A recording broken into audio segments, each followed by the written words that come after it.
Conference Outdoor Track and Field Championship. This is day 2, the beginning of day 2, and we'll get underway shortly at 9 a.m. The first of 5 more events in the Decathlon, the 110-meter hurdles, coming up next on the track and on this video stream. Thank you for joining us once again, live courtesy the Dort Media Network. Live results also available on dakotatiming.com. We'll refer to those throughout the day. And we'll have just a short little webcast here right away here at 9 a.m. with the 110 hurdles. And then we'll shut it down on the track live stream up until 11 a.m. with the race walk. And it's kind of the schedule right now for this video stream. The men's decathlon, they had 5 events yesterday. The 100-meter dash, long jump, shot put, high jump, and it concluded last night with the 400-meter. Your leader through 5 events in the decathlon is Mason Schleiss from Mount Marty. He has scored 3,537 points. His teammate and returning All-American Seth Wiebelhaus is in second, 3,310 points. Nate Ruprecht of Dakota Wesleyan is third. Ben Thielander, Elijah Weaver from Northwestern are 4th and 5th, respectively. Connor Smith from Jamestown currently 6th. Mason Zimmerman, and then Michael Byer is in 8th place. And it's the top 8 places that earn all conference honors in all of the individual events. Also getting underway is the 5th event of the heptathlon. That is at 9 a.m. It's the long jump. They will conclude with the javelin and then the 800-meter run on the track. The women's heptathlon, Amy Rickert of Concordia is your leader through 4 events, 2,587 points. Ashley George of Mount Marty, a close second, 2,471.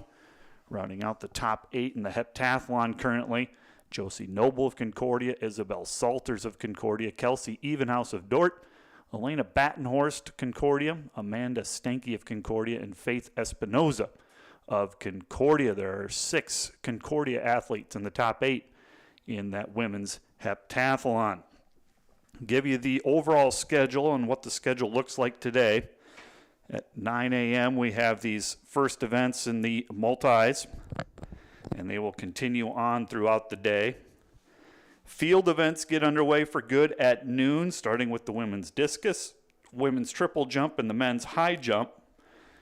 On the track, 11 a.m. is the start of the 5,000-meter race walk, which is a non-scoring event, but we will still have that via the live stream, and then the events will start for good on the track starting at 12:45. It'll be the steeplechase. Things will wrap up around 5:30. That's the final race of the day, the 4x4 relays. And the awards will be at 6. And that is kind of the schedule for the day, if you will. I was looking up on the decathlon side of things. A couple of these athletes have already qualified for nationals. The 2 Mount Marty young men, Seth Wiebelhaus and Mason Schleiss, they're seated 5th and 7th, respectively, in the decathlon. And those are your 2 leaders right now. Those are the 2 guys from the Great Plains Athletic Conference that have qualified for nationals thus far, and they have some national experience.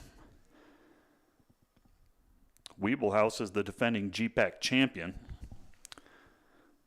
So up first on the track will be the men's 110-meter hurdles, and we're going to run this on the far side of the track. Usually the outlay of this stadium, they have it right in front of the main grandstands closer to the press box, but because of the wind, they're flipping the direction. They're going to go from south to north. Did that yesterday as well for the sprints. We will have 3 heats of this 110-meter hurdles. There's a total of 11 athletes in this decathlon. And of those 11 athletes, 8 returned from last year, 5 all-conference athletes, led by Wiebelhaus, the defending champion. His teammate Mason Schleiss was 4th a year ago. Ben Thielander of Northwestern was 5th. Mason Zimmerman was 6th. Nate Ruprecht was 7th. So an experienced group of athletes return, setting up this first heat, this first section of the 110 hurdles. Cale Church of Jamestown, he'll be in lane 3. Ben Thielander from Northwestern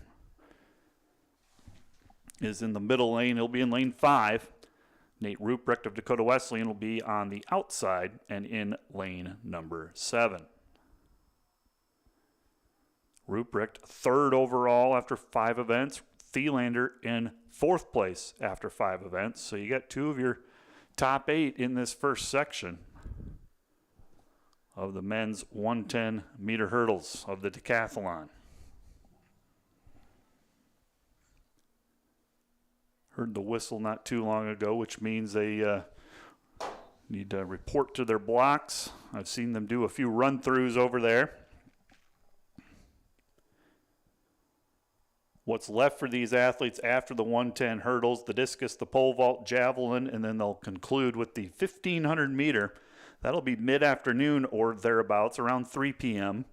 You never know exactly what time these events in the multis will get underway. It's a mandatory 30-minute rest period after the conclusion of your event, and the field events, it's hard to determine when they're going to get done. Again, thank you for joining us on the Dorp Media Network, bringing you today's live stream. And there you see, look at the track, and they're in the blocks. That's Ruprecht, Cale Church from Jamestown,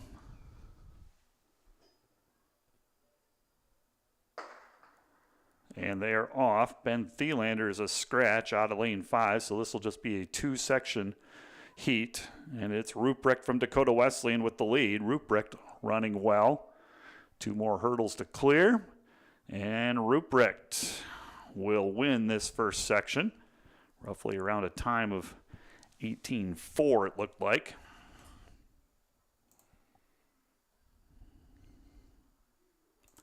So Ruprecht wins that first section, led from start to finish. We'll move ahead into section 2 of 3. Mason Zimmerman of Doane, he'll be in lane 1. Devin Jepson, his teammate from Doane, is in lane 3. Bryson Tripp from Jamestown in lane 5. And Connor Smith from Jamestown will be in lane 7. 2 Doane, 2 Jamestown in this second section.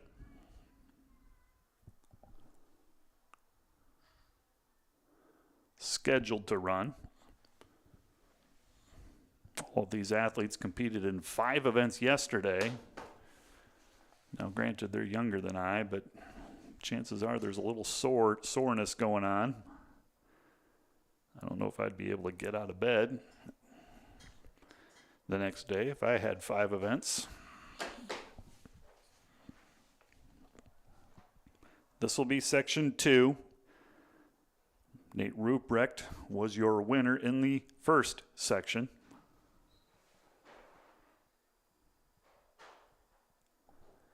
We'll wrap it up with the third and final section, where your 2 leaders, Schleiss and Wiebelhaus from Mount Marty, will run in.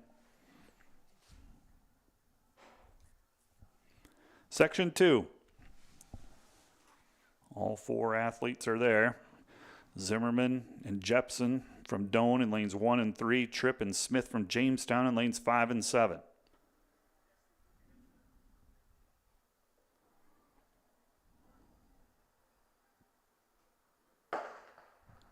And here we go. Section 2. It is Bryson Tripp of Jamestown, lane 5. Tripp with the lead. Mason Zimmerman of Doane in second. It'll be Bryson Tripp winning that section. Good run by Bryson Tripp from Jamestown, the junior. Returner to the field. So Bryson Tripp wins that second section.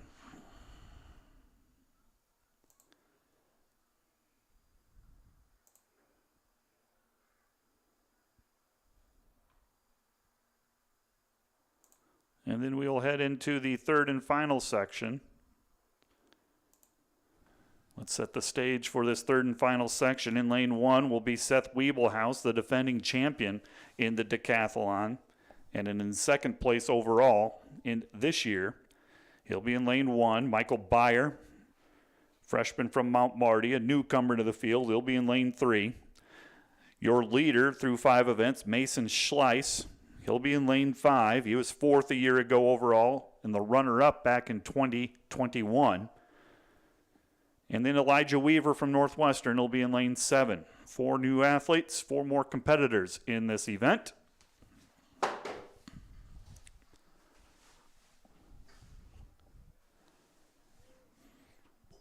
Three Mount Marty and 1 Northwestern. Wiebelhaus, Byer, Schleiss, and Weaver.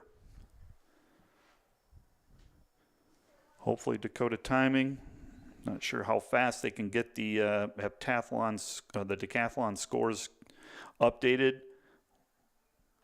But hopefully by the time we sign off for a break, we can give you the updated standings after this event. Ruprecht of Dakota Wesleyan won the first section. Bryson Tripp was the winner of the second section. And again, you're working the clock. It's not how you place per se. Points are awarded on how well you did, how far your mark, or how fast your time is. There's a chart somewhere. I don't have that chart, but every time you get faster or throw it better or jump further, you get more points.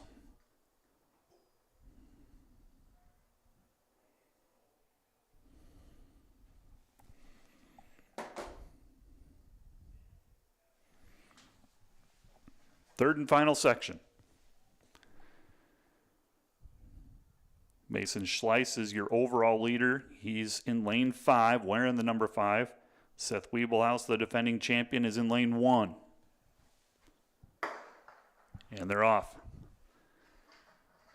Schleiss and Wiebelhaus. Wiebelhaus on the inside with the lead. Wiebelhaus really excels at this event. Wiebelhaus will win this third and final section. Elijah Weaver of Northwestern on the outside moves into second in that section, but Seth Wiebelhaus, very strong event for Wiebelhaus. I believe he's an entrant in the open 100-meter hurdles, and he's proven his strength in this event there. So that will conclude the 110 hurdle portion of the decathlon. Going to give you the updated team standings before we sign off as well. Forgot to do that in the pregame. So points are awarded on every event. Top 8 places score points in every event, and it's a 10, 8, 6, 5, 4, 3, 2, 1 point system. And all 22 events are scored that way, and then at the end of the day today, where you will have a men's and women's team champion.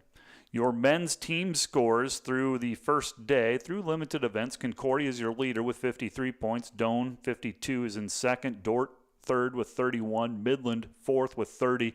And the Northwestern men are in 5th with 22. On the women's side, Concordia is your leader with 59.5. Doane is second with 43. Dordt third with 40. Hastings fourth with 28. And Northwestern is in 5th with 16.5. And those are your team standings heading into today. And again, all 22 events are scored that way. So I've stalled. We'll see if the Dakota timing has updated the decathlon standings. They have not, but we're going to call it good for now. Up next on this live stream channel will be at 11 a.m. is the 5,000 meter race walk for both the women and men. They will combine those two sections. So that is at 11 a.m. We'll come back at about 10:55 to set the stage for that event and also keep you updated on the heptathlon, decathlon events as they progress. So for now, this is Matt the SID on the Dordt Media Network signing off.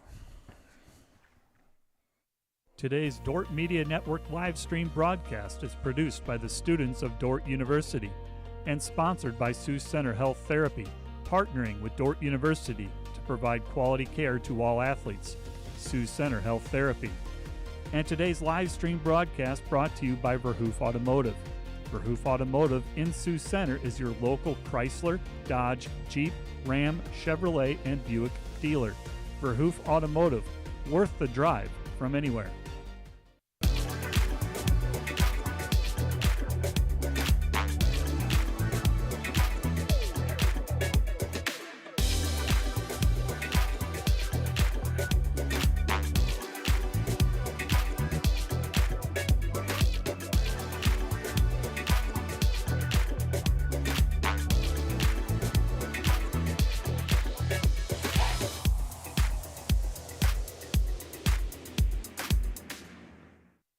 This Dort Media Network student-produced live stream broadcast is brought to you by Joyner & Zwart Dentistry in Orange City, offering dentures, implants, and dental care for your whole family in a modern and friendly atmosphere. And sponsored by Sioux Center Health Therapy, partnering with Dort University to provide quality care to all athletes. Sioux Center Health Therapy. At Premier Communications, we're all about connection. Connecting you to all the entertainment, work, and family you love with our phone, internet, cable TV, and tech support services. And now, that connection has gotten even faster with internet speeds up to 1 gig. Experience the next level of connection with Premier Communications. Visit us online at mypremieronline.com or call toll-free 800-741-8351. Premier Communications, looking ahead.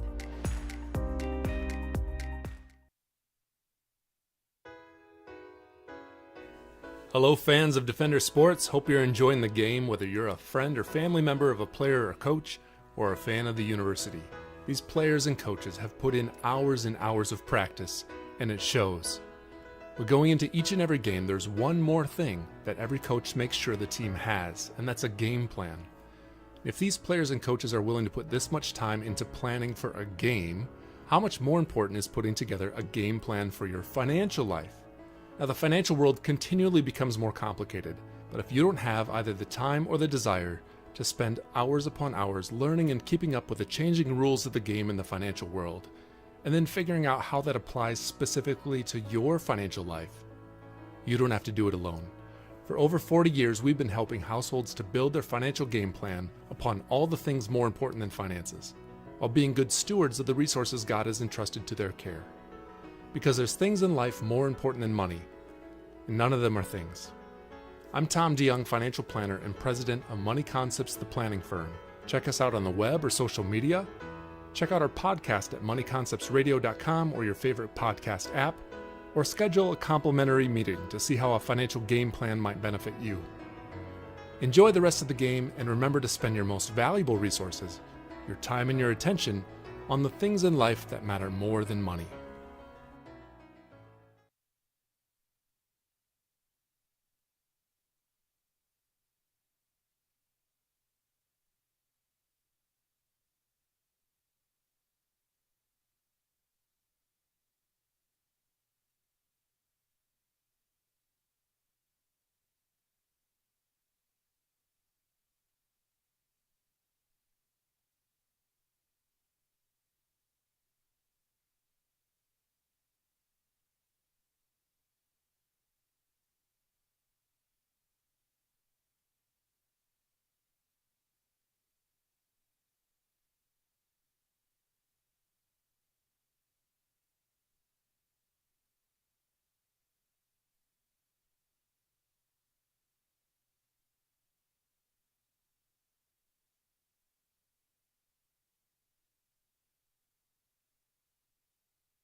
Hello, fans of Defender Sports. Hope you're enjoying the game, whether you're a friend or family member of a player or coach, or a fan of the university. These players and coaches have put in hours and hours of practice, and it shows. But going into each and every game, there's one more thing that every coach makes sure the team has, and that's a game plan. If these players and coaches are willing to put this much time into planning for a game, how much more important is putting together a game plan for your financial life? Now, the financial world continually becomes more complicated, but if you don't have either the time or the desire to spend hours upon hours learning and keeping up with the changing rules of the game in the financial world, and then figuring out how that applies specifically to your financial life, you don't have to do it alone. For over 40 years, we've been helping households to build their financial game plan upon all the things more important than finances, while being good stewards of the resources God has entrusted to their care. Because there's things in life more important than money, and none of them are things. I'm Tom DeYoung, financial planner and president of Money Concepts, the planning firm. Check us out on the web or social media.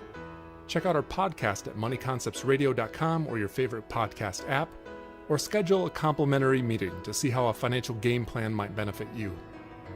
Enjoy the rest of the game, and remember to spend your most valuable resources, your time and your attention, on the things in life that matter more than money.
This Dort Media Network student-produced live stream broadcast is brought to you by Joyner and Zwart Dentistry in Orange City, offering dentures, implants, and dental care for your whole family in a modern and friendly atmosphere.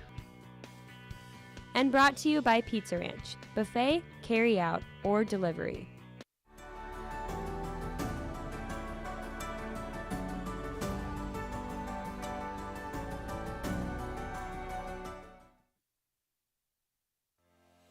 American State Bank is celebrating our 50th anniversary, and we couldn't have made it this far without your support.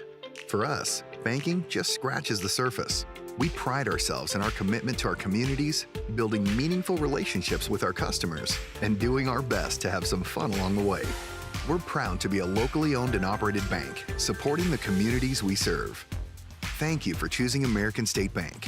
We can't wait to see what the next 50 years have in store. Today's Dort Media Network live stream broadcast is produced by the students of Dort University. And today's broadcast sponsored by Ployne Publishing, quality printing from design to delivery.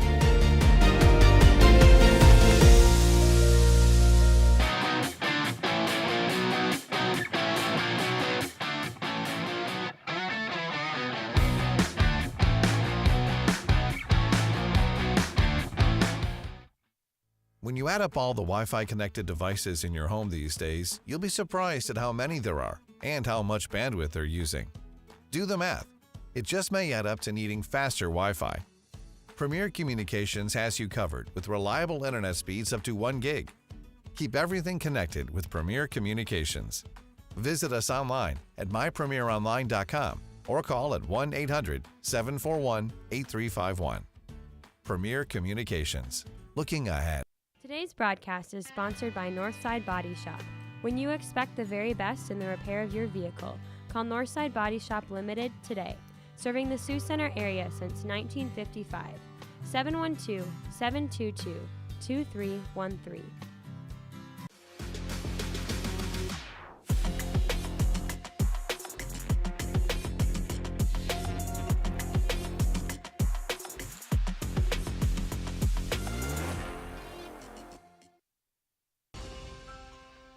We understand how complex the financial landscape can be to navigate.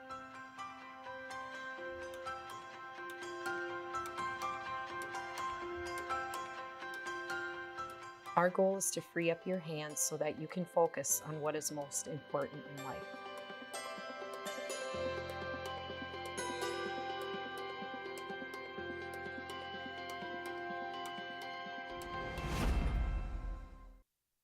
Today's Dort Media Network live stream broadcast is produced by the students of Dort University. And brought to you by Pizza Ranch, buffet, carry-out, or delivery. And brought to you by Furniture Mart. Find furniture, mattresses, flooring, paint, window treatments at your local Furniture Mart, family-owned and located downtown Sioux Center.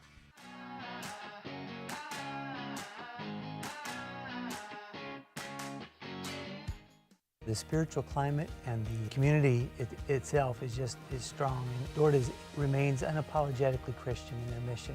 And we certainly believe for our kids, the best fit is an institution that believes that every square inch, every aspect of your life comes under the lordship of God. And we can see that woven into the classes that our kids have taken, the athletic teams that they've been part of, the music that they've been part of. It's just all a culture that we appreciate and love so much.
Welcome back to Open Space Park here on the campus of Dordt University, the host site of the 2023 Great Plains Athletic Conference Outdoor Track and Field Championships. Thank you for joining us on this Saturday morning, day 2. In our first event, we're going to interject the 800-meter run in the heptathlon. This is the final of the 7 events in the heptathlon. Race walk will be next, so we're going to do the heptathlon first here. They did these athletes in the heptathlon. There are 14 of them. Did long jump earlier today. Just got done with javelin about 30 minutes ago, and that 30-minute rest period is over, so they're going to interject the 800-meter run here. Dakota Timing has not tallied the point totals for javelin, so your leader through 5 events is Amy Rickert of Concordia, 3,101 points for Rickert. She is your leader, leading her teammate Josie Noble, a close second, just under 3,000 points. Ashley George of Mount Marty third, Elena Battenhorst of Concordia fourth, Kelsey Evenhouse of Dordt is fifth. And then you have Stanky of Concordia, Salters of Concordia, and Espinoza of Concordia. And here we go. This is the 800-meter run. 2 laps around. This is the 7th and final event. These athletes, 4 events yesterday. This is their 3rd and final event on day 2. Outstanding effort by all of these athletes. And as I said, it's a field of 14. Jordan Tolliver and Amy Rickert are the 2 returning all-conference athletes. Both of them are 2-time all-conference honors. Overall, there are 4 returners from last year in this field. This is the 800-meter run, and we have a front runner.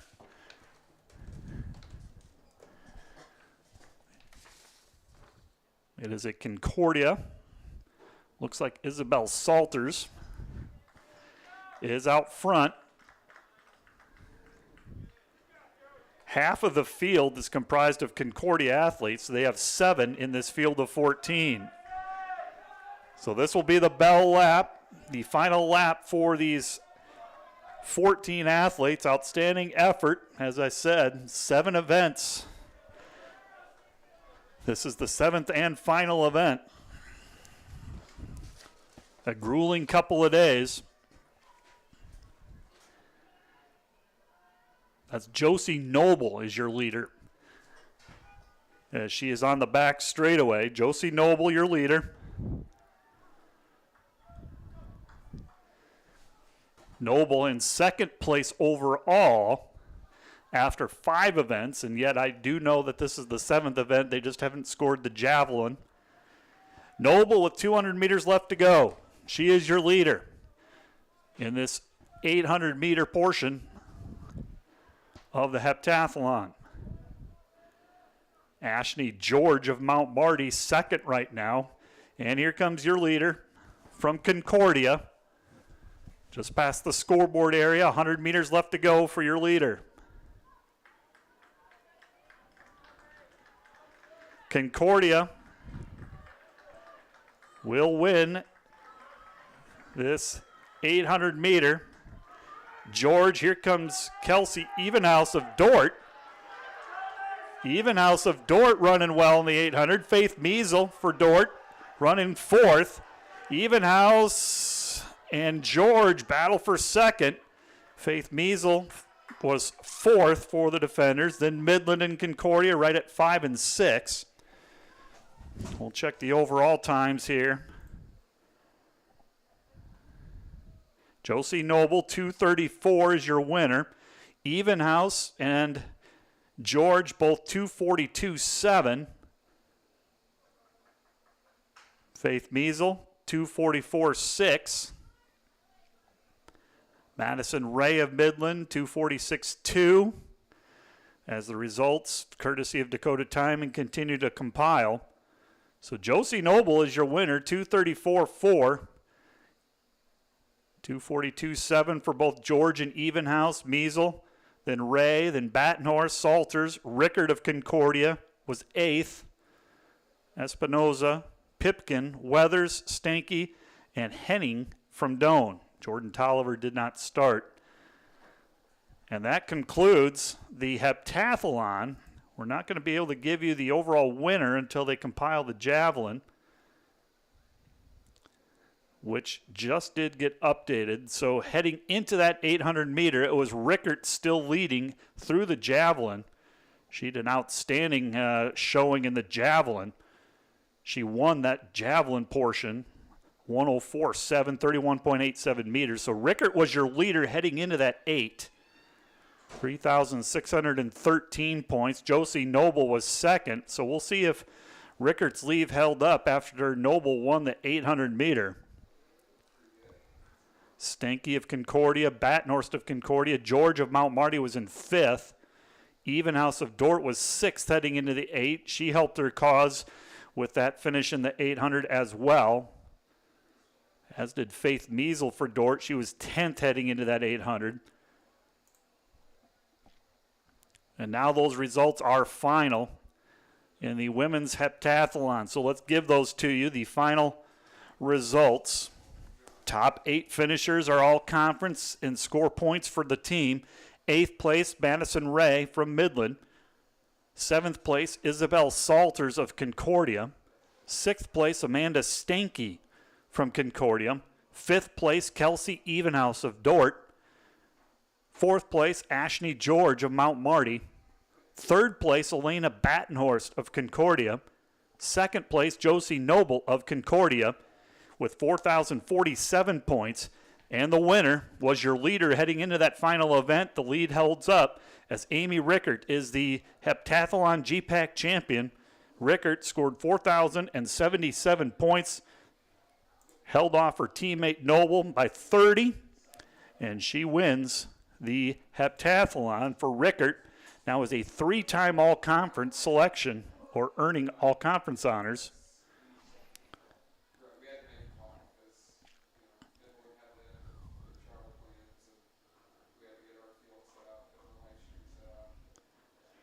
And of those point totals, both Rickert and Noble qualify for nationals. I'm checking to see if they bettered their mark. Rickert came in 18th in the NAI. And her 4,077 meets the standard again. Josie Noble also meets the standard. She bettered her mark, or her point total, 4,047. So Amy Rickert is your GPAC champion. Congratulations to Rickert. Josie Noble and Rickert both meet the qualifying standard and will compete at nationals. Up next will be the race walk. That will be the next event on the track. I'd like to give a shout out to our Dort Media Network crew, captained by Rich Lodewijk. In this first shift, Nathan is the media network director. You have Jonah, Julia, Eli, Joanne, Sean, Destiny, and JC working with the first shift. And on the long jump and pole vault and triple jump live stream, it's Ellie and Glory working that, and Mike Biker providing the audio over on the jump live stream. So the first event on the track is complete, and another GPAC champion has been crowned in that heptathlon.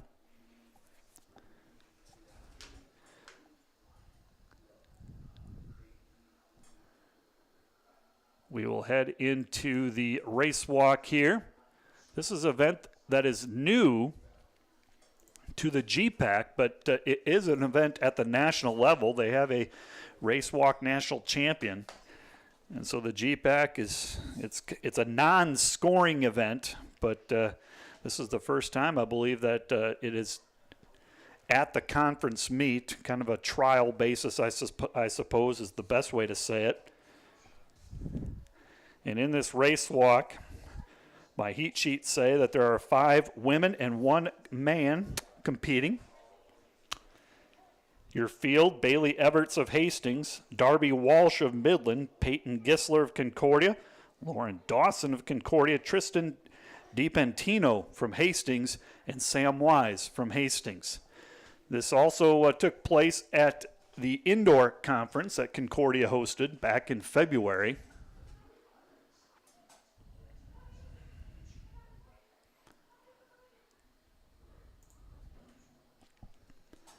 This is a 5,000-meter race walk, so 12 laps plus a 200. And they will start on the far side of the track.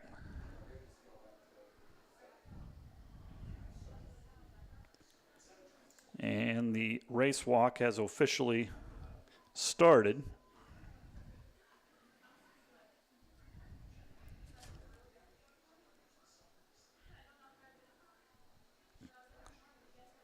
The two Dort multis, the two Dort heptathletes, Kelsey Evenhouse, Faith Measle, just checking, both got PRs, pretty substantial PRs. Evenhouse with that 5th place finish, 3,747 points. An easy PR, almost 400 points greater than her previous best. Measle also a big PR, also about 300 points better. Measle finished 10th, 3,517. Outstanding effort by all of those heptathletes.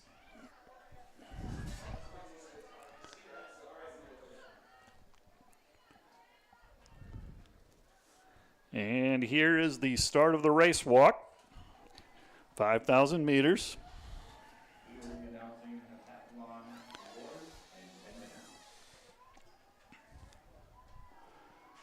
The race walk, again, it's Everts, Walsh, Gisler, Dawson, DiBentino, and then Sam Wise for Hastings. Those are your competitors in this event.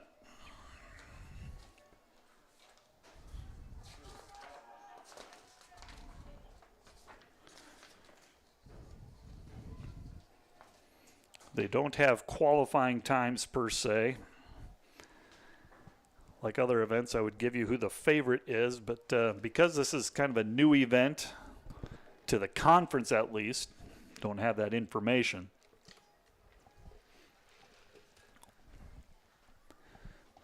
It'll be 12 laps plus a 200.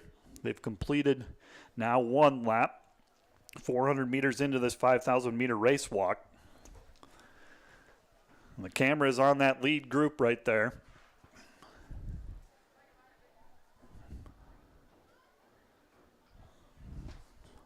There is your leader.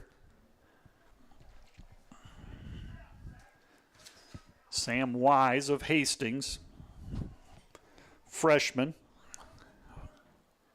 They are running the men's and women's combined.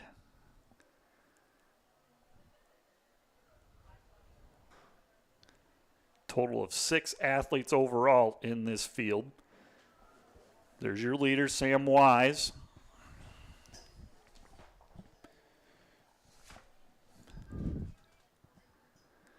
And your women's race walk leader, Tristan DiBentino, coming by the press box area.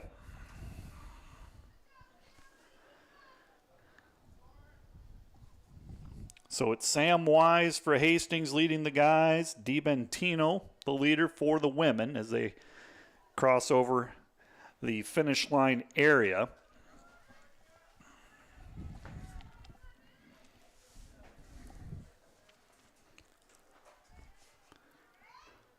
I'll have to admit my race walk knowledge is somewhat limited, but they have to keep a point of contact at all times on the track is how it's been described to me. It is definitely not a run, and there are judges around the track to make sure that that happens. I've seen it done at the national level where these athletes are competing, and they will get disqualified if they don't maintain a point of contact. And I hope I'm doing the description justice. Again, my knowledge is a little limited.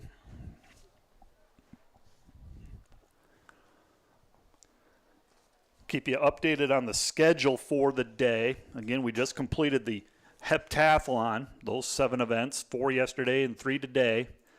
That is in the books. Amy Rickert is your heptathlon champion. Taking a look at the decathlon, they are over at the pole vault. That is the 8th of 10 events. pole vault, javelin, and the 1,500 meter are left for the decathlon and those men's athletes. Field events will get underway at noon with the discus, triple jump, and high jump.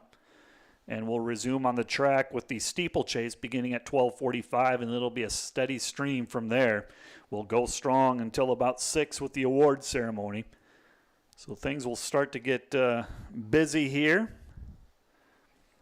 There's your leader on the guy's side, Sam Wise of Hastings. Right in front of the grandstand area and the press box area. Closing in on the finish line area, completing another lap. Here's Lauren Dawson of Concordia. Takes over the lead for the women. Passes up Tristan DiBentino.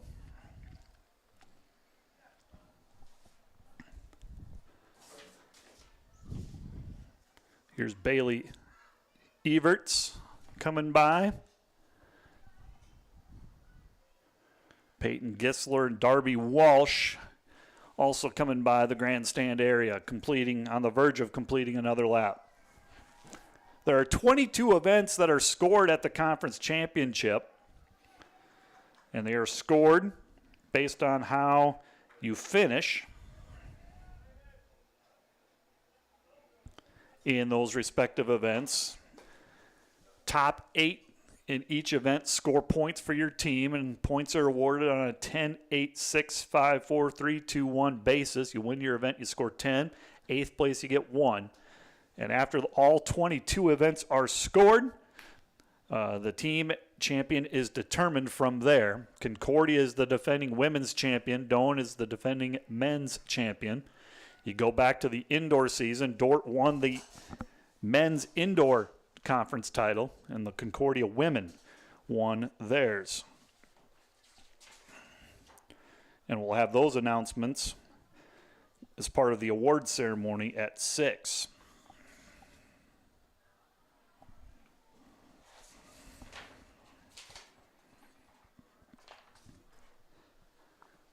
You are watching the 5,000 meter race walk.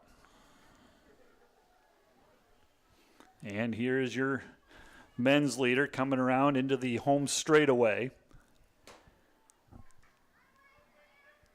Just over 50 meters from the finish line. You will have 8 more laps to go.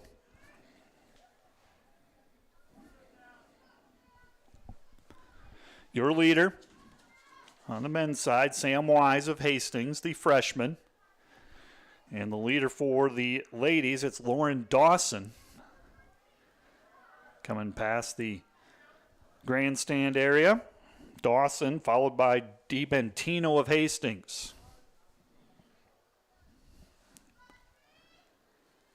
In terms of the Great Plains Athletic Conference, today is the championship day for not only outdoor track and field, but it's also the championship day for softball.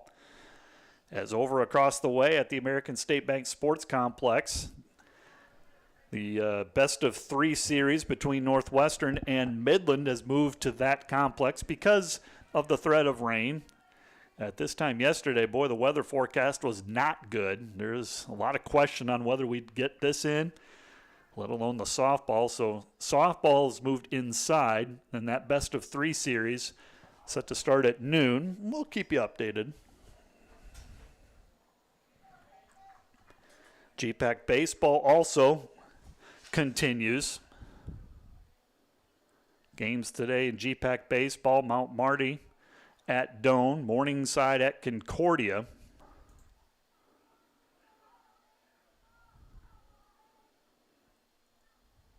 Believe Concordia and Mount Marty are both unbeaten, and I think Doane and Morningside have to beat them twice to advance. The ultimate GPAC championship will be held early next week at the highest remaining seed at that site. So a championship weekend in the conference. Here comes Sam Wise completing another lap. Sam Wise, the freshman from Hastings. He'll have 8 laps to go. 2 more miles around this 400-meter track. Sam Wise is your leader. Lauren Dawson of Concordia is your leader in the women's race. It's been a tough spring weather-wise, and it's kind of a impressive feat just to have all of those games and all the sports and all the meets complete. I think all of the teams in baseball and softball, they played their full schedule somehow. Track and field had a few events, few meets canceled, limited marks in some cases, but overall things progressed, things happened. Sporting events, despite the wet, cold spring. This is the 5,000-meter race walk. It's Sam Wise on the back straightaway leading for the men. Lauren Dawson of Concordia, the leader on the women's side. Parking lot starting to fill up. As more and more fans starting to pile in this open space park facility. Share the same parking lot for the Dome, and so all of the fans there from Midland and Northwestern coming to the softball. It'll be a battle for parking spaces out in the parking lot.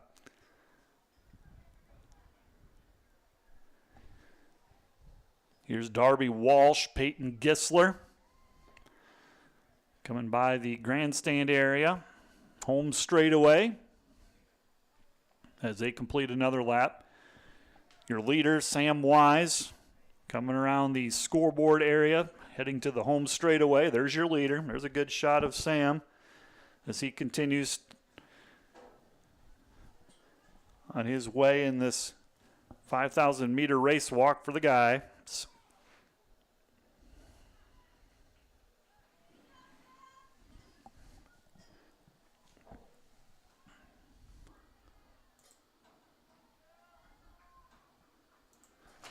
We'll check what the qualifying times are for both the men and the women. Again, this is a national event, and so the GPAC, even though it doesn't account to your point totals, the GPAC, there is some interest there.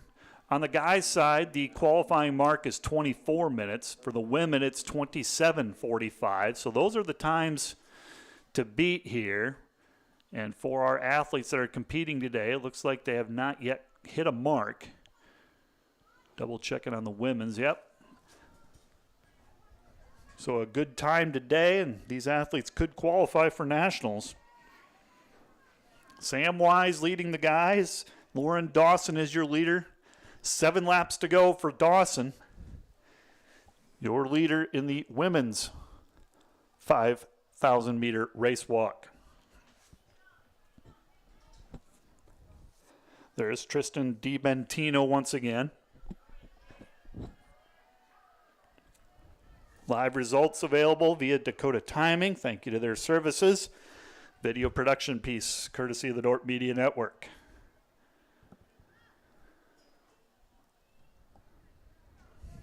Sam Wise from Hastings on the back straightaway now.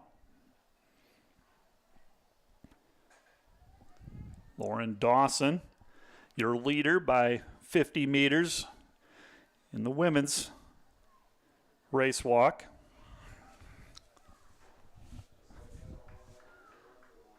So Dawson is your leader, the junior from Concordia. Sam Wise, your leader. There's the leader for the women. That's Lauren Dawson, passing by the back straightaway. Darby Walsh and Peyton Gisler for the women. Camera on them. They've been side by side, shoulder to shoulder for much of the race. Crossing by the finish line area here. Sam Wise coming across the grandstand area as well down the home stretch. There's Wise. Wise, the leader for Hastings. Again, these athletes trying to qualify for conference, or for nationals rather. 24 minutes even is the qualifying time for the men On the women's side, it's 27:45 for the women. And we'll also take into account the provisional mark as well. So that's what these athletes are going for. Try to qualify for nationals. Nationals will take place later on in May over in Indiana. Indiana Wesleyan will serve as the host site. Indiana Wesleyan, they served as the host site a number of years ago. They're not going to be new to hosting the outdoor national event. It's been in Gulf Shores for the last number of years, but the NAI likes to move those sites every now and then, and Indiana Wesleyan, they'll do an outstanding job serving as the host site. That's coming up later on this month in May. Your women's leader, Lauren Dawson. Here comes DiBentino. 6 laps left to go. 6 laps left for your leaders. Over on the football field, right at the 50-yard line, awards are being handed out for your top 8 finishers in the women's heptathlon. Top 8 in every event, individual event I should say, are all conference. Top 3 relays are all conference. Congratulations to the following athletes in the heptathlon. Madison Ray of Midland, Isabel Salters of Concordia, Amanda Stanky of Concordia, Kelsey Evenhouse of Dort with a 5th place finish. Ashney George of Mount Marty was 4th. Elena Battenhorst of Concordia 3rd. Josie Noble was 2nd. And your heptathlon champion is Amy Rickert. Scores 10 points for Concordia, 4,077 points. That meets a qualifying standard. Congratulations to Rickert, who is now a 3-time all-conference, was 5th a year ago, 3rd 2 seasons ago. And she is your GPAC champion and the first champion crowned on day 2 here in Sioux Center. Open Space Park is the facility. Dordt University serving as the host site.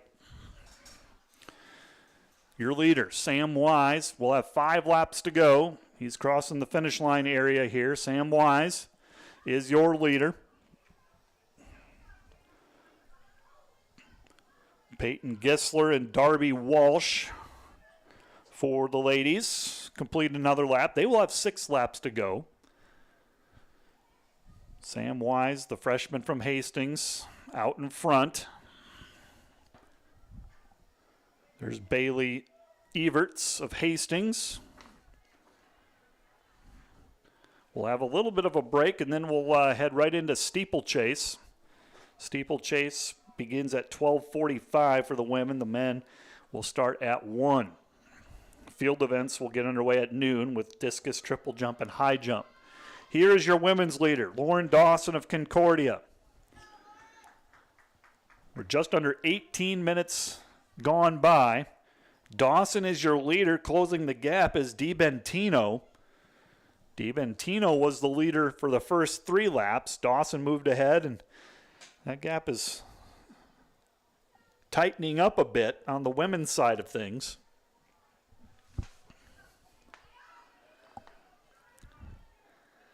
And those 2 ladies will have 5 laps to go.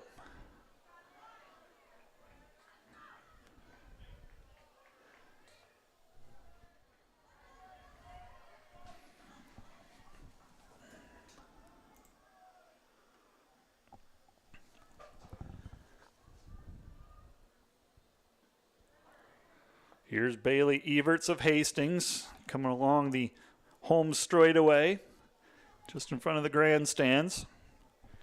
Everts, your men's leader, Sam Wise, also on the home straightaway. Wise will have 4 laps left, I believe. 1 mile to go for Sam Wise from Hastings.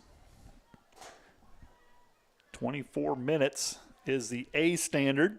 25:45 is the provisional, also known as the B standard. Here's Midland's Darby Walsh, Concordia's Peyton Gisler.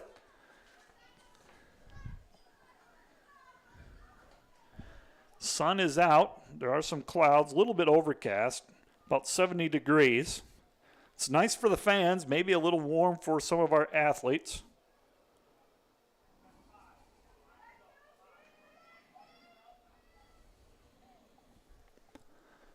But it is good to see the sun. As I said yesterday at this time, boy, I wasn't certain we were going to have much of a meet this weekend. We had a couple of lightning delays on Friday and wasn't looking too good, but then things cleared up around 2 and we got day 1 complete. Not too many hiccups. It was a good first day. Hoping for the same here on day 2. New leader on the women's side is Tristan DiBentino from Hastings, the sophomore with the lead. Lauren Dawson from Concordia running second. They will have 1 mile left, 4 laps to go for the 2 women's front runners. But it's DiBentino with the lead. About a 30-meter lead over Dawson from Concordia. Those athletes will have 1 mile left to go. Just under 21 minutes have gone by.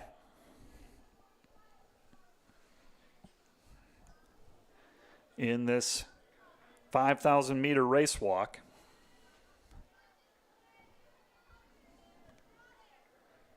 Here comes Everts.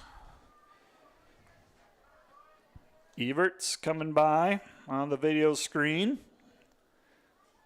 Bailey Everts, the sophomore from Hastings. Coming up behind her will be Sam Wise. There's Lauren Dawson from Concordia. Sam Wise, the men's participant. He'll have 3 laps to go.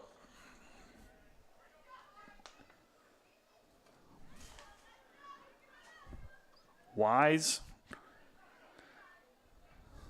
the lone men's competitor with 3 laps to go, less than a mile left. Darby Walsh, Peyton Gisler, in that order. They have competed side by side, competing together. They will have 4 laps left as they come by the grandstand area, the finish line area, if you will.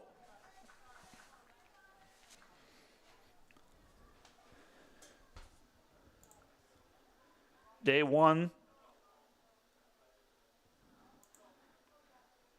had a total of 6, 7, and 8. 8 field champions. 8 champions crowned in field events. We had 1 relay, the 4x8 relay for the women and the men, and then the longest race, the 10K, was at night. Those were the champions that were crowned on day 1. Here's DiBentino. She'll have 3 laps to go. She has lengthened her lead over Lauren Dawson from Concordia. So DiBentino, about 2 laps ago, took over the lead. She's extended that out to about 40 meters now.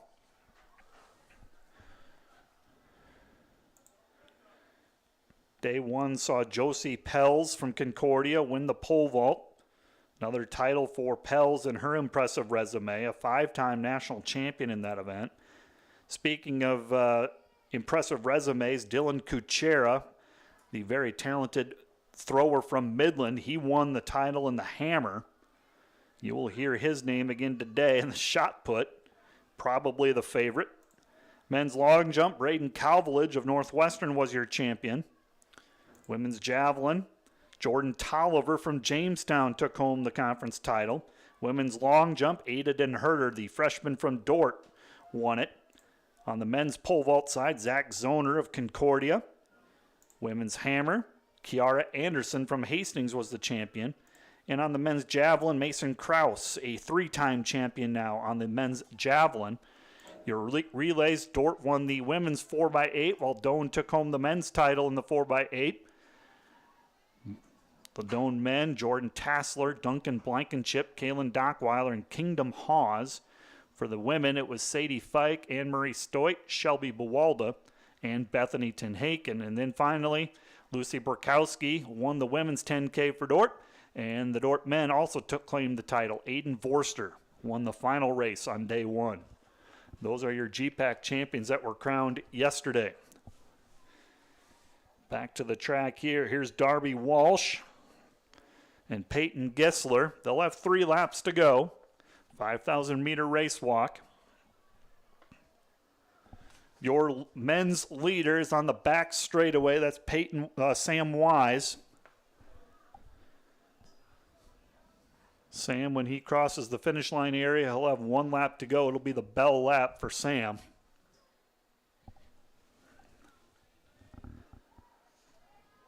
Here's your women's leader, Tristan DiBentino, coming in front of the press box area. DiBentino, she'll have 2 laps remaining. Lauren Dawson will have 2 laps remaining. Time on the scoreboard says 25:34. That is how far we are into this race.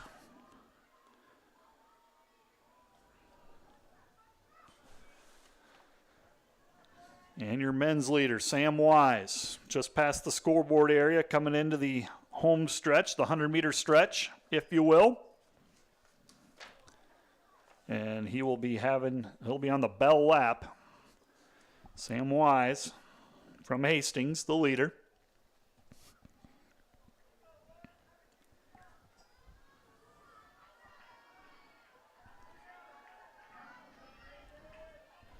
Wise is your leader. And he will have 400 meters left to go. Bailey Everts of Hastings, she will have 2 laps left. Bell lap for the men's leader, Sam Wise from Hastings. 26.5 minutes on the time.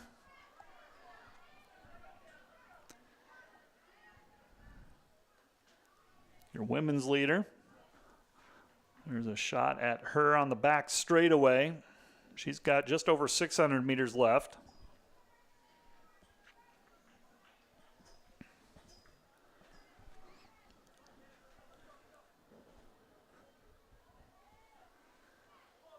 Your leader, Sam Wise.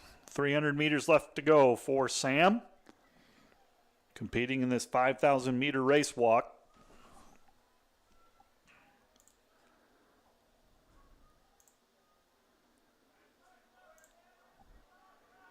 Decathlon, pole vault, javelin, and then the 1,500 meter remains for those athletes.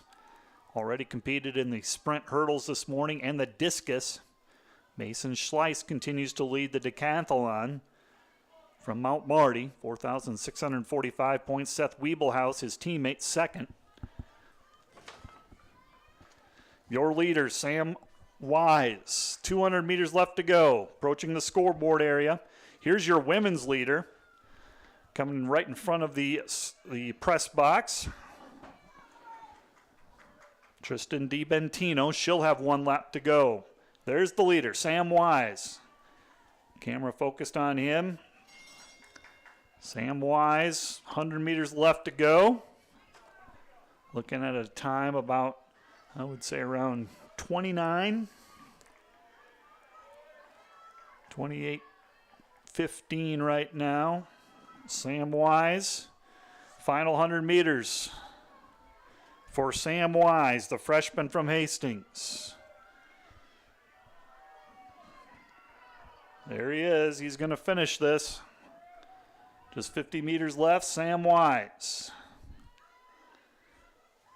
completes the men's 5,000-meter race walk. 28:48 or thereabouts for a time. Your women's leader on the back straightaway, that's DiBentino.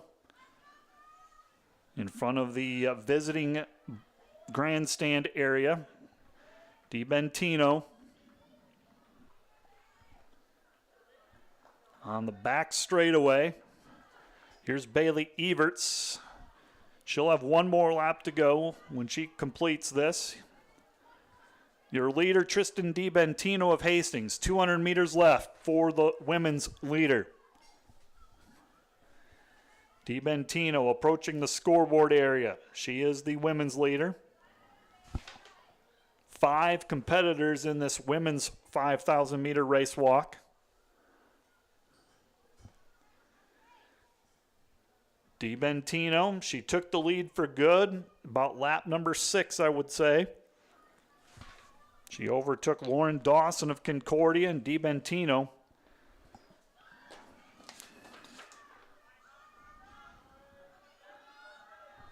will win this event, the race walk. Here comes Tristan DiBentino, the sophomore from Hastings. 50 meters left for DiBentino. And DiBentino passing Darby Walsh. Here's DiBentino. Final steps for her as she will win the women's 5,000 meter race walk. Lauren Dawson of Concordia, a close second. DiBentino just under 30 minutes, 30 seconds probably. And Dawson has completed. Dawson, 30:43 is her time. Your third place athlete has 200 meters left. She's approaching the scoreboard area. I think that's from Hastings, sophomore Bailey Everts.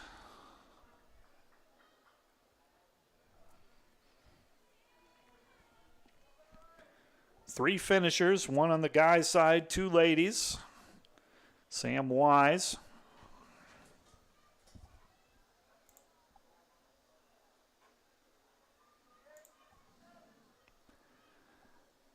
Sam Wise, 28:47 is the winning time for DiBentino. Her winning time, 30:27. Dawson was second for the women, 30:41 was her time. Here comes Bailey Everts, the sophomore from Hastings. I believe she will be done in 50 meters. Second Hastings athlete to cross the finish line for the women. Her teammate, DiBentino, was your women's champion. Here comes Bailey Everts. And Everts will finish just at about the 32-minute mark. Darby Walsh, Peyton Gisler still out on the track. Darby Walsh from Midland, she's at the scoreboard area.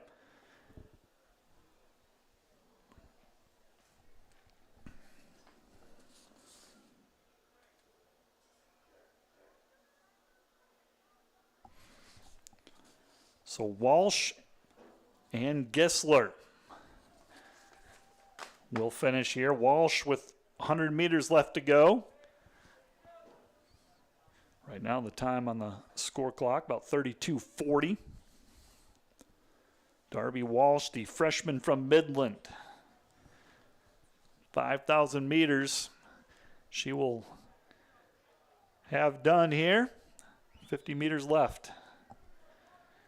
And Darby Walsh, the freshman from Midland, will complete the 5,000 meter race walk. Here's Walsh.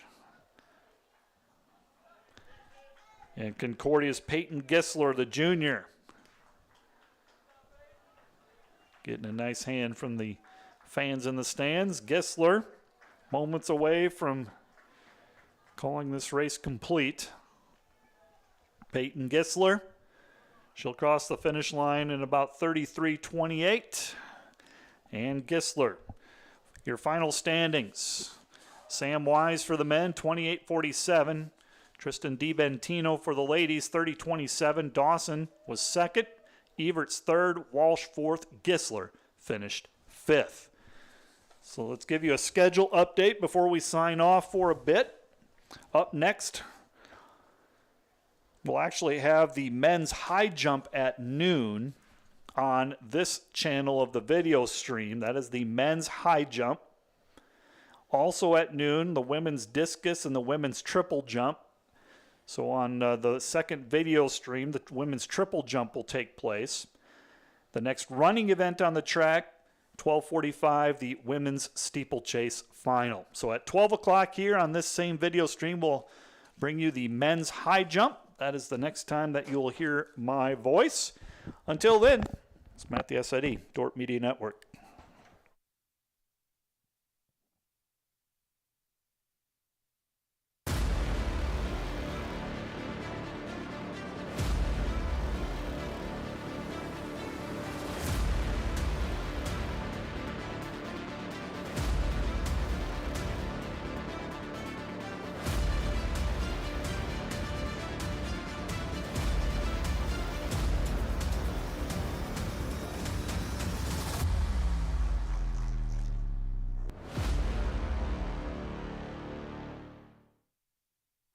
So the new generation of leadership has really benefited from the benevolency of the past leadership.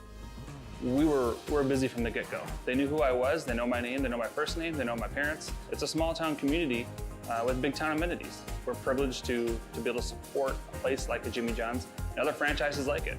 We focus on being a multi-generational boutique to reach as many women in town here that we can. Our goal is just to be a place that can empower women and also just have like the joys of fashion and just a place in town here that brings high fashion into our small town. Seems like everyone is looking for ways to expand. People are talking about how to grow their businesses, where to find the people to grow their businesses, and just looking to the next best thing out there, whatever their field might be, including ours. The biggest thing is the city is always growing and investing in the future, which is great to see as a business owner because you know it's not going away anytime soon. You can really put down roots here.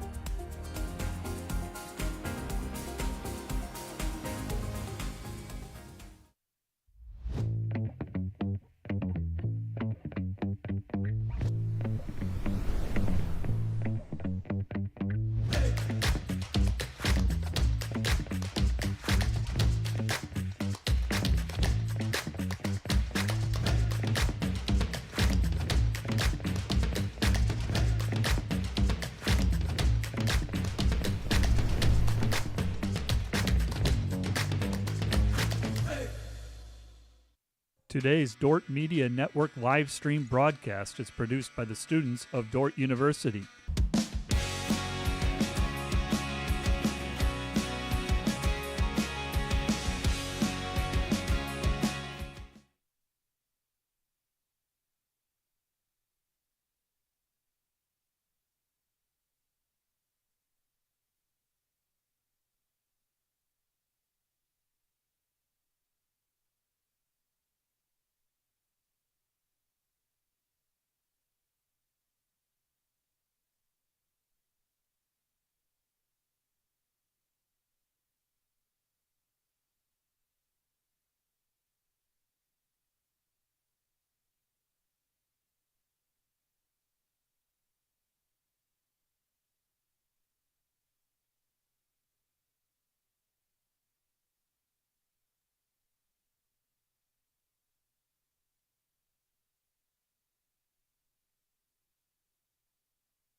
Welcome back to Open Space Park, campus of Dordt University. This is the host site of the 2023 Great Plains Athletic Conference Outdoor Track and Field Championship. Thank you for joining us once again here on the Dordt Media Network live stream.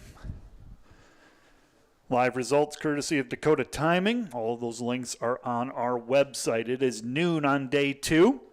We've had some events take place already on this day. We crowned a heptathlon GPAC champion, Amy Rickert of Concordia. Won at 4,077 points. She's your GPAC champion in the heptathlon. Day 1, we saw several champions crowned on the track. The women's and men's 4x8 relays, the women's 10K, the men's 10K, and then a host of field events. Women's pole vault, men's hammer, men's long jump, women's javelin, women's long jump, men's pole vault, and men's javelin were all crowned champions on day 1. This is a full slate of events today, starting now at noon. We have the discus, the triple jump, and the men's high jump taking part. And we will focus our energy on this video stream on the men's high jump, at least until the running events get started with the steeplechase at 12:45. So we got a good 40 minutes here where we can keep you updated on the high jump. The field for the men's high jump, you have 22 athletes overall that qualified that are in the field. And you look at that field overall, 6 returned from last year that earned all conference honors, including your GPAC champion, Shandon Reitzel. He actually is a 2-time GPAC champion, and he's also a 3-time national champion. He's twice won the high jump in indoor championship, and he was also the 2021 national champion in outdoor in the high jump. So Shandon Reitzel, and he has your top mark coming in. Actually, he's tied with Brady Creech and Carter Reckling with the top qualifying mark. Your runner-up from last year, his teammate, Ross McMahon, is also in the field, as is Grant Brower, the senior from Dordt. He has earned All-American honors 4 times in his career. He was 4th a year ago. Wyatt Logo of Concordia was 5th. Brady Creech, 6th last year. Carter Reckling was 7th last year. And a host of other guys who returned from last year in this high jump field. So how this is going to work is I'm going to go down to the site and I'll watch and I'll give periodic updates about every 10 or 15 minutes where the bar is at and who's left and how many remain. That's how this high jump effort is going to last. The video stream will be on the high jump throughout, as we will shift it to the video stream. So you will see the high jump. The audio, though, will be sporadic as I give about 10 to 15 minute updates. Over on the video stream number 2, women's triple jump is going on, and then we have the women's discus as well going on the far side, the far north part of this facility. So the high jump is next. Coming up here on this video stream, I see them meeting, the high jump official calling over the athletes. So they are set to get underway. We'll focus the camera attention over on the high jump. Also underway is the decathlon. They should be at the javelin, and then they will wrap up the decathlon with the 1,500 meter midway through the afternoon. So that's what's going to happen. We will keep you updated on the men's high jump as that keeps going. You're watching the Dordt Media Network.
like the way it looks sometimes. Oh yeah.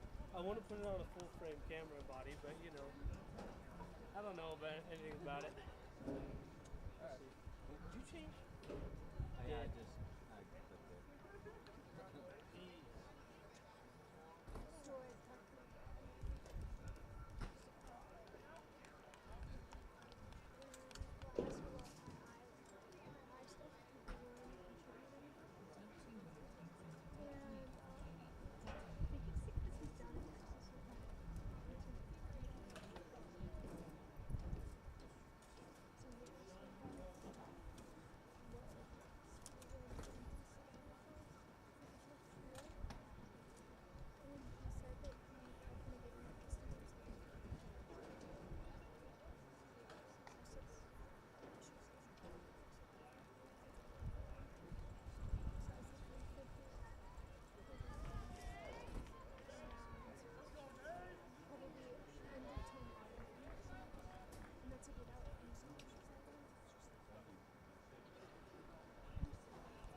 Mike's gonna be like, hey, can I get some pictures? I'm like, I have 4. Where are you headed to?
Good afternoon and welcome to the GPAC Track and Field Championships of 2023. As we prepare for the national anthem sung today by Dordt track team member Davis Tevin, we ask that each event is paused as we recognize the United States of America. Davis Tevin, Dordt University.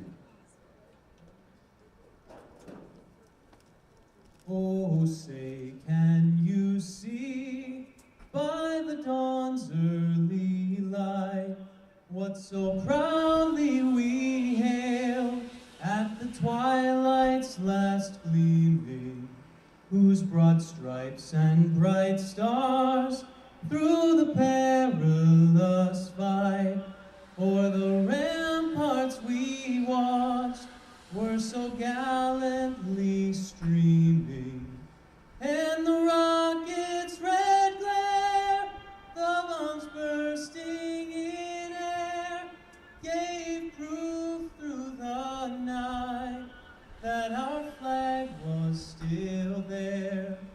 Oh, say, does that star-spangled banner yet wave o'er the land of the free and the home of the brave?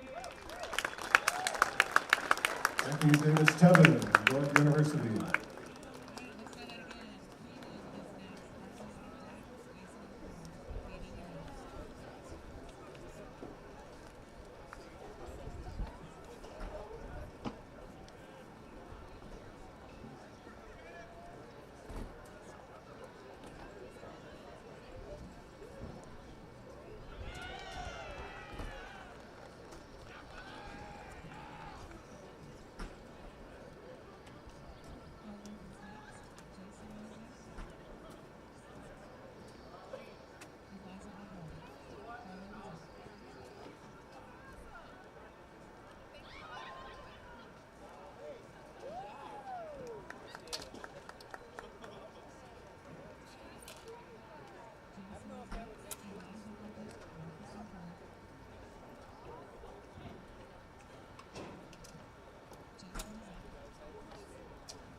And good afternoon, everyone, and welcome back to Open Space Park, site of the 2023 Great Plains Athletic Conference Outdoor Track and Field Championship. This two-day event hosted by Dordt University.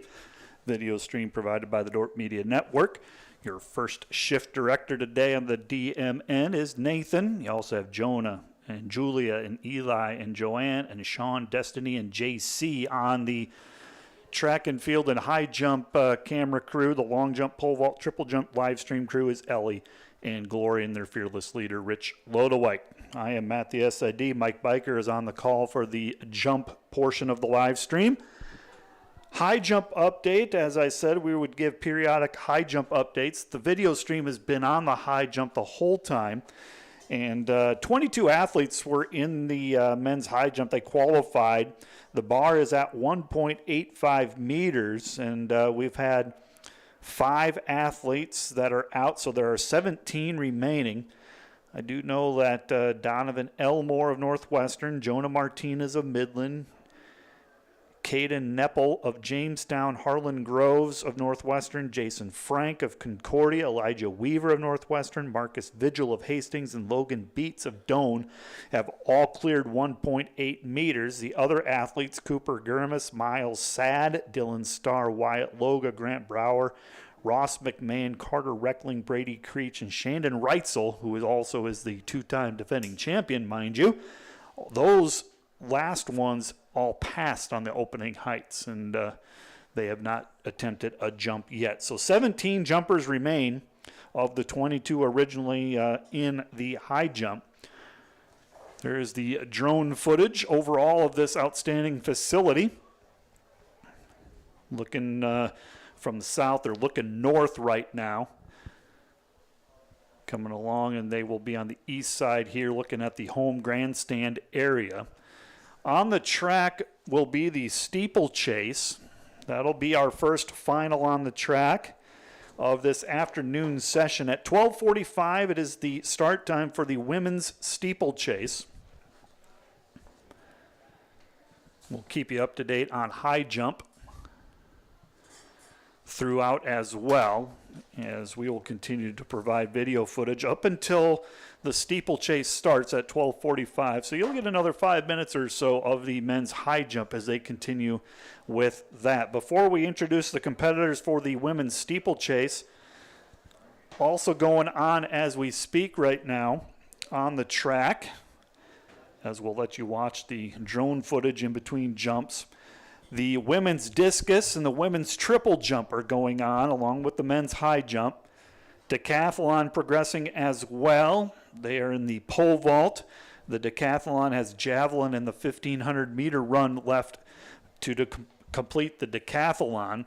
We've already crowned one conference champion on this Saturday. That is in the women's heptathlon.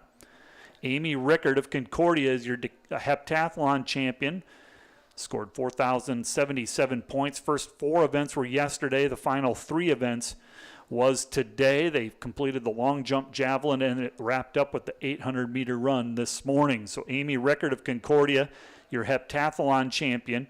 Day 1 saw several champions crowned in field events. Let's go over the list once again. Josie Pels of Concordia captured the pole vault title.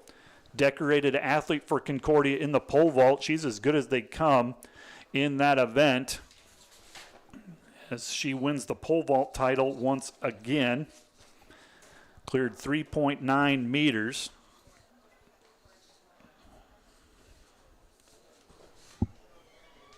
Looking at my notes here. She is now a 3-time pole vault champion, I believe. She's won 5 national titles in that event as well. She's one of the best ever in the pole vault, Josie Pels. Won the last 5 national titles, and now is a 3-time conference champion in the pole vault. So she was one of the champions that we crowned yesterday. Men's hammer, Doolin Kachera, the talented thrower from Midland, wins the hammer throw title.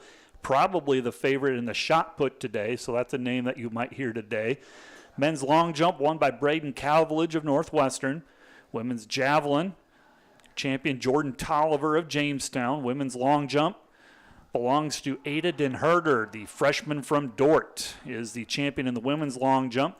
Men's pole vault, Zach Zoner of Concordia wins the title. Women's hammer was won by Kiara Anderson of Hastings. Men's javelin was won by Mason Krause of Doane. Couple of running events crowned champions on day 1. The Dort 4x8 relay, the women's side won it. Sadie Fike, Bethany Tenhaken, Shelby Buwalda, and Anne-Marie Stoit. The men's 4x8 was won by Doane, Jordan Tassler, Duncan Blankenship, Kaylin Dockweiler, and Kingdom Hawes. And then finally, in the final events yesterday, women's 10K won by Lucy Borkowski, the junior from Dort, and Dort also won the men's 10K. Aiden Vorster won it for the Dort men. Those are the champions that we have crowned so far today, including also the race walk, which is a non-scoring event, but it did indeed take place. Sam Wise won the men's race walk.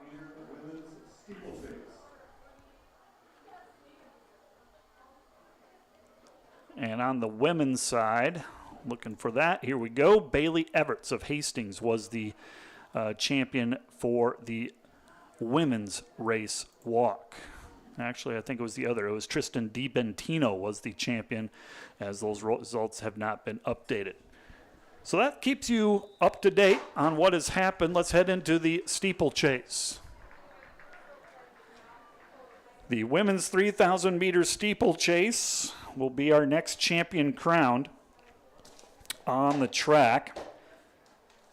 There are 13 athletes total in this 3,000 meter steeplechase. They will all run in one section. Of the 13 athletes in this event, 11 returned from last year, including the defending champion, Madison Gherkin, the junior from Hastings, is your defending champion. She was the runner-up 2 years ago, so a two-time all-conference athlete in this steeplechase. The runner-up from a year ago, Elise Caparis, is in the field. She has the top qualifying time. She's a senior from Dort. 11:19:24 is her qualifying time. Also returning, Emma Haley from Northwestern. She was 4th a year ago. Kaya Richmond was 6th a year ago. And Landry Hinkson also returns to the field. She was 7th a year ago, a junior from Hastings. Your field in its entirety. Elise Caparis has the fastest time coming in. She is qualified for nationals already. 11:19:24, the senior from Dort. Taylor Anima, her teammate, another senior from Dort. Kaya Richmond from Concordia. Emma Haley from Northwestern. Brooke Wigdahl from St. Mary. Madison Gherkin and Landry Hinkson, both from Hastings. You have Jocelyn Farhar from St. Mary. And then you have 5 Concordia athletes. Kyra Becker, Mary Pennenkamp, Lauren Dawson, Grace Pennenkamp, and Caitlin Nix. That is the field in this 3,000 meter steeplechase. Just shy of 8 laps. They will start over on the far straightaway. And the video stream has the start line right there. Good job, Dordt Media Network crew. And their director, Nathan. Nothing but the best from the Dordt Media Network crew. So this is the 3,000 meter steeplechase. Should tell you what the record in this event is. Suzanne Weeder from Doane.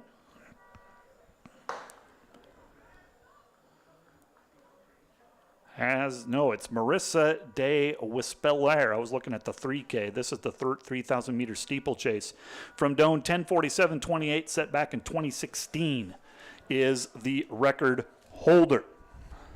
10:47 is the record. We had a couple of records set yesterday.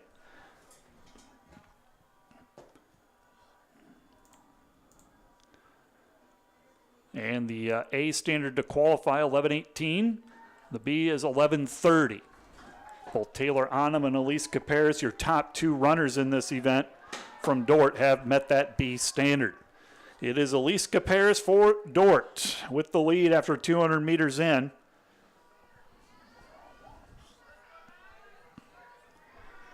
As she clears the initial steeple on this first full lap.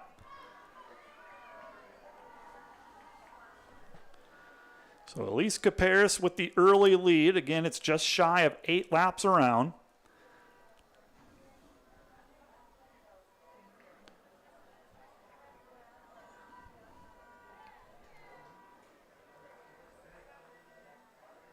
(3,000 meters).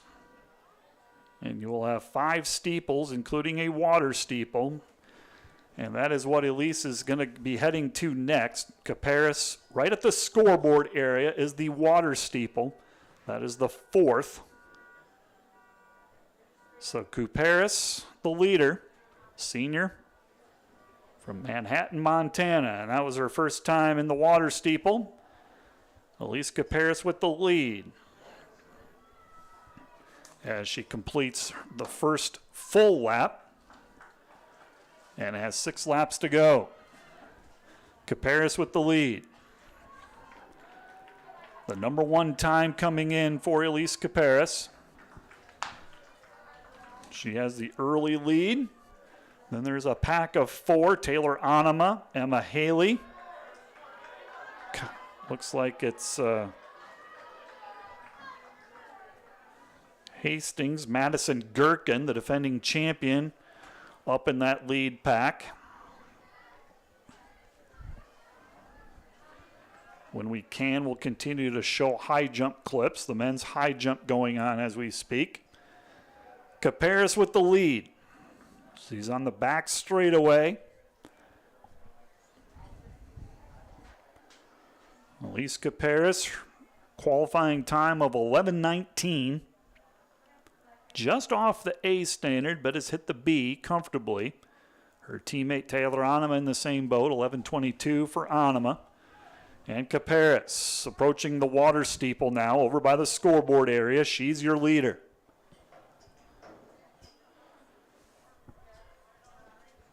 And Caparis has extended that lead to about a full 100 meters at this point. Caparis with the lead. The Dort ladies, they had 3 titles yesterday. 4x8 relay, the 10K, Lucy Borkowski, and then Ada Den Herder, the talented freshman for the Defenders, took first in the long jump. Caparis, another lap down. She'll have 5 to go. Elise Caparis is your leader. Your defending champion, Madison Gherkin, in second, along with Emma Haley from Northwestern, Brooke Wigdahl of St. Mary, Taylor Anima from Dort is your next group of 4 with 5 laps to go.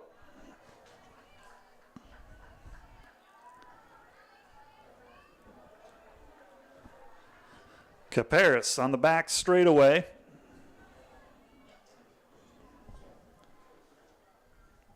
Has the lead. Elise Caparis has led from the opening start of the race. From the opening gun. Approaching the water steeple now over by the scoreboard. That's your leader. Senior Elise Caparis. She was the runner-up a year ago. Has had an outstanding cross-country and track and field season. Caparis with the lead. In this 3,000-meter steeplechase. She'll have 1 steeple to go across the finish line area. 4 laps left for your leader, Elise Caparis. Madison Gherkin of Hastings running second right now. She just passed the water steeple. Caparis with the lead. 4 laps, 1 mile left.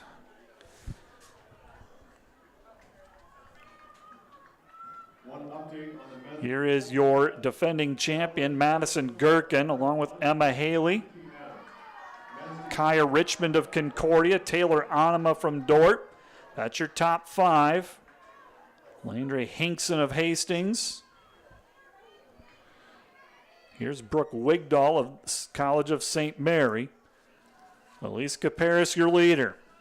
Then you have a pack of 3. Your defending champion Gherkin, Emma Haley, and Kaya Richmond from Concordia. Caparis, convincing lead right now. Right now she's left little doubt. Still some work to do.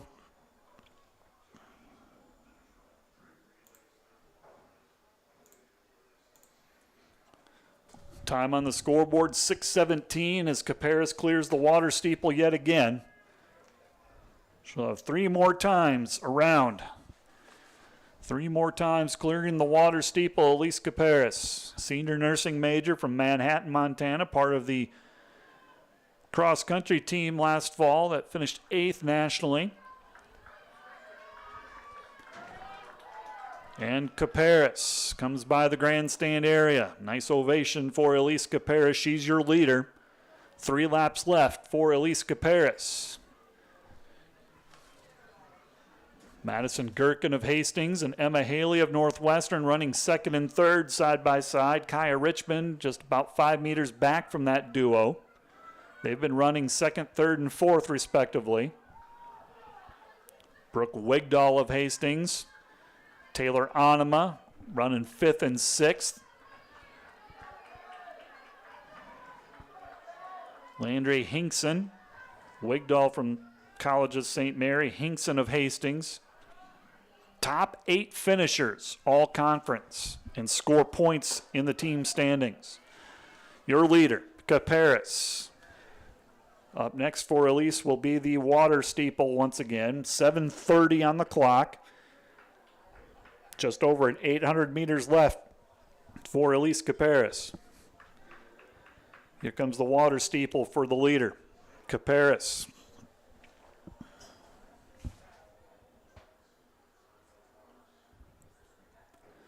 Mary Pennenkamp on the video stream. And there you see Caparis coming in the background. Caparis on the home straightaway, 8:06 on the clock right now. She'll have an 800 left. Great effort here by the senior Elise Caparis. Qualifying time of 11:19. She's got an 800 left. Number 1 seed coming in. 11:19, ranked second all-time in Defender history, behind Jen Kempers, who was an All-American in this event back in 2008. Kempers has the school record 10:30.6. Caparis with the lead. Back straightaway.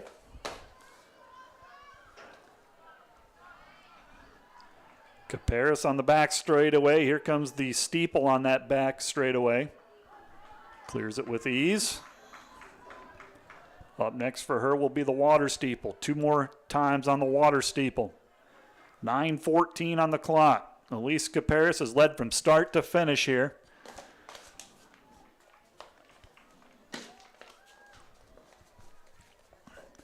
Caparis on the water steeple. She'll have 1 more time. 100 meters left to go on this lap, and then it's the bell. Bell will sound right around the 10-minute mark, 10 minutes into this race.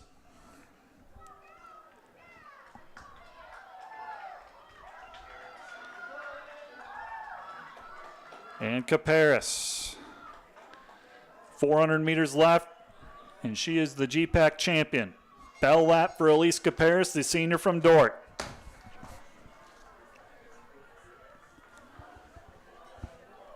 Here comes your second place runner. She's got 100 meters left to go on this lap. That's Madison Gherkin, your defending champion. She's lengthened her lead on second over Emma Haley to about 10 meters. Concordia, Kaya Richmond, running fourth. Richmond closing in on Haley from Northwestern. Battle for third right now. But it is Elise Caparis on the back straightaway now. She is your leader. Just over 200 meters left in this 3,000 meter steeplechase. Caparis. 200 meters to go, 2 steeples to go. Caparis approaching the water steeple. If we can, let's just focus on the leader right here. Elise Caparis on the water steeple. Joining Jocelyn Farhar from College of St. Mary, clearing the water steeple. And it'll be Caparis around this final turn. Caparis approaching the back straightaway. Elise Caparis, your leader from the opening gun. She is going to be your steeplechase champion. Elise Caparis, senior from Dort. She will win it. Unofficial time of 11:35. And Elise Caparis takes home the title for the defenders. 10 more points for Dort. Here comes your second place runner, the defending champion Madison Gherkin. And she has 1 more steeple left. Gherkin, junior from Hastings. She will finish second. Battle for third between Emma Haley of Northwestern and Kaya Richmond. It's Richmond from Concordia who will get third. Haley from Northwestern will be fourth. Brooke Wigdahl, College of St. Mary's, closing in. She will get fifth. Landry Hinkson of Hastings will be sixth. 6 finishers already. Here comes Taylor Anima, the second Dort runner. She will finish 7th. Anima, already a national qualifier. Taylor Anima, the senior from Dort, will finish 7th. As Taylor crosses the finish line, 12:48. Concordia will be next here. several Concordia runners, so we'll check the bib number. Number 13, Caitlin Nix, the sophomore, coming down the straightaway.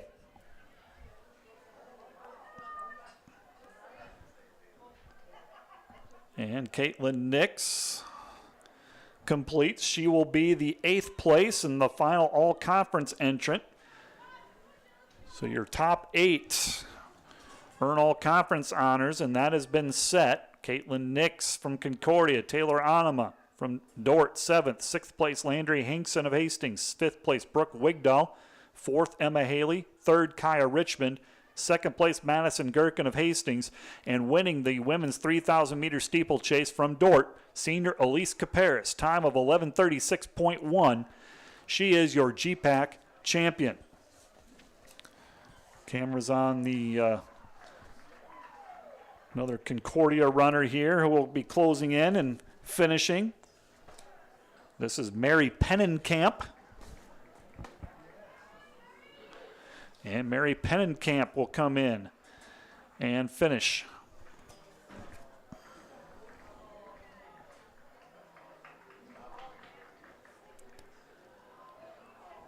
And I believe I'm scanning the track, and I think that is it. So we'll focus in on the high jump while we can. Men's steeplechase set to start at 1, which is in just a couple of minutes.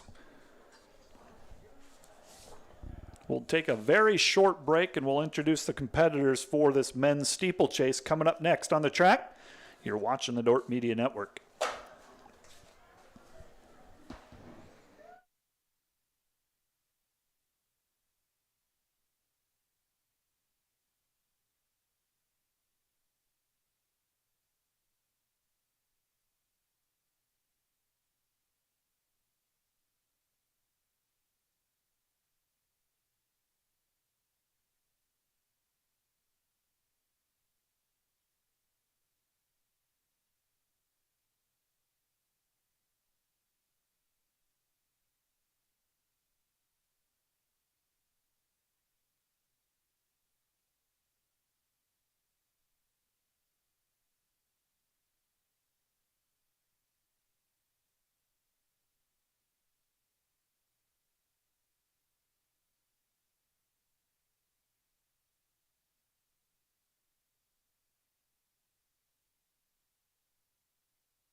And we are back on the live stream on the track. Up next is the men's steeplechase. This will be run in 2 sections. We'll have 2 heats of the men's steeplechase. First section, we'll have 8 athletes. Or are they going to run this combined? On the heat sheets, it says 2. Overall, in this 3,000-meter steeplechase for the men, there are 22 qualifiers. And of the qualifiers, 7 returned from last year. Your defending champion, Kalen Dockweiler from Doane, he is in the field. Nathaniel Schroeder from Dort, he was 4th a year ago. He returns, as does Peter Shippey. He was 5th a year ago. Joseph Kunert of Northwestern was 6th. Nathan Pennenkamp from Concordia was 7th a year ago. Also returning in the field, Thomas Gorline of Concordia and Wyatt Balduff of Dakota Wesleyan. And it looks like we do have indeed 2 heats. So this first section features 8 athletes scheduled to run. It looks like we have 7. Second section will have 14 more. So we have 7 in this first section. That is Juan Celio of Briar Cliff.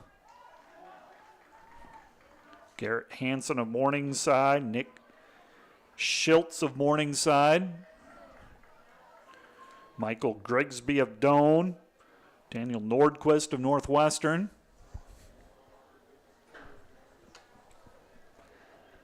Out in front is Briar Cliff. That's Juan Cello. Cello with the lead. Just like the ladies, it'll be just under 8 laps. Same format. It is Cello with the lead.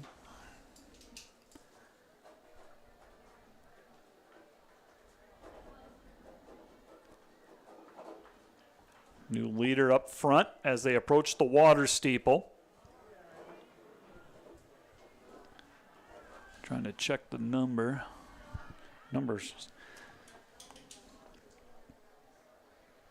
To me, it looked like a Morningside jersey, but we'll have to check as they come across.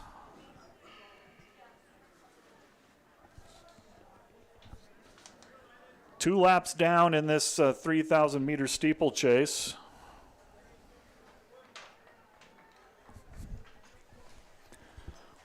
We're also going to show highlights.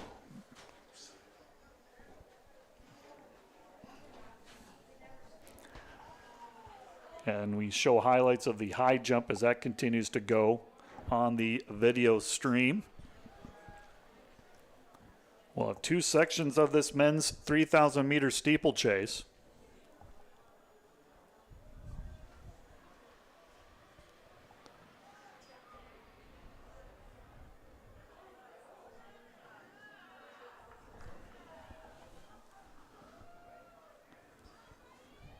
There's your 2 Briar Cliff, Juan Cello, Carter Matthews. On the video stream, Doan high jumper. Here's Grant Brower with clears a height in the high jump as well. Back on the track.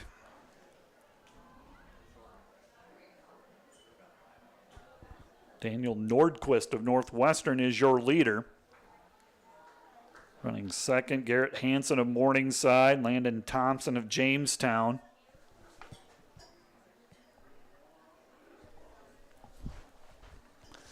Levi Sun of Morningside is the scratch. So Daniel Nordquist of Northwestern is your leader. Fastest time in this section qualifying, Garrett Hansen of Morningside. He's qualified in this event before. 2 years ago, he was finished 8th. He's been on the medal stand before. But right now, it's Daniel Nordquist. Here on the high jump, got a Northwestern athlete.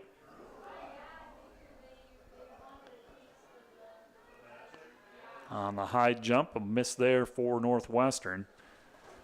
And on the track, Daniel Nordquist is your leader. Nordquist the leader as he is on the water steeple, clears that with ease. Nordquist running at a good pace right now. Daniel Nordquist, the senior from Northwestern, has the early lead. Section 1 of 2 in the 3,000 meter steeplechase. Nordquist right in front of the grandstand area here.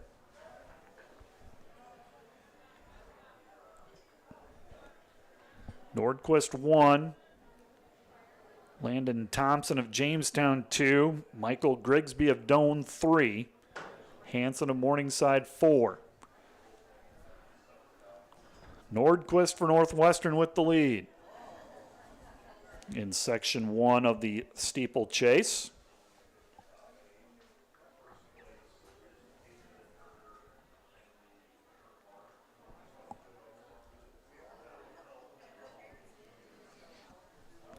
Nordquist from Northwestern with the lead.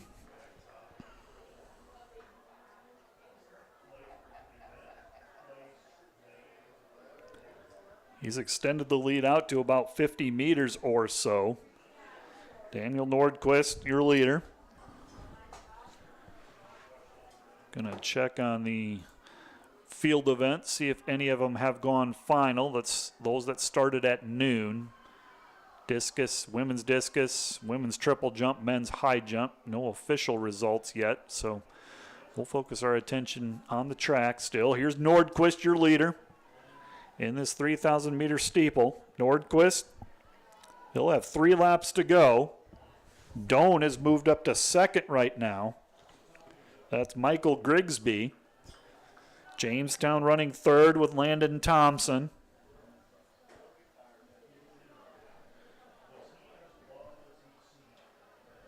Nordquist with the lead. Grigsby and Thompson running second and third. Nordquist from Northwestern leading. 3 laps left to go.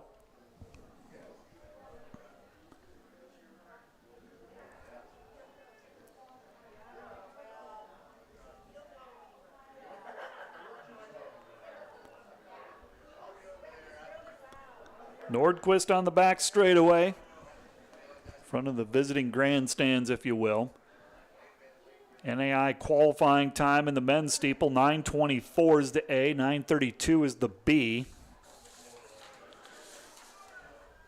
A couple of these athletes have hit that standard already. Your record held by Brock Taut of Nebraska Wesleyan, 1910, set back in 2014. Here comes Nordquist. He's your leader. Home straightaway. Daniel Nordquist of Northwestern came in with a seed time of 10:40, trying to beat that time. He'll have 800 meters left after he completes this lap. Nordquist, the leader, moved into the lead on the second lap.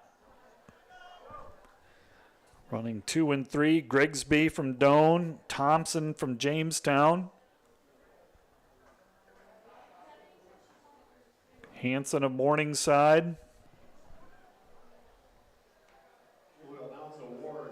Schiltz of Morningside. And you have the 2 Briarcliff athletes, Juan Sello and Carter Matthews. Nordquist, the leader. Nordquist running first for Northwestern in this first section of the 3,000 meter steeple. Nordquist with a comfortable lead. He will lead heading into the bell lap.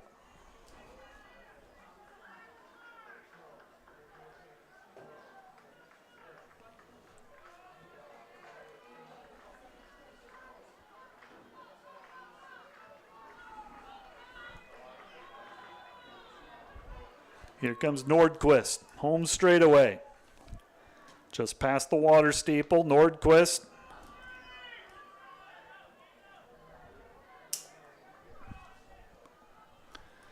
We'll have 1 lap to go, 400 meters left to go for the leader, Daniel Nordquist. Time on the clock is about 9 minutes with 400 meters and a set of steeples to clear. And he will win this first section of the steeple. Jamestown, Landon Thompson running second, Grigsby third from Doan. Then the 2 Morningside athletes, Schiltz and Garrett Hansen, running 4th and 5th respectively.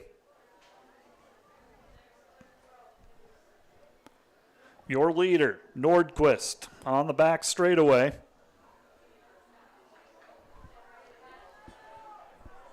Nordquist is seed time 10:40.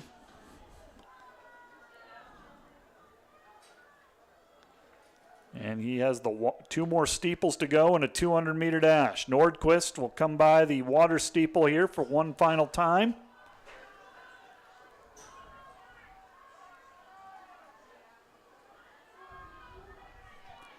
And Nordquist clears the water steeple. This is Daniel Nordquist, looking like he will win this first section of the 3,000-meter steeple. 100 meters left to go, gaining speed as he goes, as he's encouraged by the home fans, the home straightaway. And Daniel Nordquist. He's going to run a time that much faster than his qualifying time, about 20 seconds faster. Roughly around 10:24 for Daniel Nordquist, 16 seconds faster than his qualifying time. Here's Morningside making a run. Could be Hanson, could be Schiltz, Jamestown. Landon Thompson runs third. Then Morningside. That was Hanson of Morningside second. Thompson third. Schiltz of Morningside fourth, 10:42. Carter Matthews from Briarcliff, 10:46 was 5th. Michael Grigsby of Doane, 6th. Here comes Juan Cello. Grigsby's time of 10:51.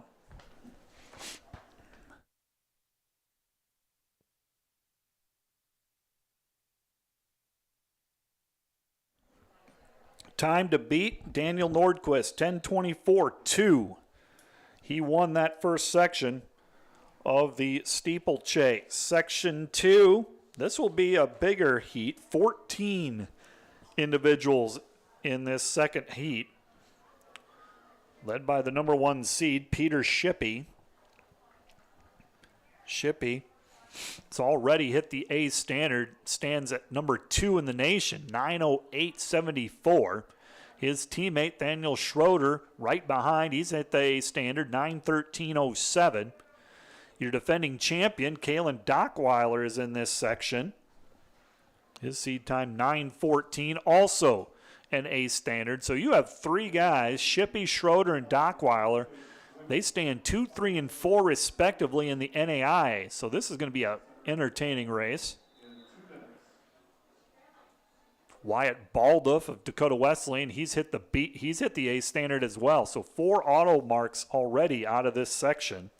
Rounding out the field, Joseph Kunert of Northwestern, Thomas Oliver of Doane, Nathan Pennenkamp of Concordia, Duncan Blankenship of Doane, Wesley Dieterman of Concordia, Christian McCafferty of Midland, Levi Landman and Sean Goosebrook from Dort, Tatum Jelleberg from Hastings, and Thomas Gorline of Concordia. 14 athletes in this final section. Balduff off to the early lead. We're just underway. And all 14 are out there, so no scratches out of this second section. Second section of the 3,000-meter steeplechase. The time to beat, Daniel Nordquist of Northwestern, 10:24.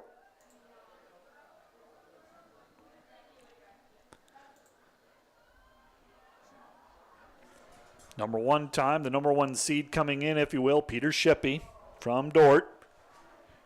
His teammate, Daniel Schroeder, the number 2 time, Shippey 9:08, Schroeder 9:13. Your defending champion, Kalen Dockweiler, 9:14.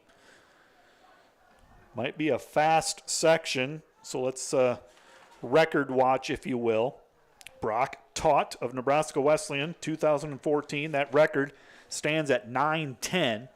That is a time that Shippey has beat this at some time this season.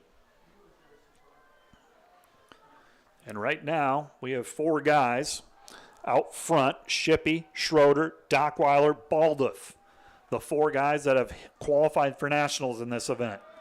That's Peter Shippey and Kalen Dockweiler running 1-2, followed closely by Schroeder and Balduff. This is going to be a fast section, folks.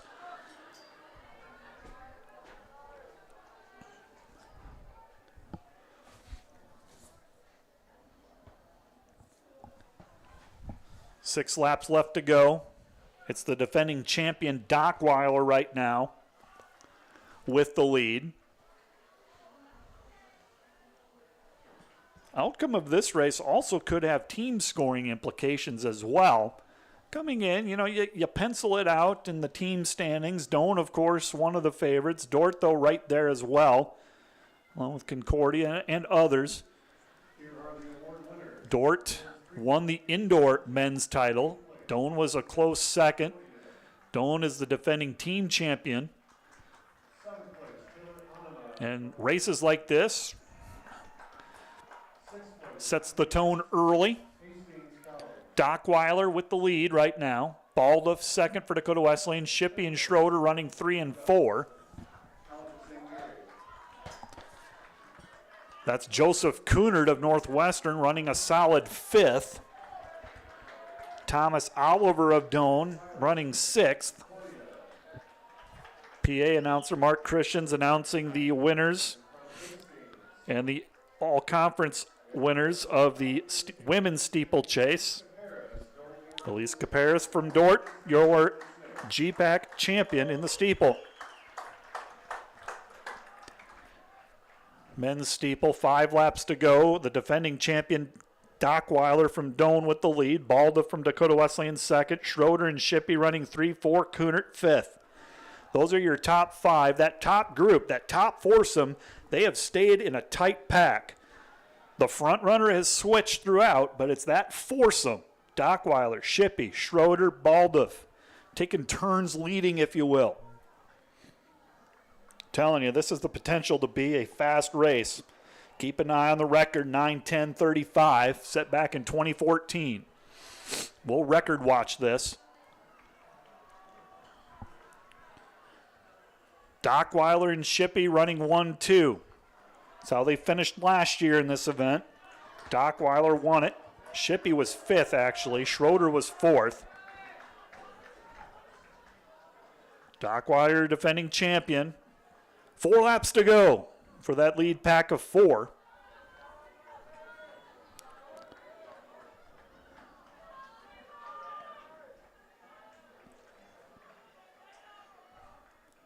Dockweiler, Shippey, Schroeder, Balda.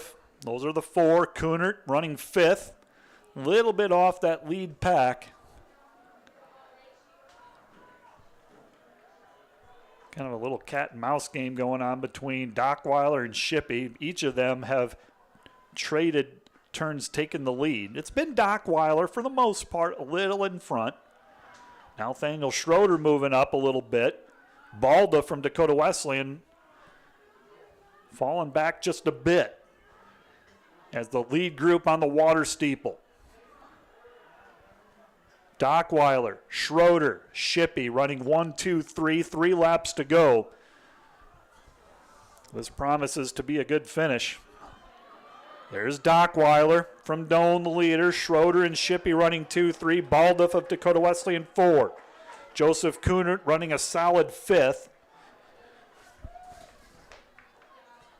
Then you have Doane Thomas Oliver running 6th.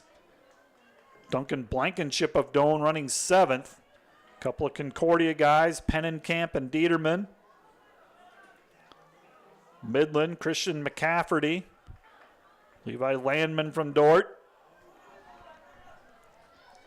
Your leader. There's Dockweiler. And Nathaniel Schroeder running 2nd for the defenders. Shippey falling off a bit, 3rd. Balda 4th. Joseph Kunert within striking distance. He's in 5th from Northwestern. It's Dockweiler and Schroeder right now running stride for stride. If anything, they've quickened the pace, those two. Dockweiler trying to run away with it. Schroeder not letting him. But it is Dockweiler and Schroeder right now on that lap. Really setting the tone. Dockweiler and Schroeder, 800 meters left. Shippey running 3rd, Balda 4th, Kunert 5th. Dockweiler, the defending champion, try to hold off Nathaniel Schroeder from Dort. Dockweiler, the junior, Schroeder, the senior. Both have earned all conference honors. Dockweiler, the defending champion.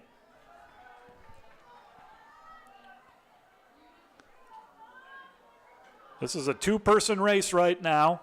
Dockweiler and Schroeder. Back straightaway. Water steeple next for that duo.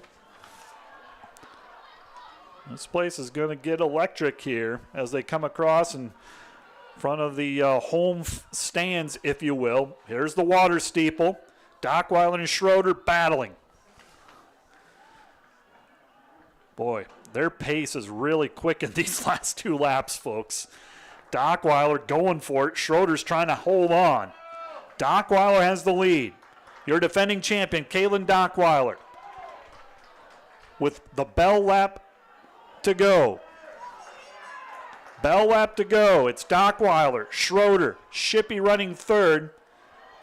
Balda for Dakota Wesleyan 4th. Kunert for Northwestern 5th. Dockweiler is your leader. He's extended it out now over Schroeder from Dort.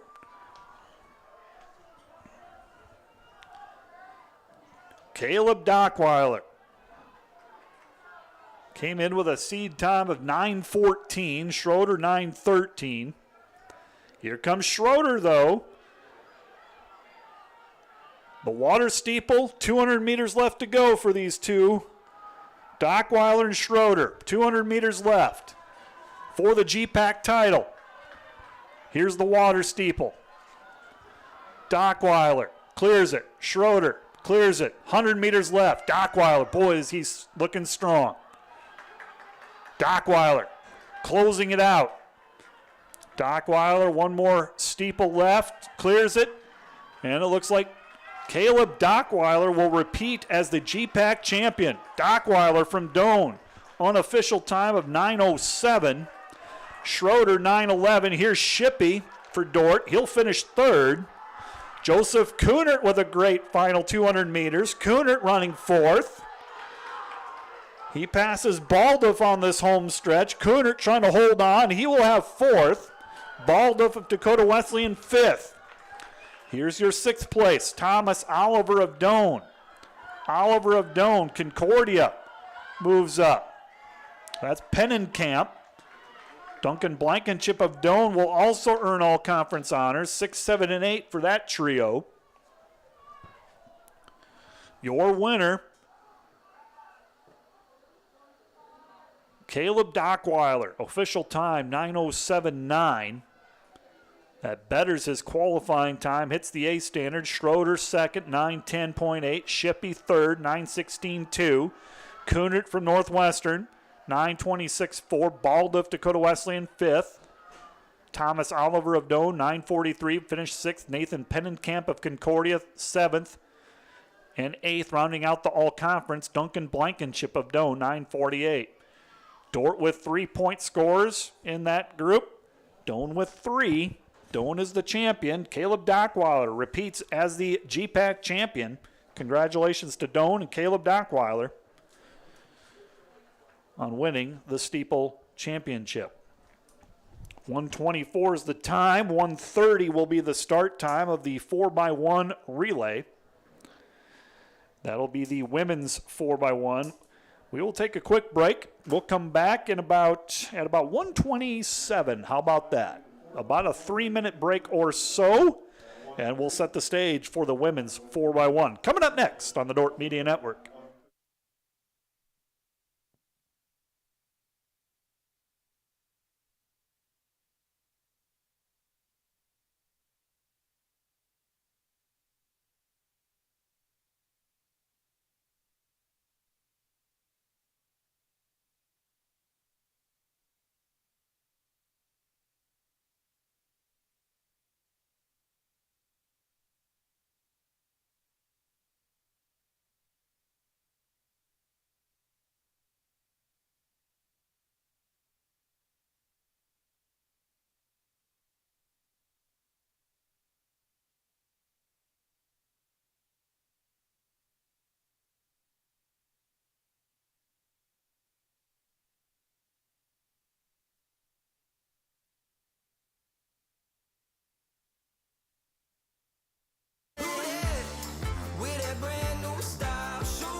Welcome back to Open Space Park, site of the 2023 Great Plains Athletic Conference Outdoor Track and Field Championships. Up next on the track, we'll have two-section final of the women's 4x1 relay. The first section will have 2 teams. Section 2 will feature 8. Understand that we have some field events, highlights. I think we'll try to squeeze them in between the women's 4x1 and the men's 4x1. So we'll squeeze those field event highlights of the throws, I understand. Women's 4x1, 10 qualifiers. Your fastest time belongs to Mount Marty, 47.49, just ahead of Concordia. At number 2, 47.92. Hastings is your 3-time champion, defending champion in this event. They've won it the last 3 years. Mount Marty was second a year ago. Dort has been third 2 of the last 3 years. In this first section, you'll have Morningside and Northwestern running. Just 2 teams in this 4x1 first section. Men's high jump has not gone final. That's still going on. First runners, Laura Green from Morningside for Northwestern. It'll be Grace Hendrickson. Green will hand it off to Taylor Green, who will hand it off to Hope Morgan. Then anchor will be Maddie Maroney for Morningside. Northwestern will go from Hendrickson to Addison Weirda to Aaliyah Reese, then to Shaylee Yates. First section, women's 4x1.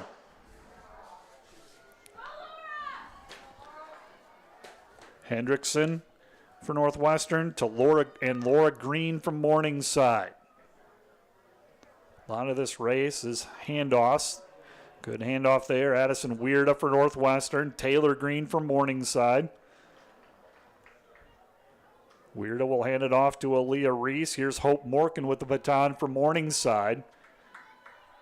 Morgan now for Morningside puts the Mustangs in front. Morgan has the lead. She'll give it off to Maddie Maroney, the freshman, to bring it on home for the Mustangs. Shaylee Yates for Northwestern running anchor. It's Maroney for Morningside running anchor. Morningside with the time to beat. And Morningside, roughly around 51.5, wins that first section and then puts a time out there to beat.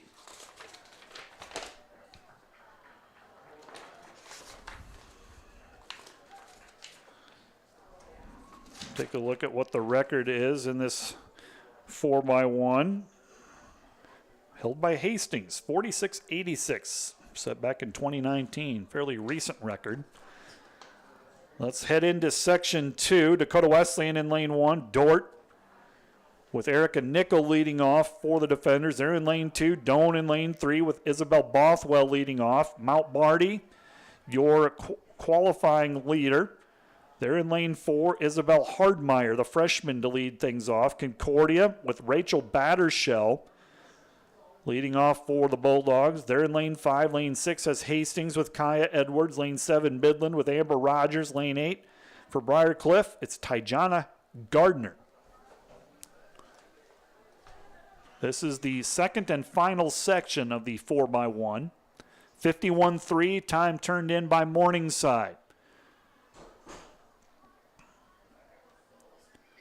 Mount Marty, they have hit the A standard already. Concordia's hit the B.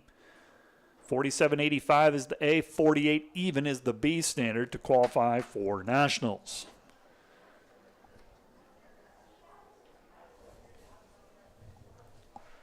Believe we will have time to show some highlights. Some field event highlights in between these two sections.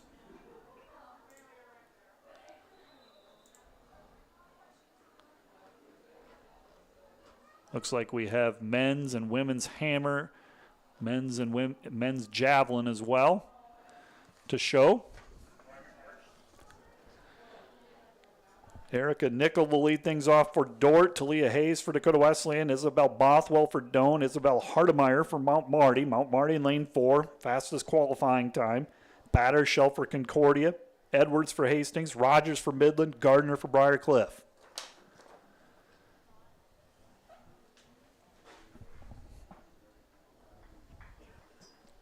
Morningside won the first heat.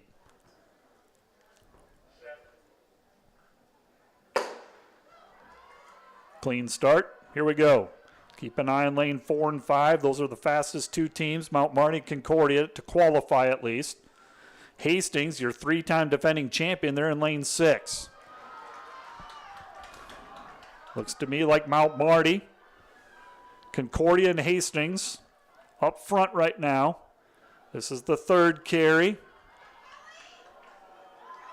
That looks like it's Mount Marty. Alexis even out in front.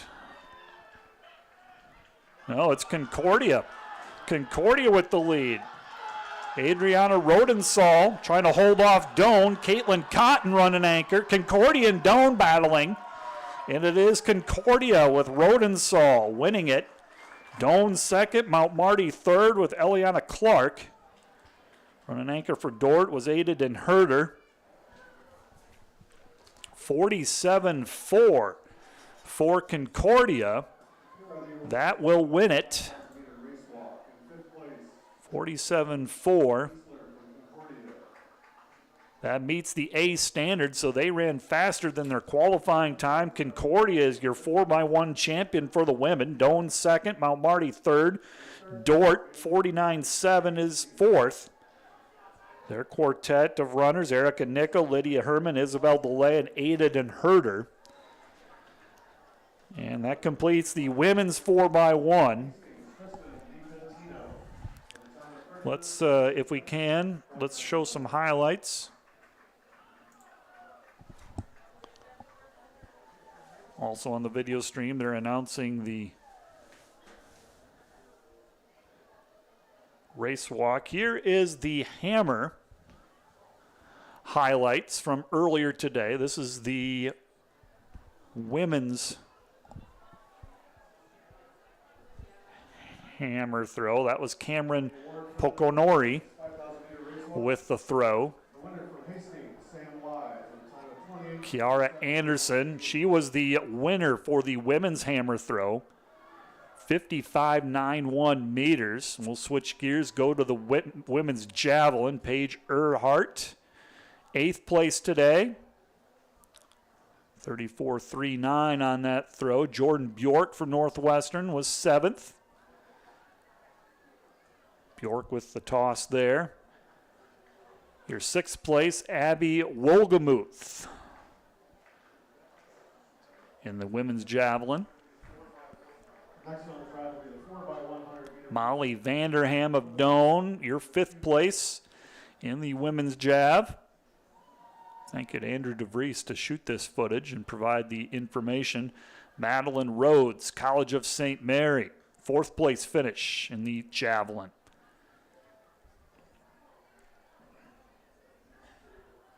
Gretchen Stottlemyre from Concordia, 3rd.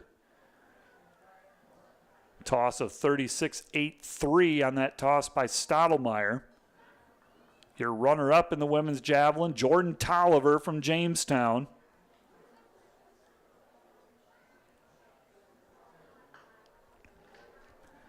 And that video footage, again, courtesy of Andrew DeVries and the Dorp Media Network. Thank you for that. Here's Grant Brower at the high jump for the defenders.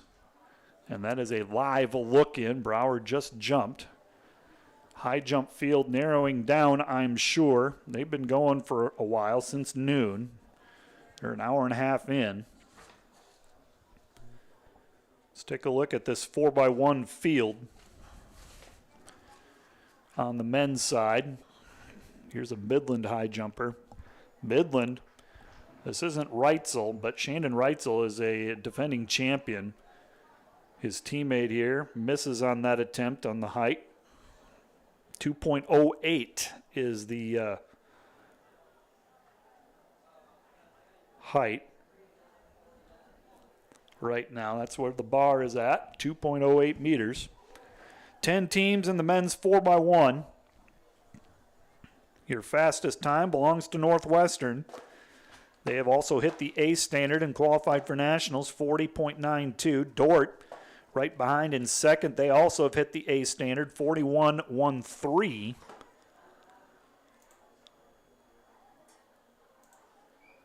For the defenders, Mount Marty, 41.56. That has met the B standard. Doane, Briarcliff, Morningside, Jamestown, Concordia, Midland, and Dakota Wesleyan. 5 of these teams, Northwestern, Dordt, Mount Marty, Doane, Briarcliff, have all qualified for nationals, 3 of which have hit the A. The remaining 2 have hit the B standard. So this will be a fast race as well, which means we're on a record watch, which means let's tell you the information that you need to know. Record set by Doane back in 2011, 40.58. Boy, that's fast. Set by Doane, Ben McCaleb, Thomas Hodges, Chris Busby, and Bregish Lawrence. This will be the men's 4x1. Just blew the whistle, so we are close. 2-section final. Midland and Dakota Wesleyan will be in this first section. We'll have a full section in Heat 2.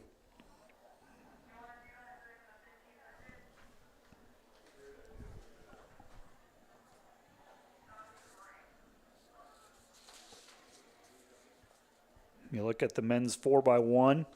Mount Marty is your defending champion. Doane was second a year ago. Briarcliff third.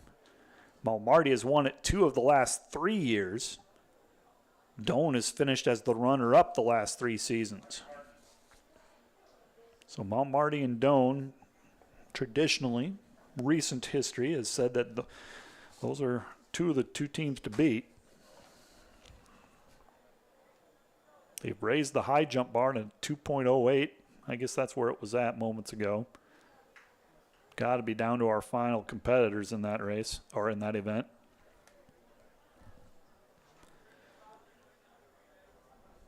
Men's 4x1, Midland and Dakota Wesleyan running in this first section. Kobe Carr for Dakota Wesleyan, Adrian Patagny for Midland, according to my entry sheet. It's Dakota Wesleyan handing it off first. Midland unable to convert, and the first handoff. Yellow flag is waved, so now it's Dakota Wesleyan running unopposed in this first section. Gavin Hazelhorst, the freshman for the Tigers, the third. He will hand it off to Barrett Nielsen. So Dakota Wesleyan running alone here in this first heat after the bad exchange from Midland. Dakota Wesleyan, I'll tell you what their time was as soon as they put it up there on Dakota timing.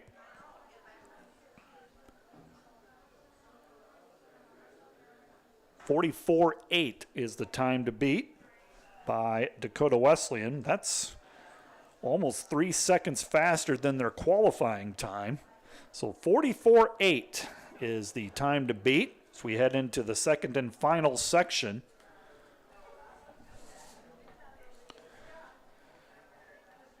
Of the men's 4x1. This is going to be a fast heat. Concordia will be in lane 1. Leading off will be Mark Cook. Lane 2, Briarcliff. Leading off, Dominic Archer. Lane 3, Deontay Howard, the sophomore from Mount Marty. Lane 4, Northwestern has the fastest qualifying time, an A standard time. Leading off for the Red Raiders will be Grant Palmer. Lane 5 is occupied by Dordt. The defenders will have freshman Levi Skelhaas leading off. Dordt has met the A standard, second fastest qualifying time. Doane will be in lane 6. Jade Moore, a sophomore, to lead things off for the Tigers. Morningside, Jared Nichols will lead off for the Mustangs in lane 7, and Jamestown will occupy lane 8. Braden Knutson, a senior, will lead off for Jamestown. Top 5 of these teams have all hit a standard. Northwestern, Dordt, Mount Marty, along with Doane and Briarcliff. Northwestern and Dordt, the A. Mount Marty, Doane, Briarcliff, the B. Dakota Wesleyan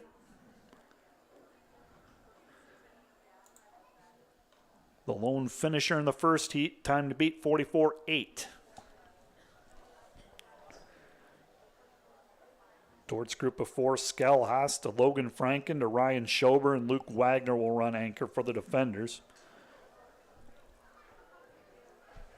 Race like this, it's hard to get all the names in.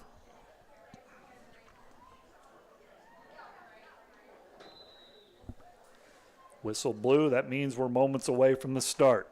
Runners will take to their blocks here. They're standing behind. That indicates they're ready. The official will tell them to, on your mark. That means for the athletes to get in their blocks, and that has just taken place. Northwestern, the number one time coming in. Grant Palmer, supposedly leading off for the Red Raiders. Dort will start with Levi Skell-Haas, Mount Marty, Deontay Howard, Doan with Jade Moore. This is going to be fast, ladies and gentlemen.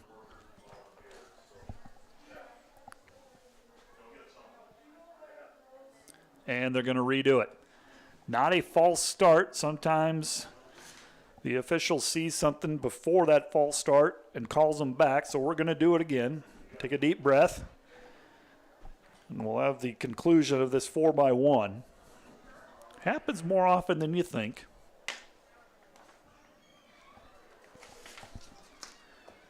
This is section 2 of the 4x1 final for the men. Over at the high jump pit, I see Shandon Reitzel, the talented jumper, three-time national champion for Midland. He's over there. He might be the lone athlete left in that high jump, 2.08 meters. I saw two athletes miss at this height. Wondering if that was their final miss. All right, here we go, 4x1. Don't blink, you might miss this. It's going to be that fast. Here we go. This time we got a clean start. Levi Skell-Haas leading off for Dort. Grant Palmer for Northwestern. Skell-Haas with a good first carry. Doan running well as well in lane 6. Doan with the lead. This is Christopher Vincent for the Tigers. On the inside, that's Logan Franken for Dort. Second exchange is good. Here's Ryan Schober for Dort. Doan with the lead with Andrew Mahoney. Doan is going to come off the final turn with the lead.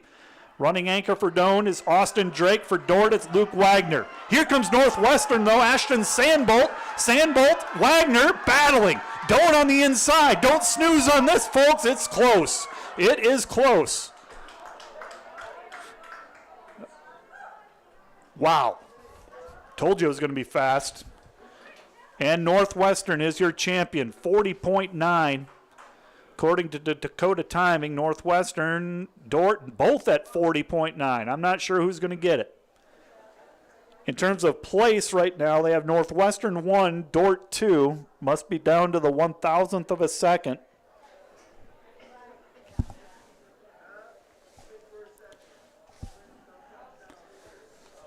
So it is Northwestern winning. Told you it was going to be close. That time, 40.9 for both of those teams, is a season best. So Northwestern, the quartet of Grant Palmer, Cody Post, Braden John, Ashton Sandbolt, by a nose, is your GPAC champion. Dort, I think, was second, although Doan was right there too. Ridiculous how fast that was, ladies and gentlemen. What a race. That was fun.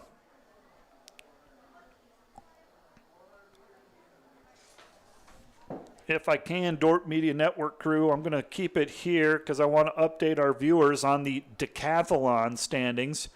Through 9 events now of the Decathlon, with only the 1,500 to go, Mason Schleiss of Mount Marty is your leader, 5,835 points. He leads his teammate by 6 points, Seth Wiebelhaus. That's ridiculous. 9 events and it's separated by just 6 points. Nate Ruprecht of Dakota Wesleyan sits in 3rd. Zimmerman from Doan 4th. Elijah Weaver of Northwestern 5th. Connor Smith of Jamestown 6th. Michael Byer of Mount Marty 7th. Bryson Tripp is 8th. That is with 1 event left to go, ladies and gentlemen, to the 1,500 meter. Not sure when they're going to try to squeeze that in. On the schedule, it says around 3 p.m., but it might be before that. In fact, I bet it will be. So, and also I want to take one small peek again at the 4x1 results. See if those are final. They are not final yet, so allegedly Northwestern is the champion, but it was close, and so I bet they're going to take a look at that. Up next on the track, a 1:50 start time for the women's 1,500-meter run.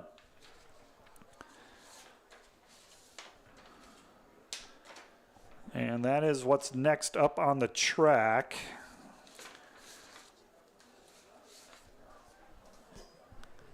Which means they are going to start over on the far side. You know, we're going to take just a short break, maybe a minute break, and we'll set the stage for this 1,500-meter run. You're watching the Dordt Media Network.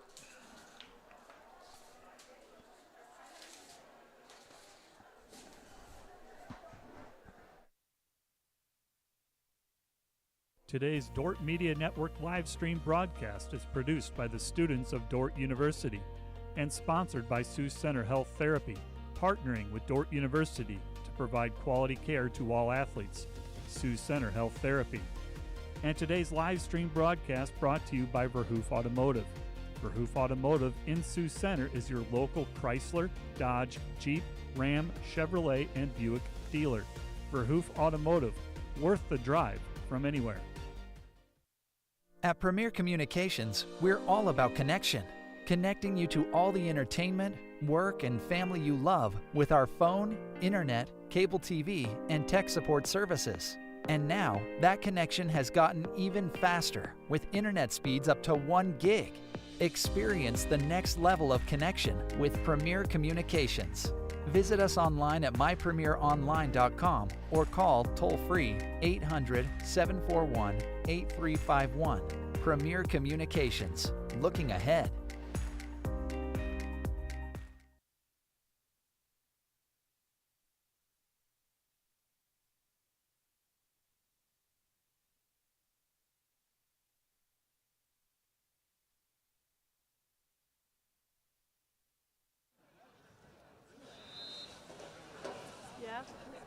Back at the track of the 2023 Great Plains Athletic Conference Outdoor Track and Field Championships. We're at Open Space Park on the campus of Dordt University, day 2 of this championship, and what a day it's been already.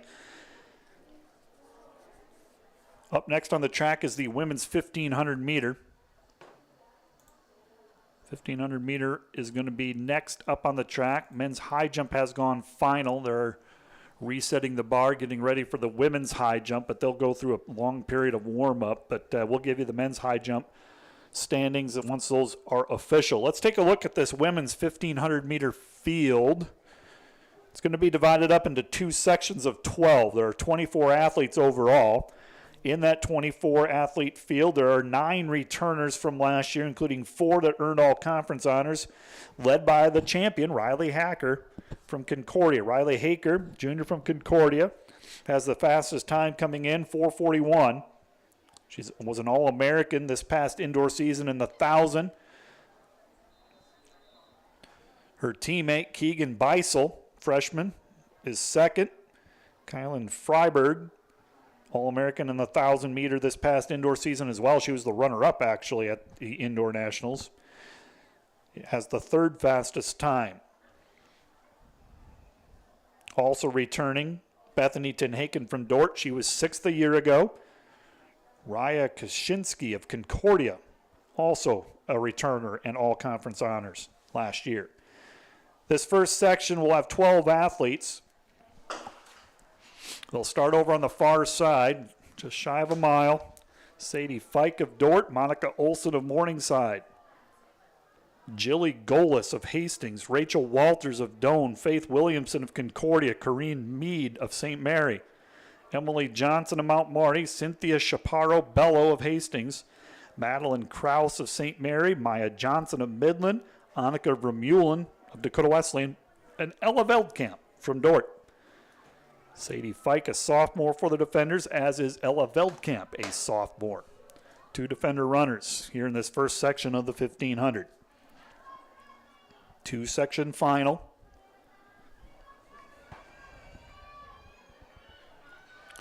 Still have some excitement, some goosebumps from that men's 4x1. What a race that was. What a finish. Northwestern, Dordt, Doane battling. The final results, I think, will indicate how close that really was once they become final. First opening 300 meters in this 1,500-meter official. 3 laps to go for these women's 1,500-meter athletes, Section 1.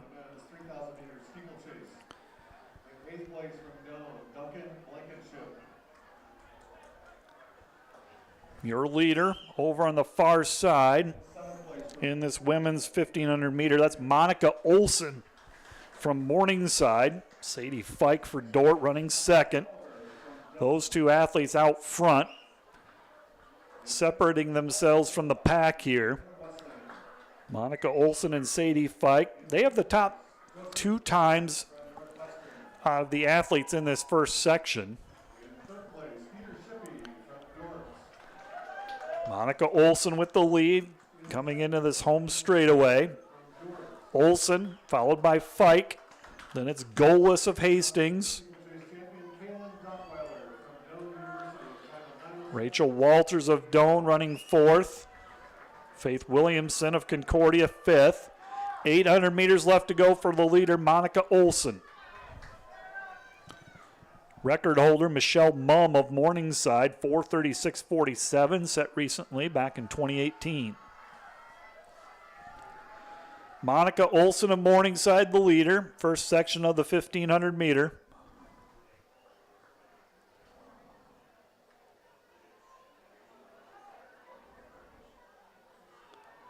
And Olson has extended her lead over Sadie Fike from Dordt.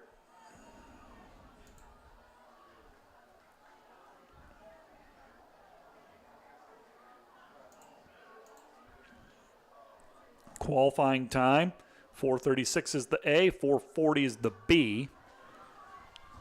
And taking a look at the qualifying times, no one from the GPAC has hit a standard in the 15 for the women yet. It's Olson for Morningside with the lead. Here's Olson. She'll be heading into the bell lap and has extended the lead over the pack. Monica Olson, junior from Morningside, the Mustangs. Bell lap sounds. Here it comes. 400 meters left to go. Fike in second place for the defenders, followed by Goalless of Hastings, Walters from Doane, Concordia's Faith Williamson, Mount Marty, Emily Johnson. This is Olson out front. She has led from the start, trying to finish it up. Olson leading with 300 meters left to go. That's her on the back straightaway. Monica Olson, your leader. Trying to set a good time in this first section, the time to beat.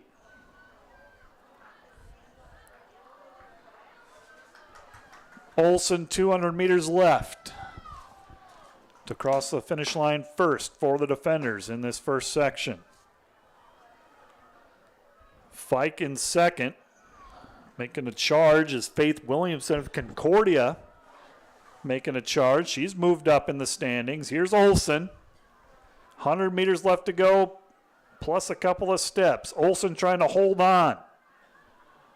Olson trying to hold on to her lead. Fike for Dordt trying to hold on to second. Here comes Williamson of Concordia. Rachel Walters of Doane in there. Goalless. It's going to be Olson from Morningside. Battle for second. Williamson and Goalless. Sadie Fike from Dordt 4th. Rachel Walters from Doane 5th. This is Corinne Mead of College of St. Mary's with a good push. Ella Veldkamp for the defenders comes in as well. Veldkamp roughly around 5:26 with that time. Let's check the official scoreboard time. Olson wins it 5:05. Goalless of Hastings was second, 5:09.1, just ahead of Williamson from Concordia, 5:09.2. Fike from Dort, 5:10.4. Time to beat, 5:05 by Monica Olson. Faster than her qualifying time by over 3 seconds. Good effort there by Olson. Here comes the second section of the 1,500 meter for the women. Your defending champion is in this section, Riley Haker of Concordia. The runner-up a year ago, Kylan Freiberg, is also in this section, along with several teammates. Concordia actually will have 6 runners in this final section. They'll comprise half of the field. Haker, Keegan Beisel of Concordia, Freiberg from Concordia, also from Concordia, Raya Kaczynski, Hannah Beentema, and Julie McIntyre. Dort will have 2 athletes running, Jessica Campman and Molly Mulder. Morningside will have a couple, Courtney Spohr and Taylor Spohr. Julie McIntyre, I mentioned her already, and then Caitlin Alberts from Northwestern rounds out the field. Second section of the women's 1,500 meter. Time to beat, 5:05. Qualifying time for the auto mark, 4:36, 4:40 for the B standard. As I mentioned, GPAC does not have a qualifier in the 1,500 meters coming into the championship. Final section of the 1,500 meter run. We'll head into the men's 1,500 after this at 2:05. Might get a little break for the voice, 1 or 2 minutes. I'm still kind of got the old goosebumps after that 4x1. That was a great race. It's one that I'm going to listen to afterwards and see how I did. Hopefully I did as well as the athletes, but boy, what an effort. Outstanding effort in that 4x1. Photo finish. Not sure the results have gone final even, but I digress. Here we go. It's Courtney Spohr from Morningside with the lead right now. Spohr from Morningside with the lead over a couple of Concordia athletes. Number 1, it's Riley Haker. She's your defending champion. Keegan Beisel, the talented freshman for the Bulldogs, running 3rd.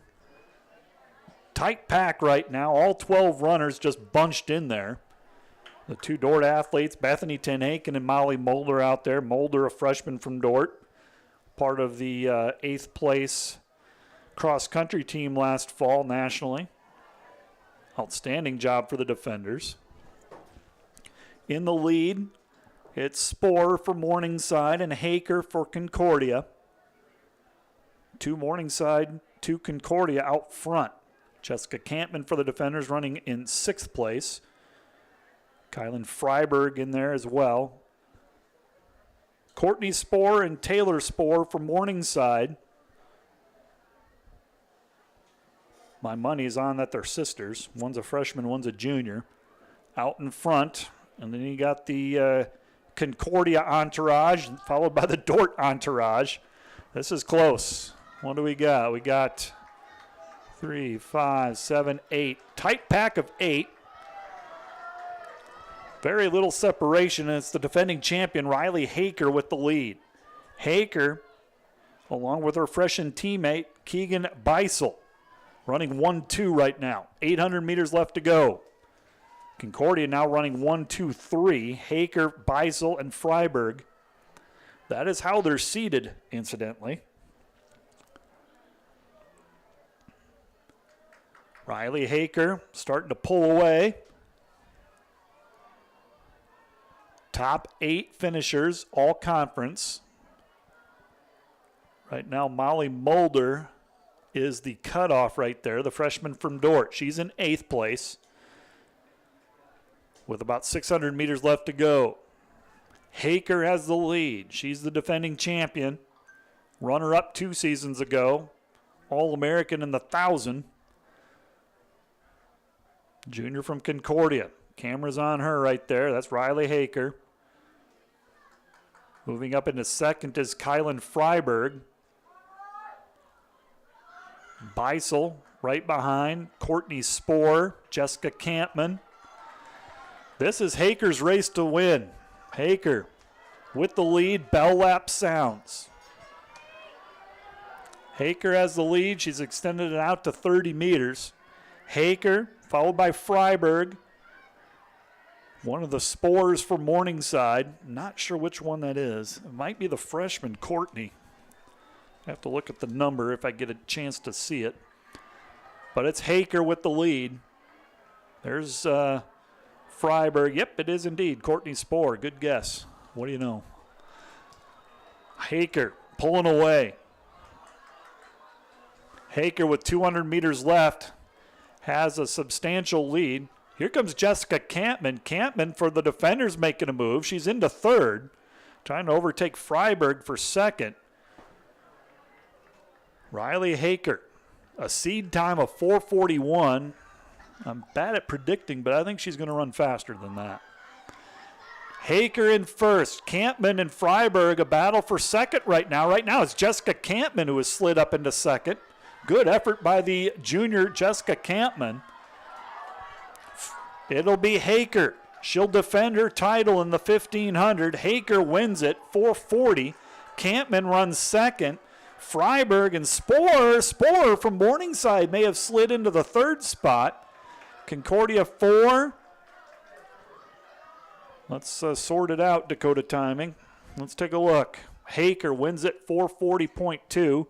Campman second, 4:44. Courtney Spore third, 4:45. Freiberg, 4:46 was fourth. Beisel for Concordia, 4:51. Beentema from Concordia was sixth. McIntyre from Concordia seventh, and Taylor Spore was eighth from Morningside. Congratulations to Riley Haker, your two-time champion now in the women's 1500. Let's look at that time, 4:40.2. It's 0.2 of a second away from the provisional from the B standard, but she is your two-time champion now in the 15. Let's head into the men's 1500 meter. I see them ready to go over there, so we're not going to be able to take a break, sadly. Men's 1500 meter. Overall, you look at the field here, 24 athletes. They're going to divide it up into two heats, two sections.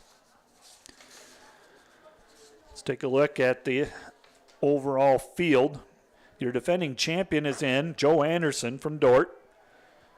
Your runner-up, Camden Cessna. Calvin Rohde from Concordia. He was third a year ago and has the fastest qualifying time. Trey Engen was sixth a year ago. Those are your returning all-conference athletes. Overall, 10 athletes return in the field. This is Section 1 already. It's already started. Here are your athletes. Hudson Opp of Concordia. Drew Helmstead of Jamestown. Tag Tfet of Mount Marty. Tyler Salter of Hastings. Caden Itaker of Mount Marty, Canyon Vermillion of Jamestown, Deshaun Burks of Hastings, Nathaniel Burvig representing the defenders, Mason Welker of Morningside, Parker Halder of Morningside, Jimmy Wynn of Concordia, and Tanner Ahrens of Morningside. 12 athletes in this first section of the 1500.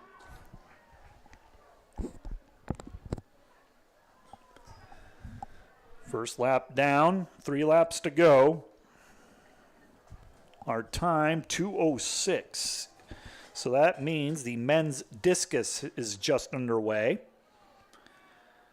Just a heads up, Media Network crew, at some point they're going to interject the final event of the decathlon, the 1500 meter. It says a 3 o'clock start time, but it's going to be sooner. Not sure when they're going to interject that, but it'll be coming. Scheduled next is the sprint hurdle finals, the 100-meter hurdle finals for the women, the 110 for the men. First heat of the men's 1500 meter, your leader, Jimmy Wynn of Concordia. Tyler Salter of Hastings running second. It's Wynn with the lead, and then the pack of runners, of 11 runners. Yep, all 12 are out there. Jimmy Wynn with the lead, 800 meters to go on this first section.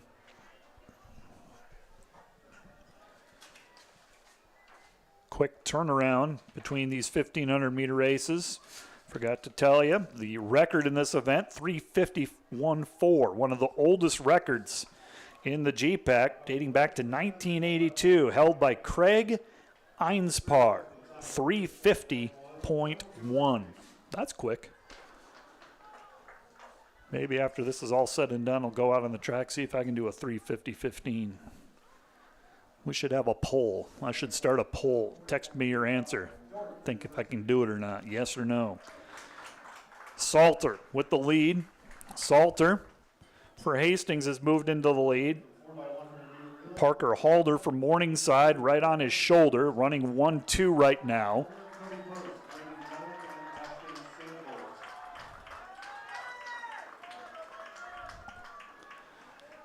And the bell lap sounds. Bell lap sounds. They're announcing the top 3 teams in the men's 4x1. What a race that was. Northwestern is the winner. Dort 2, Doane 3. It's been one of the highlights so far. That was a great race. Your leader, Tyler Salter from Hastings. Salter has the lead. Parker Halder, Morningside. Jamestown making a push. Moving into second place now. One of the Jamestown runners. They have 2 in this section. Tyler Salter, Hastings trying to hold off. He's got 100 meters left to go, but being chased by Jamestown. That's Canyon Vermillion for Jamestown in second place. Salter for Hastings, the freshman. He is going to win it. Vermillion from Jamestown second. Salter for Hastings, Vermillion second. Close battle for third. Let's let Dakota Timing work its magic. 4:09.9 is the time to beat Tyler Salter. Vermillion second, 4:11. Tvet of Mount Marty, 4:14.7. He edged out Parker Halder, 4:14.9. Nathaniel Burvig, 4:16.7. 4:09.9 is the time to beat as we head into the second section of the 1,500-meter run final for the men. Might get a little bit of a break. 2:20 is the start time for the sprint hurdles. 12 more athletes in this second section, led by Calvin Rohde. He has the fastest qualifying time, 3:54.98, and that is a B standard time. He sits 36th in the nation, the only runner in the field to qualify to hit a mark. Also in the field, Trey Engen, Camden Cessna from Concordia, Engen's from Dort, Kalen Dockweiler from Doane. He was the steeplechase champion. Sam May from Dort, Joe Anderson, the defending champion from Dort, he's in the field. Justin Sorensen from Dakota Wesleyan, Tage Holstein from Dort, Trevor Kunsel of Concordia, Micah Wilweber from Concordia, Christian McCafferty from Midland, and Ryan Evans rounds out the field. Calvin Rohde, Joe Anderson, Trey Engen running 1, 2, 3 right now as the final section gets underway.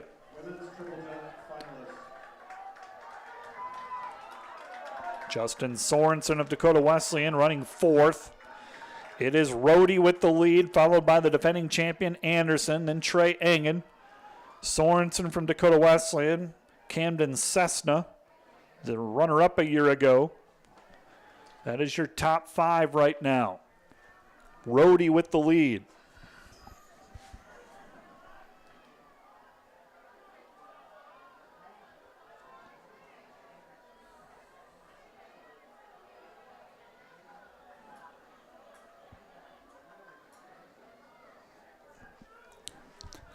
Rohde with the lead. Anderson 2, Engen 3. Camden Cessna 4. That is your top group right now. That group of 4, 2 Dort, 2 Concordia. Justin Sorensen of Dakota Wesleyan is 5th. Dockweiler just got done running the steeplechase. He's in 6th place right now. It's Rohde, Anderson, Engen, Cessna, your top 4. 800 meters left to go in this final section of the 1,500 meter. Now Joe Anderson for Dort will make a move. He'll move into the lead.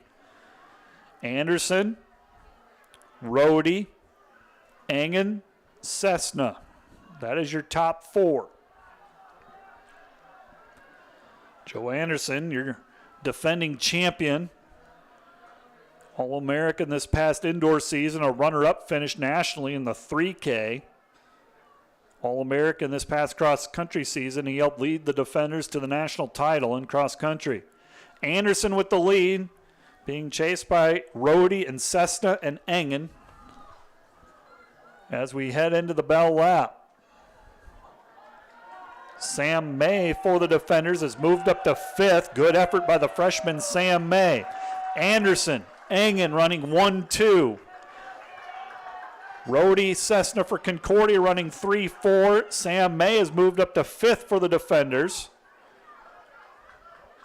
Holstein for Dort running 8th right now. Could be a good scoring event for the defenders here. Trey Engen now makes a move. Trey Engen for the defenders takes over the lead. It's Engen and Anderson, teammates, trying to run away with it. Anderson and Engen. Engen, 200 meters left to go. Engen going for it. Trey Engen and Joe Anderson out front. Engen, what an outstanding 400. Can he hold on? Can he hold on? Engen with 100 meters left to go. Engen's going for it. Trey Engen, the senior for Dort, is going to win it. Trey Engen. Now it's a matter, can he hit the A standard? Engen's got to go. 3:53 is the A. He got it. Trey Engen wins it. And I think he held on and hit the A. Joe Anderson was second, followed by the two Concordia guys. Camden Cessna, Calvin Rhodey. 3:57 for Cessna, 3:59.2 for Rhodey. Kalen Dockweiler and Sam May tied for 5th. 4:02. Dockweiler did that after winning the steeple. That's ridiculous. Trevor Kunsel of Concordia was 7th. Justin Sorensen got 8th for Dakota Wesleyan, but Engen wins it with an A standard time of 3:52.7. Joe Anderson second, 3:55 even. Outstanding showing there for the defenders. They got 3-point scores, 1, 2, and 5, I believe, in that event. Our next event scheduled on the track is set for 2:20. Dort Media Network crew, I'm going to take a break from talking. The world needs a break from Matt the SID, but we'll come back in about 2 minutes and set the stage for the 100-meter hurdle final for the women. You're watching the Dort Media Network.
All right, we're going to return to the broadcast here, courtesy of the Dorp Media Network. Thank you for joining us for GPAC Outdoor Track and Field Championship, Day 2, and what a Day 2 it has been. It's been a great day. Lots of exciting events. Getting ready for the women's 100-meter hurdle final. Started out with 23 athletes in yesterday's prelim, now down to our 8 finalists. They are Lane 1, Maddie Maroney of Morningside. Lane 2, Hope Morgan from Morningside. Lane 3, Josie Garrett of Doane. Lane 4, Ashley George of Mount Marty. She had the fastest qualifying time yesterday in the prelim. Lane 5, Adriana Rodensall from Concordia. Lane 6, Kayla Svoboda of Concordia. Lane 7, Emma Zoot from Northwestern. And Lane 8, Nisa Thomas from Hastings. Nisa Thomas is your defending champion. Ashley George was 5th a year ago. She had the fastest time in yesterday's prelim. Emma Zoot was 6th a year ago. 3 all-conference returners in this final. Nisa Thomas, the defending champion. Adriana Rodensall is the number 1 seed. She has an A standard time already in this event, 14:15.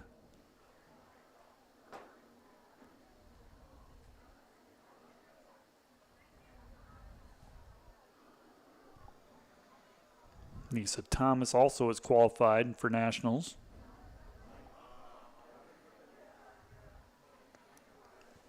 She was a qualifier in the 60-meter hurdles this past indoor season. So Nisa Thomas, the defending champion, is out in lane 8. Ashley George of Mount Marty.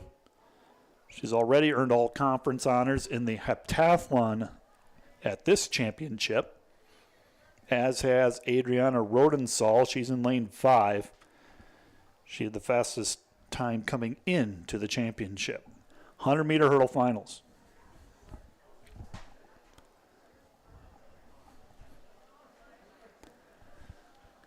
And we're going to restart it here. Up next on the track will be the 110-meter hurdles. It'll be a 2:25 start. We'll have to adjust the hurdle heights, move them around a little bit. So we're going to restart this 100-meter hurdle final. Gonna see what field events are done. We can give you some results in between the women's and men's finals. We'll try to give you the women's discus and the women's triple jump results.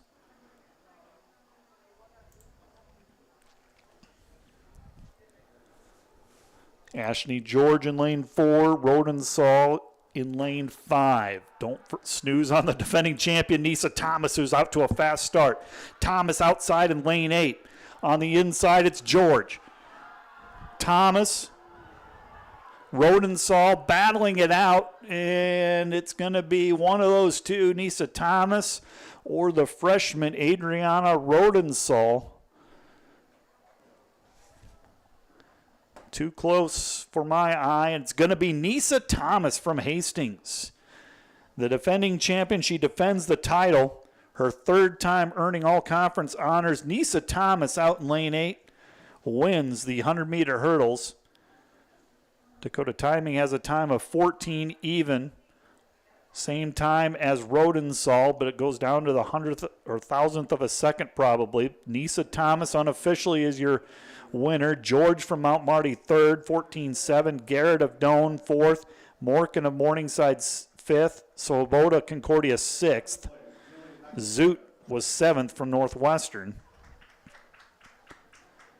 So they're going to adjust the heights here and add our 110 hurdles coming up next finals. Let's give you some field event finals that have finished up. Women's discus has gone final.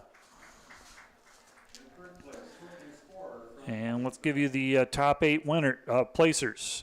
Abby Magnuson from Dakota Wesleyan was 8th. 7th place, Darby Deffenbaugh, also from Dakota Wesleyan. 6th place, Katie Van Lanningham of Doane.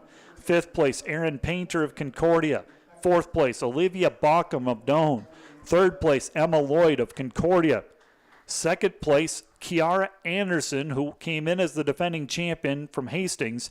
And winning the discus, Jessica Eden, junior from Hastings. Throw of 48.7. That is an A standard time. Her teammate Anderson hit the A standard. Emma Lloyd, Olivia Bauckham, Aaron Painter all hit the B standard in an outstanding field. Women's discus, Jessica Eden is your champion. Switching gears to the triple jump. Quickly give you those results. 8th place in the triple jump, Ashton Evans of Dakota Wesleyan. Isabel Saylor was 7th from Briar Cliff. Talia Hayes of Dakota Wesleyan 6th. 5th place, Josie Garrett of Doane. 4th place, Taylor Mose of Concordia. 3rd place, Josie Noble of Concordia. 2nd place, Roslyn Rogash of Doane. Winning the triple jump from Hastings, freshman Trinity Dowblin. She went 11.17 meters, 36.7 3/4 if you want that system. Congratulations to Trinity Dowblin.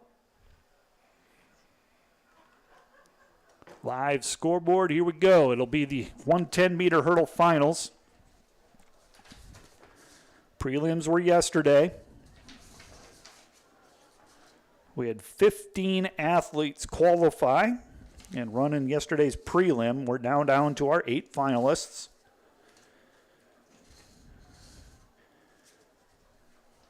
Last year's runner-up, Seth Wiebelhaus. He's in the field. He's in lane 5.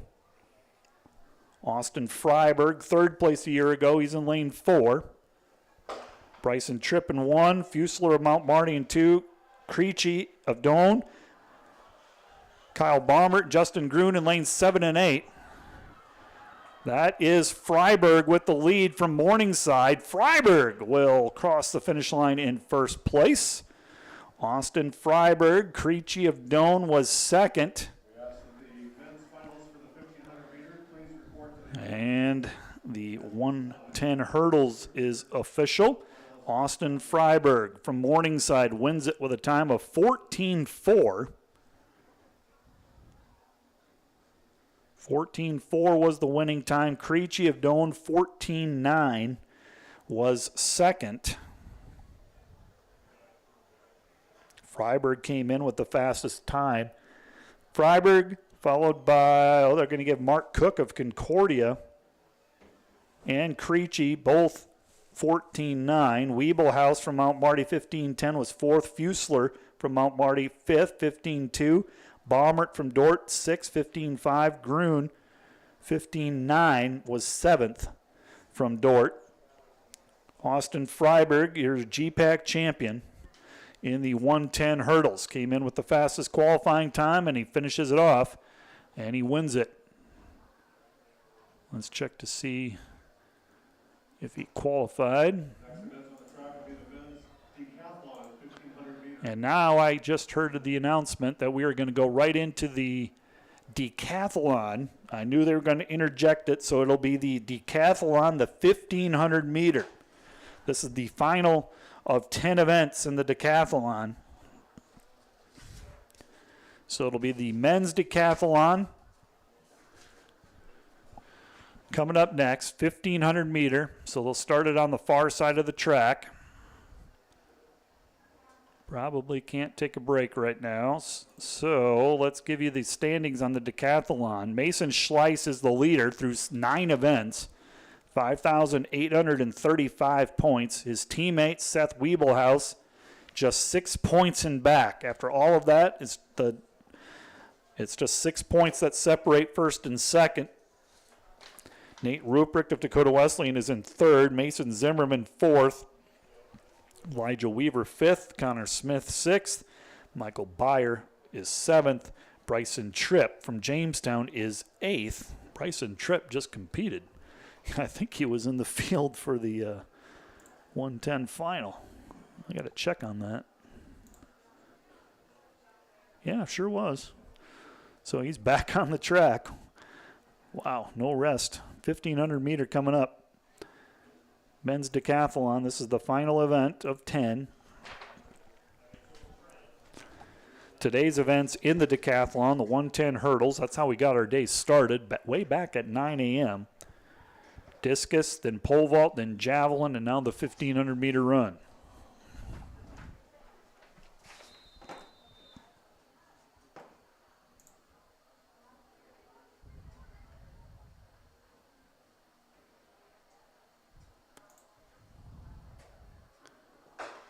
And they are off. This is the 1,500-meter run.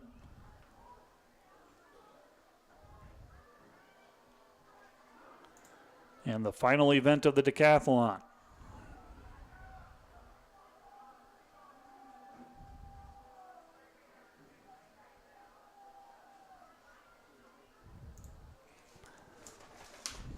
Men's decathlon, 11 total athletes started in the field. You have 10 remaining. Ben Thielander of Northwestern had a great first day, but had to drop out because of an injury. Mount Marty running 1-2. And it is Schleiss and Wiebelhaus, your two leaders in the decathlon. Mason Schleiss, he was fourth a year ago. Wiebelhaus is your defending champion in this event. Both guys have qualified in their past for nationals. Wiebelhaus actually sits fifth nationally. Schleiss sits seventh nationally in the decathlon, and those two guys are battling it out for the title here. Men's 1,500 meter. Up next will be the 400 meter dash for the women.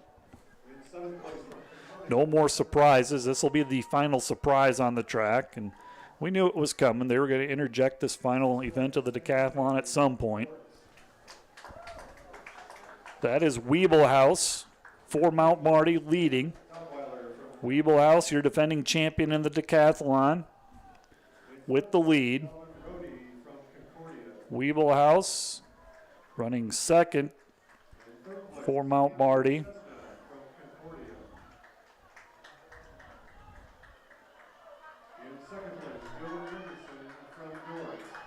That's Wiebelhaus with the lead.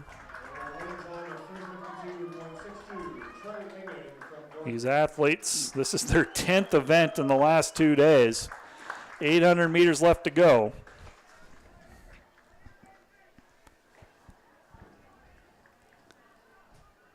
Announced the 1,500 meter all conference. Trey Engen for Dort winning it. Joe Anderson, his teammate, second. Sam May was sixth for Dort. Defenders with 3-point scores there. Concordia with a couple of point scores as well. Rhodey and Cessna. This is the 1,500 of the decathlon.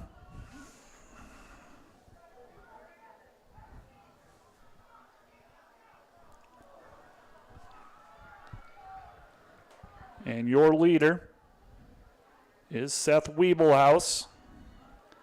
Camera's got him right there. That's Wiebelhaus in second place overall in the decathlon, but he has a commanding lead here in this 1,500 meter.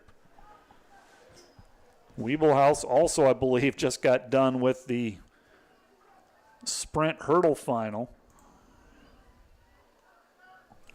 Wiebelhaus will have the lead as we head into the bell lap.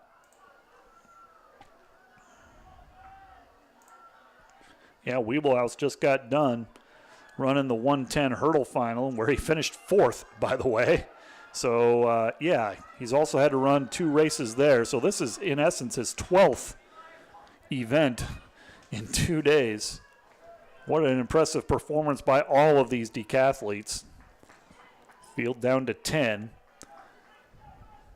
Wiebelhaus, the defending champion, with the lead. He's on the back straightaway right now.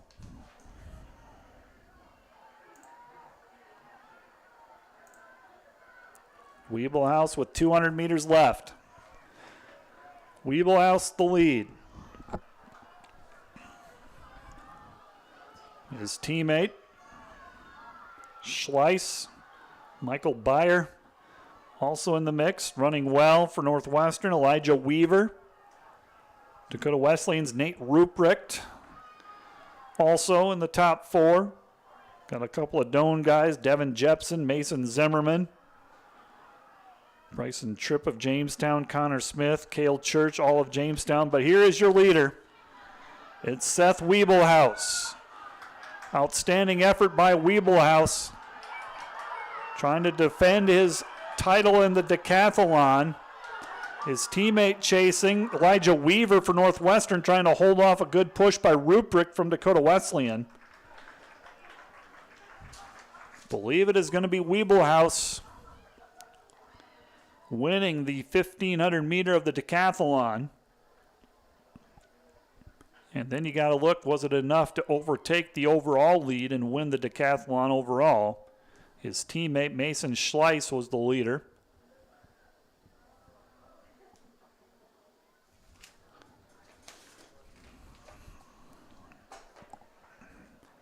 Waiting for the results to be finalized and official.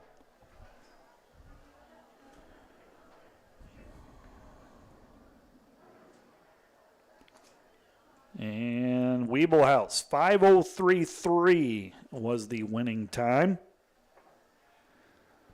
5:03.3 for Wiebelhaus.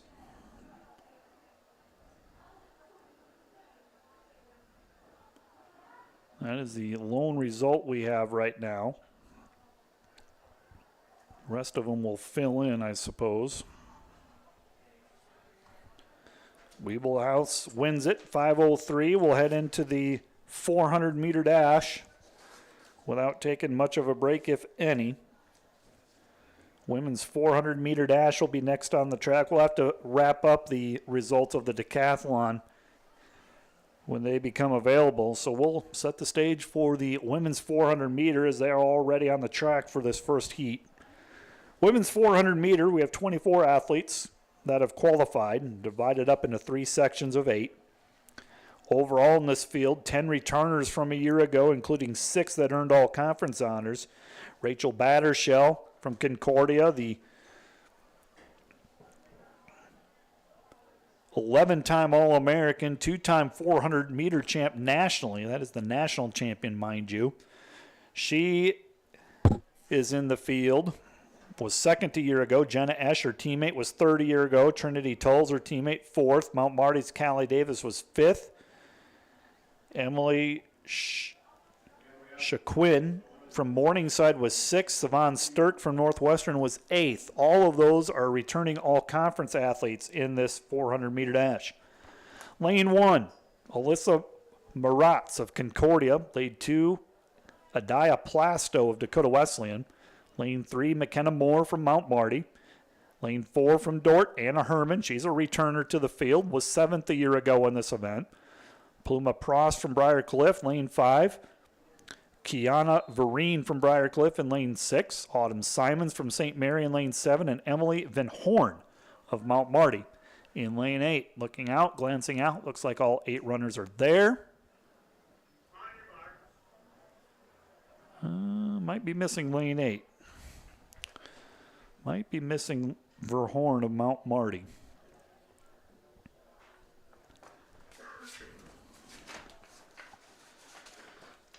Your record in this event, Carol Bailey of Concordia, 53.89, set back in 1990. That's another old record. One's been around a while.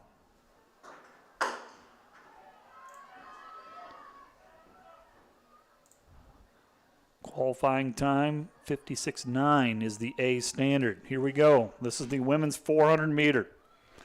First section. This is a final.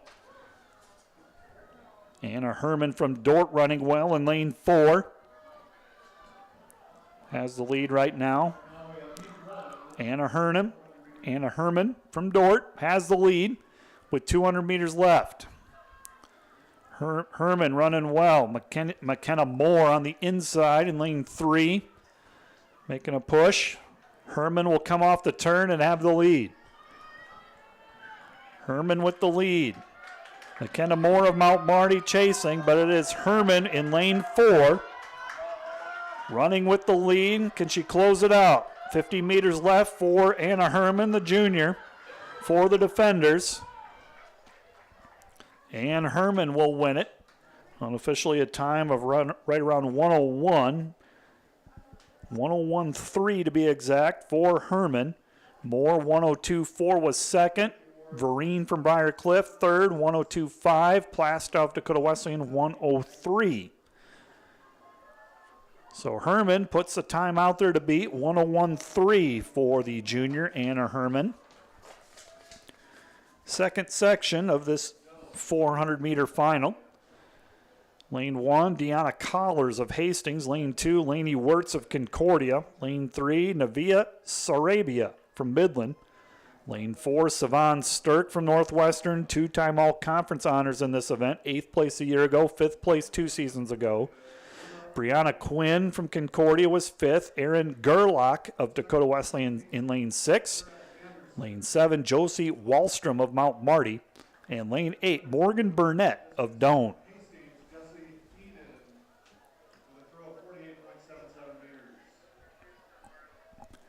Anna Herman from Dordt puts out a time to beat, 101.3.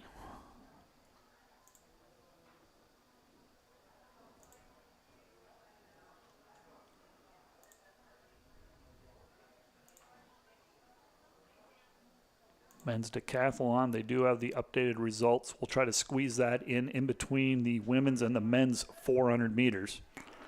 See if we have time. See how quick I can talk. Here's section 2 of the women's 400 meter.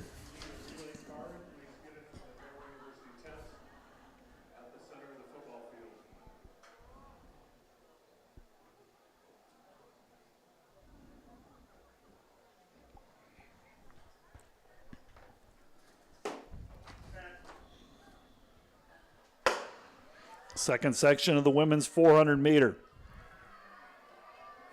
Fastest time in this section belongs to Savan Sturk from Northwestern in lane 4, and she's off to a good start. To her left is Sarabia from Midland. Quinn from Concordia, Sturk, Sarabia running well in the middle of this group of 8. Savan Sturk at the 200 mark has the lead. Sturk wearing the white Northwestern jersey has the lead, running in lane 4. Into the turn has the lead. Running strong is Sarabia for Midland. It'll be Sarabia and Sturk running even. Shoulder to shoulder. It's Sturk for Northwestern holding on right now for the lead. Sturk, Sarabia running 1-2. Sturk. 20 meters left to go. Savan Sturk will win this second section. Check the time. Anna Herman had the time to beat, and then Sturk does that. 59.8 is the time for Sturk. That is the new time. Sarabia, 1 minute 8 on the clock. Herman drops back to third, but it's Sturk in the lead now, 59.8, followed by Sarabia from Midland. Top 8 finishers are all conference, and up next is the third and final section of the 400-meter final. Lane 1, Emily Shaquin from Morningside. She's been 6th the last 2 years in this event. She's in lane 1. Lane 2, Rachel Battershell, a storied career for Concordia. She was 2nd a year ago. She won it 3 seasons ago prior to COVID. She's an 11-time All-American and a 2-time national champion in the 400-meter. Rachel Battershell, decorated career. She's in lane 2. Kennedy Kramer of Northwestern is in lane 3. Callie Davis from Mount Marty is in lane 4. Jenna Esch of Concordia in lane 5. Trinity Tulls is in lane 6 from Concordia. Shelby Buwalda, the talented freshman for Dordt, is in lane 7. And Emily Lowski of Concordia is in lane 8. Your fastest qualifying time belongs to Davis from Mount Marty. She's in lane 4. Followed closely by Esch from Concordia and Kennedy Kramer of Northwestern. This is going to be fast.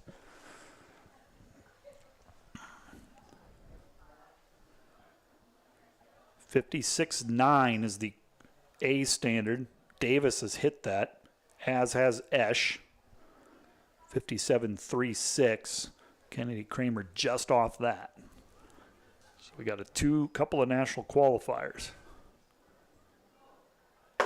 Oh boy, this is going to be good. Love it. Women's 400-meter dash. This is the final section, the third and final section. This is going to be quick, it's going to be fast, and it's going to be good. 100 meters in. Looks like it's Jenna Esch of Concordia running well. She's out in lane 5. Coming out of the turn. 200 meters left to go. Looks to me like it's Jenna Esch. There's Shelby Buwalda running outside in lane 7. Esch, here's Kennedy Kramer from Northwestern in lane 3. Kramer with 100 meters left to go. Trying to fight off Rachel Battershell and Jenna Esch, 2 Concordia athletes. It's Battershell in lane 2 with the lead. Here making a late push is Callie Davis from Mount Marty, but it'll be Rachel Battershell winning the title. Kennedy Kramer second. Callie Davis, Mount Marty 3, Esch 4. Shelby Buwalda may have slid into 5th place there. Talk to us, Dakota Timing. 56.1 for Battershell. That hits the A standard. Kennedy Kramer was second, 56.6. That hits the A standard, as does Callie Davis, 56.7. 4th place, Jenna Esch, 56.7. Shelby Buwalda, 5th, just off the B standard, 58.3. And that concludes the 400-meter dash. Rachel Battershell, add another GPAC title to her resume. The 11-time All-American wins her second GPAC championship in the Open 4. Rachel Battershell, your 400-meter champion.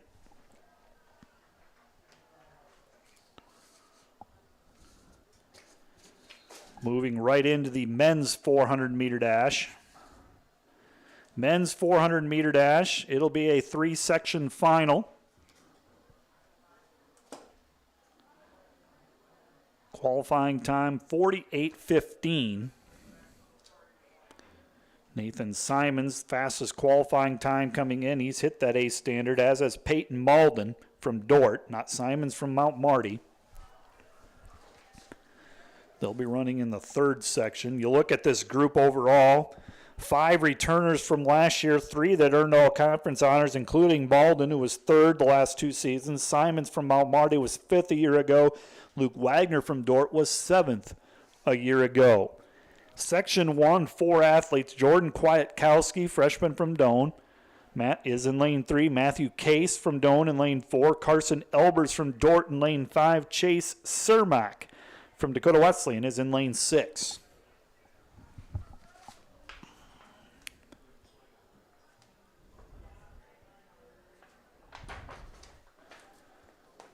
Check the record in this 400-meter dash.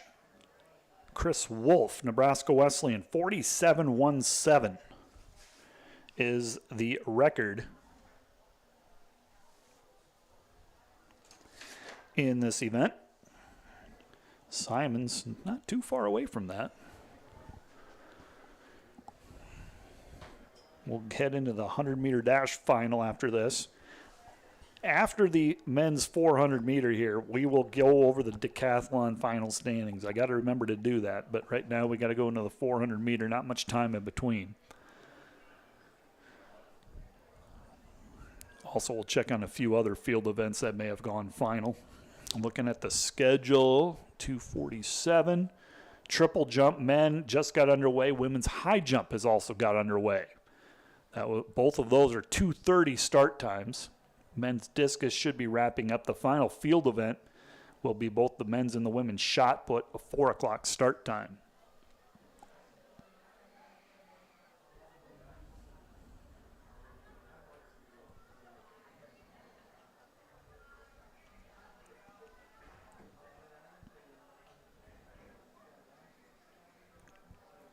Getting ready to start the first of 3 sections in the 400-meter dash.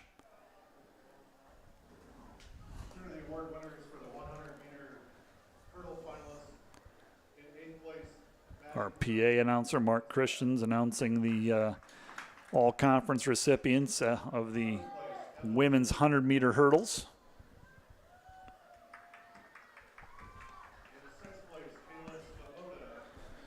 We're going to have a little bit of time, so I'm going to try to knock off some results that I have not given. Men's decathlon, top 8 all conference. Bryson Tripp of Jamestown was 8th place. Connor Smith of Jamestown 7th. Michael Byer of Mount Marty was 6th. Elijah Weaver from Northwestern was 5th. Mason Zimmerman of Doane was 4th. Nate Ruprecht of Dakota Wesleyan was 3rd. Your runner-up, Mason Schleiss from Mount Marty, 6,250 points. And winning it, the defending champion is now a 2-time champion. Seth Wiebelhaus of Mount Marty, 6,370 points for your champion, Seth Wiebelhaus, in the decathlon. Wiebelhaus sits 5th nationally. Schleiss is 7th. Ruprecht, with that effort for Dakota Wesleyan, moves into 15th place.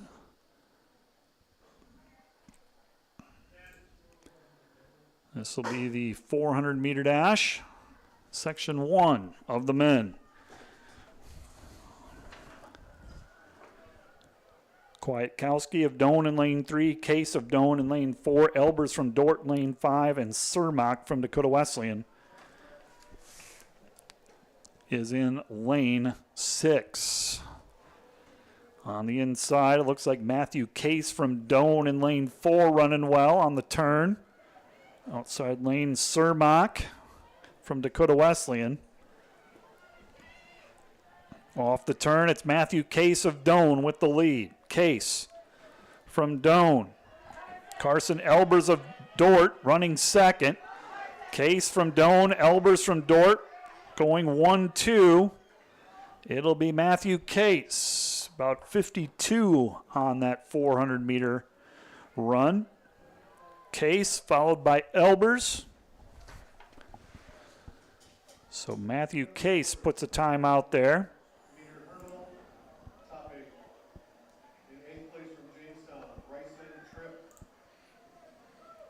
Matthew Case time of 51.6 is the winning time in that first section. We'll move on to section 2. In lane 1, Liam Fagan from Concordia. Lane 2, Jonathan DeHaan, freshman from Dort. Lane 3, Ivan Varela from Doane. Lane 4, Cody Peloton from Jamestown. Lane 5, Jalen Cook from Briar Cliff. Lane 6, Blake Olbrich from Midland. He was a qualifier last year. Luke Wagner from Dort is in lane 7. He also was a qualifier last year. He was 7th a year ago, all conference honors. Lane 8, Carl Massa from Mount Marty. This is the second section. Time to beat 51.6 by Matthew Case. Second of 3 sections.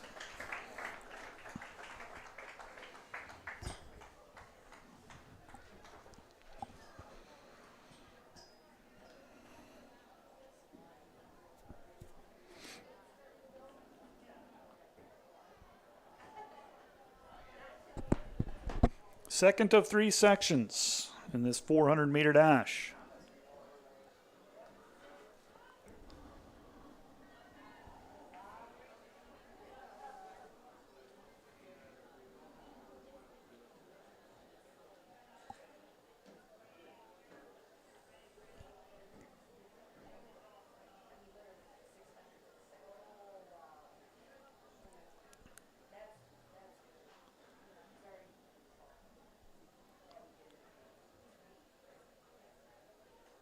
Waiting the start of this second section. Runners look to be ready. Standing behind their block. I don't see somebody in lane 4. Cody Peloton of Jamestown.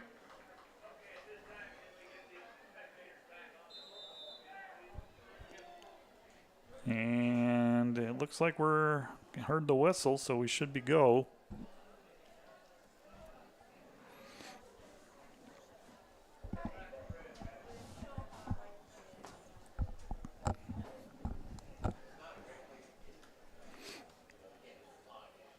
Not sure what the delay is on this start of the second section of the men's 400.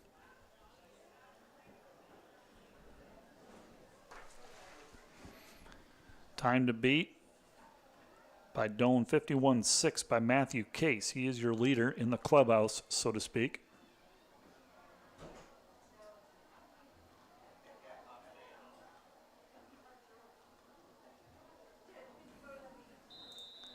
And there's the whistle.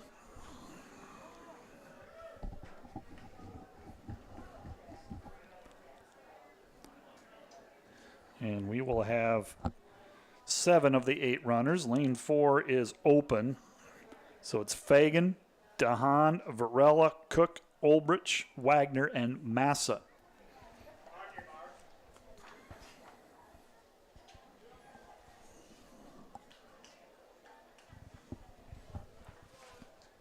Luke Wagner in lane 7 for Dort. Jonathan DeHaan for Dort in lane 2.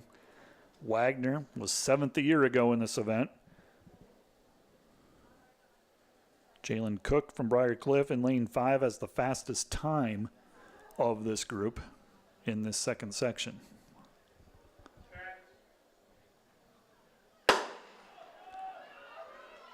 And there they go. Second section of this 400-meter run. Mount Marty, Carl Moss out in lane 8. Here comes Luke Wagner in lane 7. Briarcliff, Jalen Cook running well in lane 5. 200 meters into this. Ivan Varela for Doan, running well. As they come off the final turn, we'll get a better idea. Lane 3, it's Varela from Doan with the lead. Wagner on the outside in lane 7. Varela and Wagner going to battle it out here. Lane 3, lane 7. Varela, Wagner. Wagner has moved ahead. Luke Wagner will win this second section. The junior from Dort, Luke Wagner, with the win in section 2.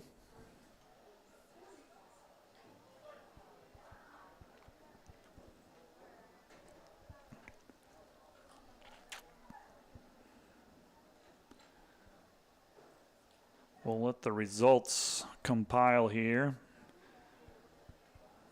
Based on my eyes, it's not what I saw. We're going to have to let them sort it out here.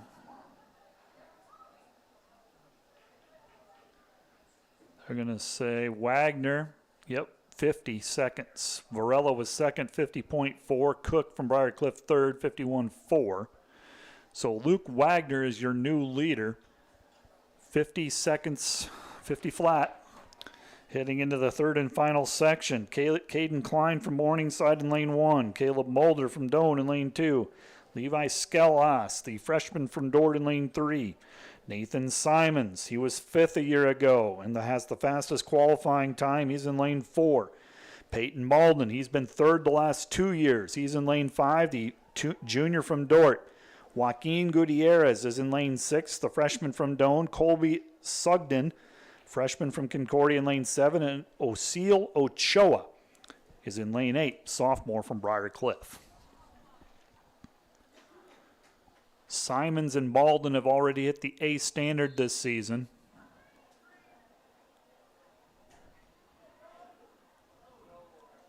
Simons from Mount Marty sits ninth nationally. Peyton Malden 15th nationally.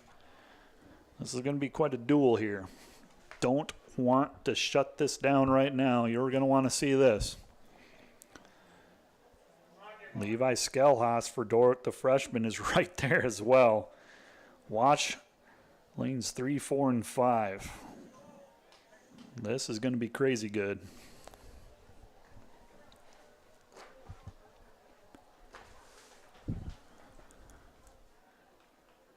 Simons, top qualifying time, has the number 1 time coming in.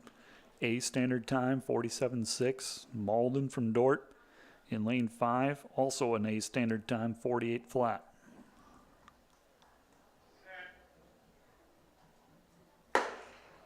Here we go.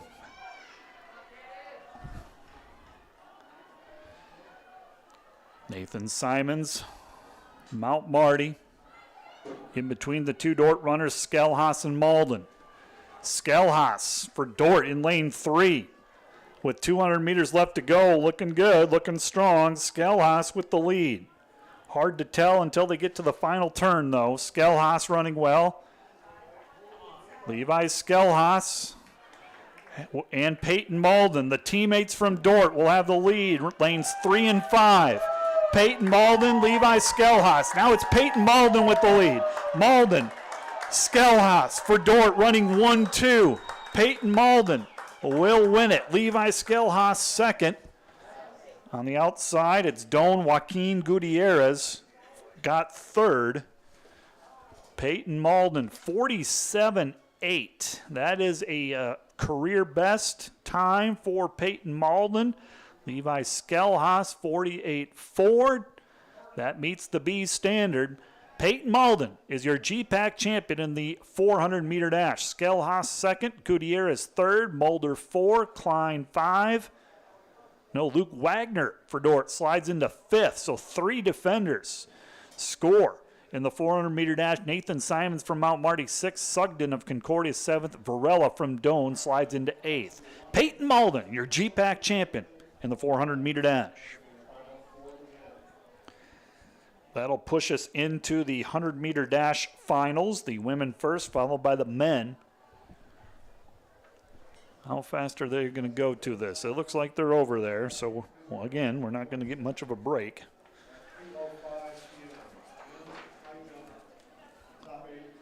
Women's 100-meter dash, the record held by Carol Bailey of Concordia, 11.71, set back in 1988.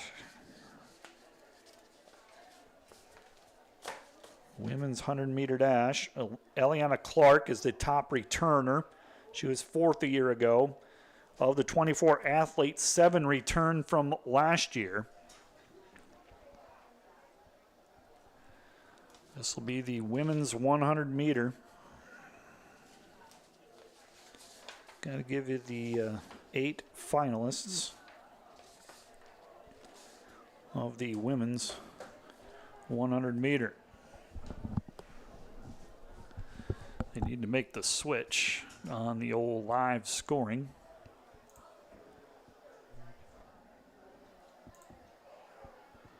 Still have the 400-meter times up there.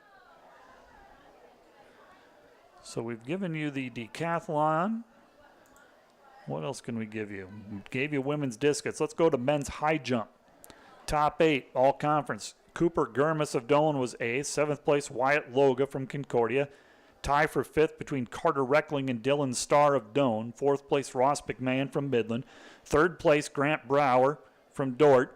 He hit the B standard, as did Ross McMahon. Shandon Reitzel, 3-time national champion, was 2nd from Midland, and winning it, Brady Creech, sophomore from Hastings. All 4 of those top 4 all went out at 2.05 meters. It was determined by number of misses. So Brady Creech is your GPAC champion in the men's high jump. Gave you a women's triple jump. So we're all caught up on results. Scoreboard, still waiting for the 100-meter dash.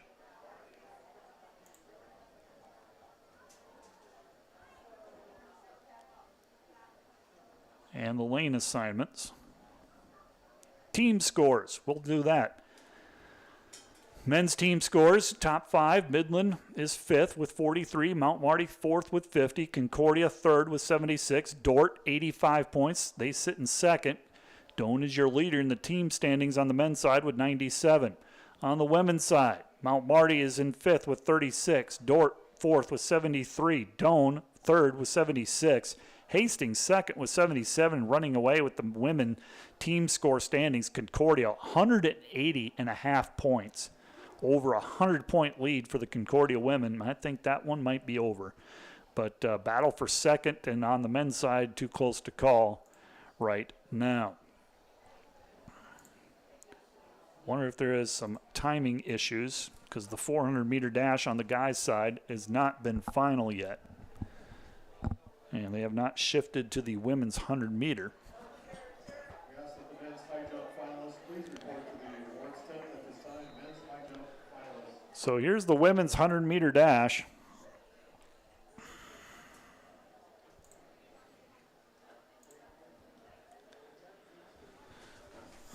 I'll go back to yesterday in the preliminary round.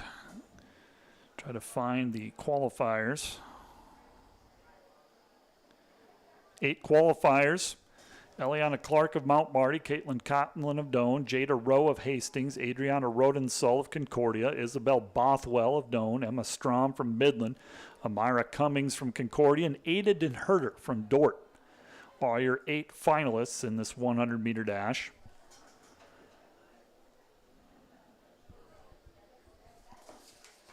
Your top time coming into the championship was Eliana Clark of Mount Marty, 12.1. And now we have shifted gears. Den Herder will be in lane 1, Bothwell in 2, Rowe in lane 3, Clark in lane 4, Cotton in lane 5, Rodensall in lane 6, Strom in lane 7, and Cummings is in lane 8. Women's 100-meter dash.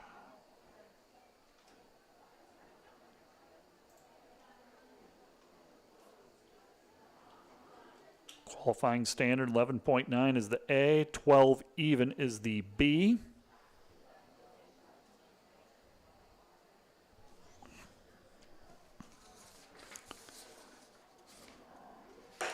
And here we go.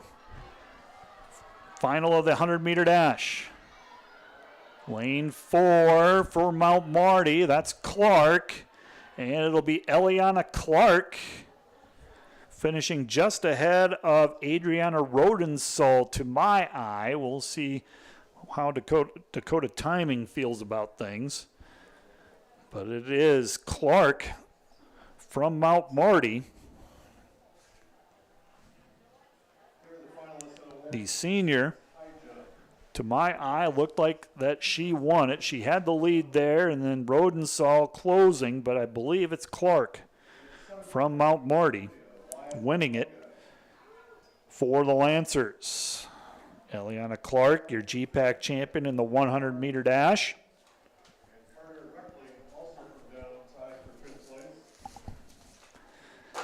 Moves into the men's 100-meter dash. Started out with 24 athletes. Defending champion Marcus Genofin of Mount Marty is in the field. Jade Moore was 4th a year ago. He's also in the field. I'll give you the qualifiers for this final.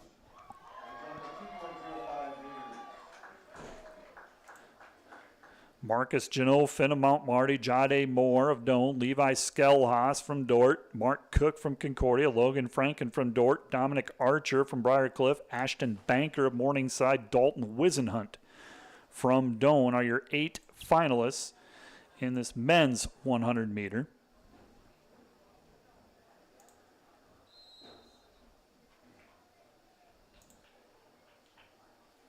Neither the men's 400 or the women's 100-meter have been checked final.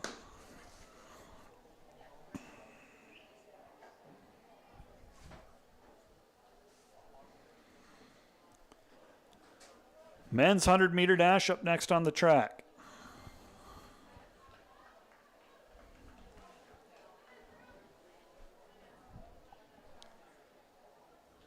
Marcus Genofin, the defending champion, will be in lane 4.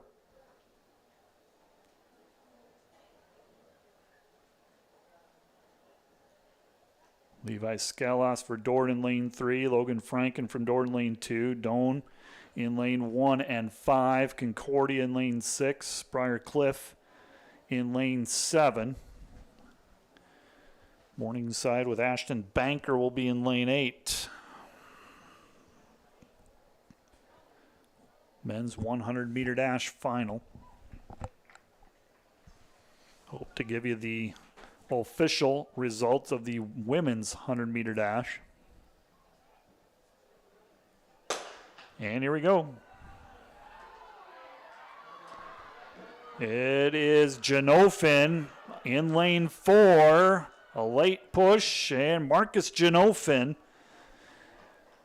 will win it. Mark Cook of Concordia, second out in lane 6. Genofin had to come from behind to win this one.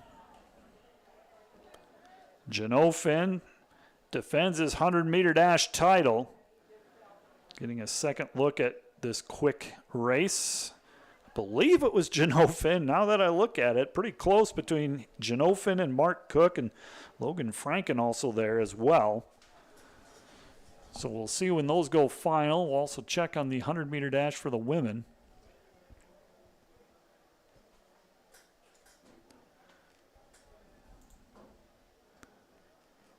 Men's 400, women's 100 meter, men's 100 meter. None of them have gone officially final right now. Makes me wonder if they're having some trouble with the timing service.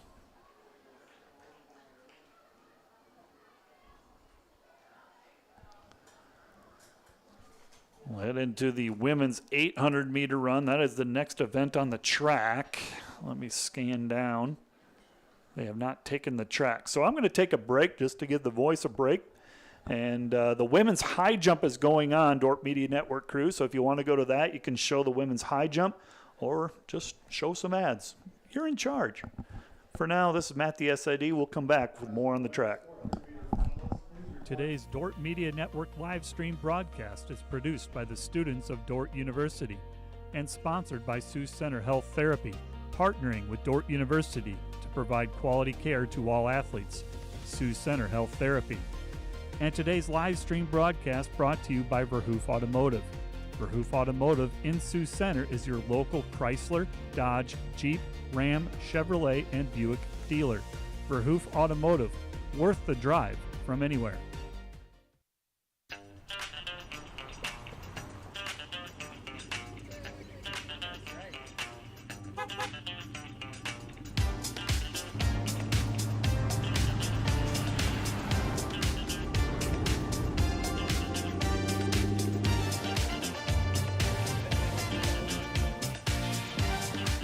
Family, farm, business, community. People's Bank, where values matter. This Dorp Media Network student-produced live stream broadcast is brought to you by Joyner and Zwart Dentistry in Orange City, offering dentures, implants, and dental care for your whole family in a modern and friendly atmosphere. And sponsored by Sioux Center Health Therapy, partnering with Dorp University to provide quality care to all athletes. Sioux Center Health Therapy. And we are set to go in the first section of the women's 800-meter run. That is our next event on the track. 24 qualifiers. They'll be divided up into 3 sections of 8. 12 returners. Half of the field returns from last year. Leading the way there is the runner-up from a year ago, Emily Heinen. The sophomore from Dort, she was the runner-up. Micah Koister, her teammate. Senior from the Defenders, was third a year ago. She also returns to the field, as does Annika Pingle, Veronica Pinkerton, and Riley Haker from Concordia. So a loaded field. Next event on the track is the 800-meter. Section 1 will have Annika Vermeulen from Dakota Wesleyan, Grace Lang of Morningside, Cecilia Velarde of Hastings, Emily Johnson from Mount Marty, Cynthia Chaparro-Belluck of Hastings, Sarah Perez from Morningside, Caitlin Adams of Concordia, and Reagan Schumacher from Doane. Your record in this event held by Ellie Windle from Doane, 211.8, set back in 2007. Your A standard to qualify, 214.4, B standard, 216. There's enough information. Here we go. This is the first of 3 sections of the 800-meter. And they are at the 200-meter mark. Reagan Schumacher of Doane in second. With the lead is Cecilia Velarde of Hastings has the lead right now. Velarde with the lead for the Broncos. Really a tight pack. running together, all 8 of these athletes. As the sun comes out, that's going to make the temperatures a little bit warmer. It is Velarde for Hastings with the lead. Schumacher of Doan in second. Bell lap sounds. You have Sarah Perez and Grace Lang of Morningside right there as well. It is Velarde from Hastings with the lead. Schumacher of Doan second. Adams of Concordia third. Grace Lang of Morningside up there as well. Velarde with the lead. Just over 200 meters left to go in this first section of the women's 800 meter. Making a move is Morningside to the front of the pack. Morningside, that's Lang, I believe. Grace Lang, the sophomore for the Mustangs, moves into the lead. At the scoreboard, under 200 meters to go as they come off the turn. Lang with the lead. Grace Lang for Morningside has the lead. Here comes Velarde for Hastings. Schumacher, Perez, all making a push. It's Velarde right now. Perez, Velarde battling. Hastings, Morningside battling for that top spot. And it's going to be Sarah Perez, who ran a nice patient race. Sarah Perez wins it, come from behind fashion. Sarah Perez, the junior from Morningside, 2:33.5 on that time. And she posts the time to beat. As we move into section 2. 8 more runners. Lane 1, Whitney Minder out of Dort. Lane 2, Hannah Beatma from Concordia. Lane 3, Monica Olson from Morningside. Lane 4, Raya Kaczynski from Concordia. Lane 5, Michelle Sanchez of Morningside. Lane 6, Abby Irvin of Northwestern. Lane 7, Molly Mulder from Dort. Lane 8, Jaden Twetton from Concordia. Olson, Sanchez, and Irvin all returned to the field from last year. Fastest time in this section, 2:22.6, turned in by Kaczynski. She'll start in lane 4. Second section of the 800 meter. 2:33.5 by Sarah Perez is the time to beat. Second of 3 sections. And Morningside out front. That is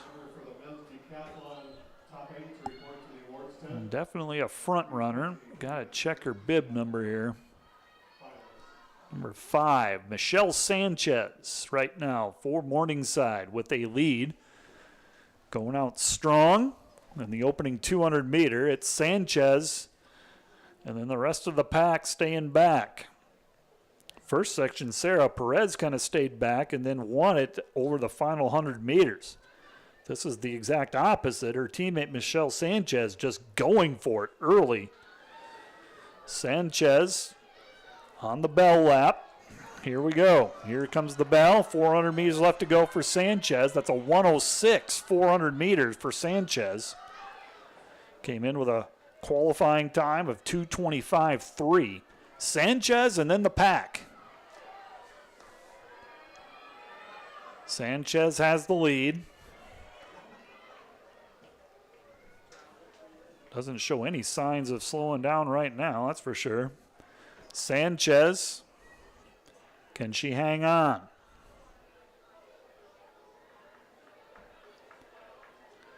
Sanchez with the lead with 200 meters left to go. Sanchez. Kaczynski of Concordia, I believe, is second, but this is all Michelle Sanchez trying to lead from start to finish. Sanchez with the lead, 100 meters left to go. Sanchez coming off that turn. Sanchez, and it's 3 Concordia runners. Here comes Molly Mulder from Dort trying to move into the top 4. Sanchez trying to hold on. It'll be Concordia, 2 and 3. Mulder for Dort right now in 4th. Sanchez did go wire to wire, comes away with the win in section 2. Check out Sanchez's time, 2:25.7 for Michelle Sanchez. Kaczynski was second, 2:26.5. Molly Mulder third, 2:28.2. Tweeton of Concordia, 2:28.9. Those are your top 4, all from that second section. 2:25.7 is the time to beat. In 7th place, Connor Smith from Jamestown. 2:25.7. In 6th place, Michael Byer from Mount Hardy. From Michelle Sanchez of Morningside. Final section, Jenna Esch of Concordia in lane 1, Shantaya Griffin from St. Mary in lane 2, Annika Pingle, an All-American during this past indoor season in the 800, a 5th place finish there. She's finished 5th the last 2 years at the conference championship. She's in lane 3. Emily Heinen, the GPAC runner-up, multi-time All-American for the Defenders. She's in lane 4. Micah Koistra, 3rd a year ago, 2nd 2 seasons ago, 10-time All-American for the Defenders. She's in lane 5. Veronica Pinkerton, All-American this past indoor season in the 8. She's in lane 6 from Hastings. Riley Haker.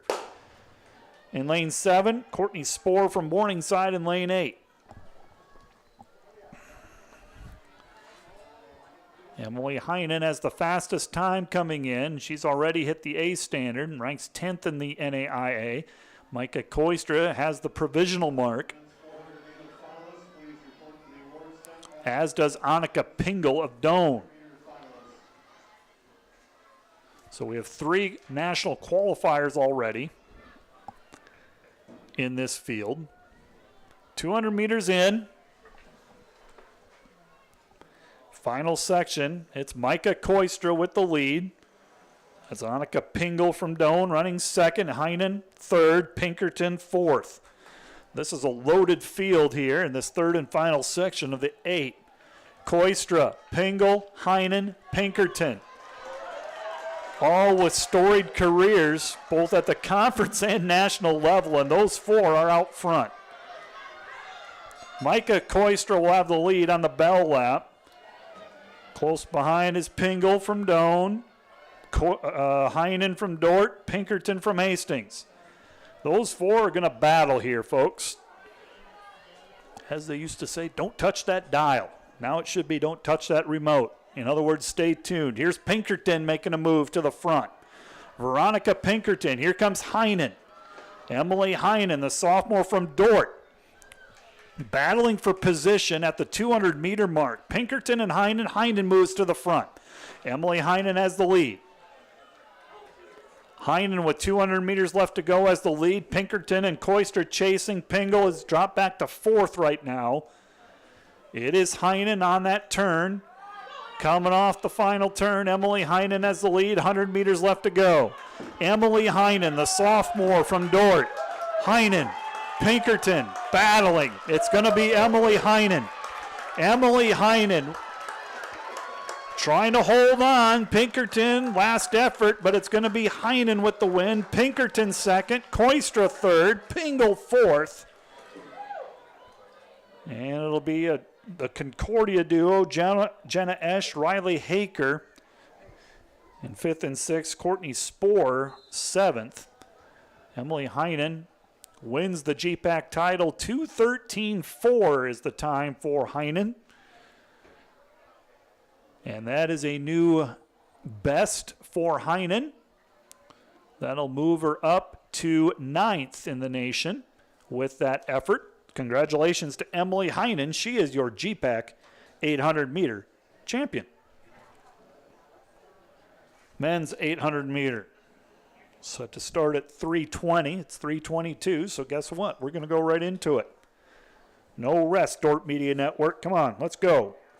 24 athletes here in the men's 800-meter, divided up into 3 sections. 10 returners from a year ago, including the defending champion Cole Zavenbergen from Dordt. Runner-up a year ago, Peyton Malden. In fact, the top 4 placers from a year ago all return. In Zavenbergen, Peyton Malden, Trey Engelman from Northwestern. Here is section number 1. We're underway. Alexander Walker in lane 1, Deshaun Burks in 2, Josiah Wittenberg from Dort in lane 3, Will Wentz from Doane in lane 4, Jacob Keeney from Mount Marty in lane 5, Christian McCafferty from Midland in 6, Liam Vitas of Mount Marty in 7, and Nathaniel Kropinski from Mount Marty is in lane 8.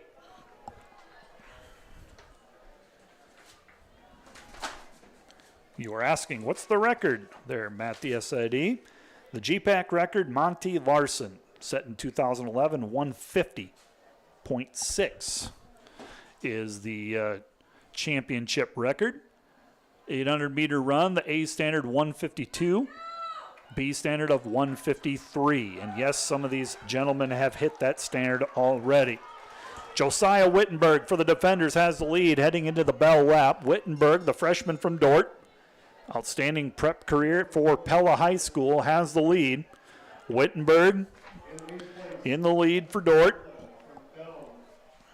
Josiah Wittenberg with about a 10-meter lead over Jacob Keeney of Mount Marty. Wittenberg trying to hold off the pack here. Wittenberg with the lead.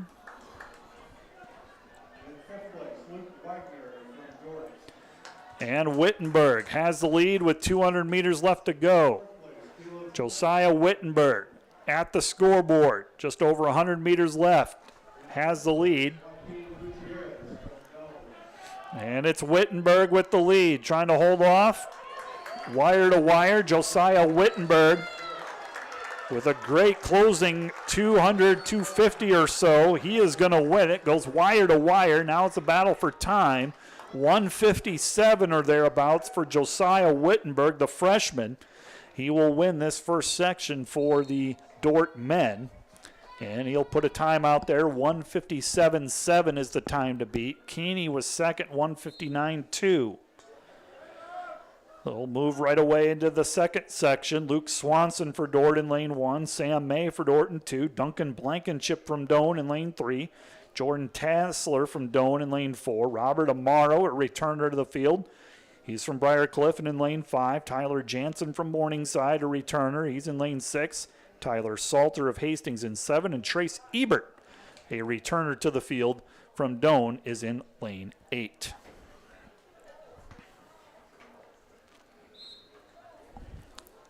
Second section. Josiah Wittenberg, the freshman for Dort, has put a time out there to beat, 157.7. Next event on the track will be the 400 hurdles for the women and men.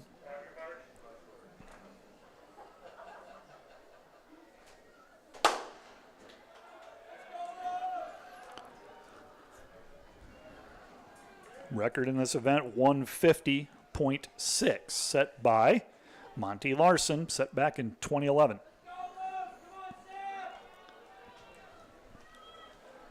Out with the early lead is Tassler from Doane, Tyler Jansen of Morningside, Trace Ebert of Doane. 1, 2, 3 after 200 meters. Tassler at the scoreboard with the lead. Tassler, Jansen 2, Ebert 3.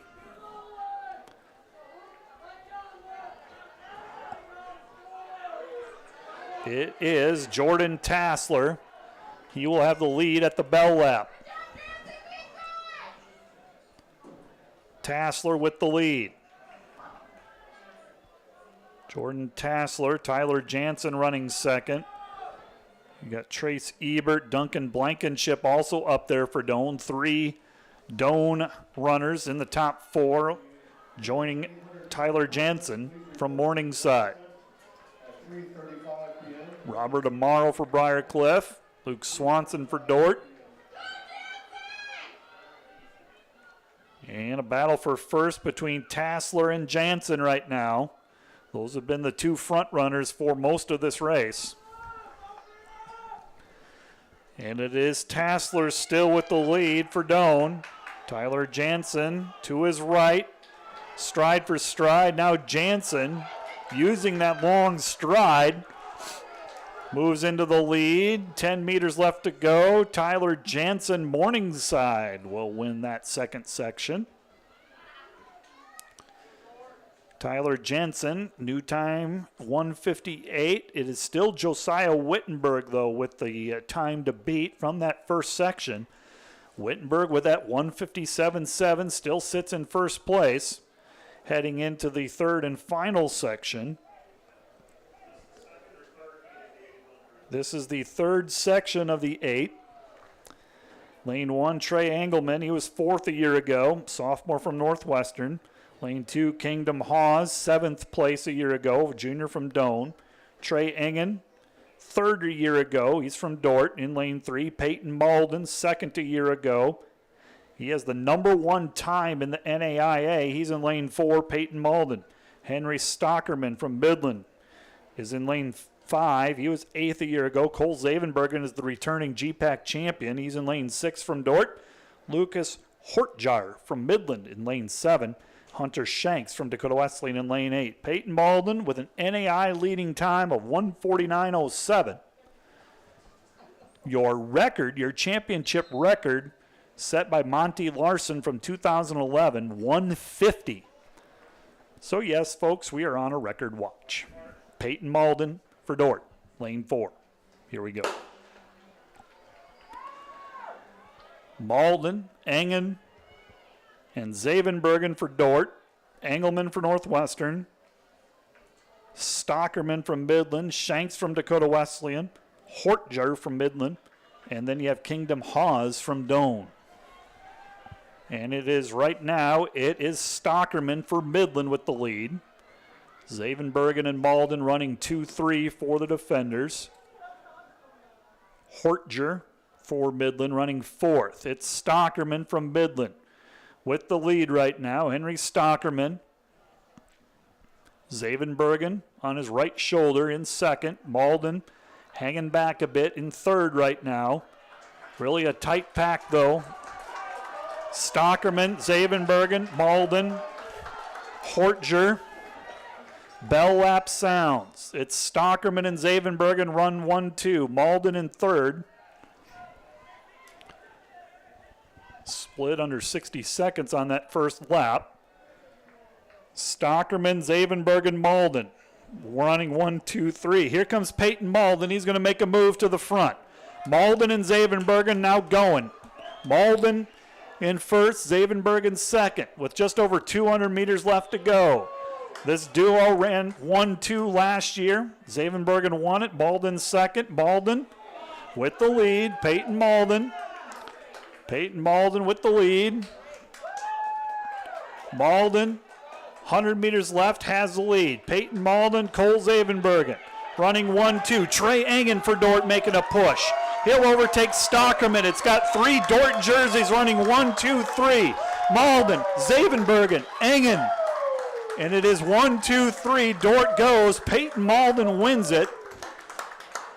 Cole Zavenbergen, the runner-up. Trey Engen, an outstanding final 200-meter. And it will be 3 defenders finishing 1-2-3. 154 is the winning time. Peyton Malden, your 800-meter champion. Zavenbergen 2nd, Engen 3rd. See if Josiah Wittenberg's time holds up. And it does. Wittenberg, I believe, is going to be 8th. So Dort has 3 in the top, 4 in the top 8 unofficially. Got a little bit of time as they set up the hurdles for the 400-meter hurdles. So I want to scan field events, see if there's anything that we can give you. Looks like that is a no. Did not give you the official results of the men's 400-meter. 8th place, Ivan Varela from Doane. Colby Sugden of Concordia was 7th. Nathan Simons was 6th for Mount Marty. 5th place goes to Luke Wagner from Dort. Caleb Mulder from Doane was 4th. Joaquin Gutierrez was 3rd. 2nd in the open 4, Levi Skelhaus from Dort, and winning the 400-meter dash, Peyton Malden with an A standard time, 47.76. 100-meter dash, we didn't give you these either. 7th place, Amira Cummings of Concordia. 6th place, Emma Strom of Midland. 5th place, Jada Rowe of Hastings. 4th place, Isabel Bothwell of Doane. 3rd place, Caitlin Cotton of Doane. 2nd place, Adriana Rodensall of Concordia. Your 100-meter women's 100-meter dash champion, Eliana Clark from Mount Marty, time of 12.13. Men's 100-meter dash, 8th place, Levi Scalos from Dort. 7th place, Dalton Wisenhunt of Doane. 6th place, Ashton Banker of Morningside. 5th place, Jade Moore of Doane. 4th place, Dominic Archer of Briarcliff.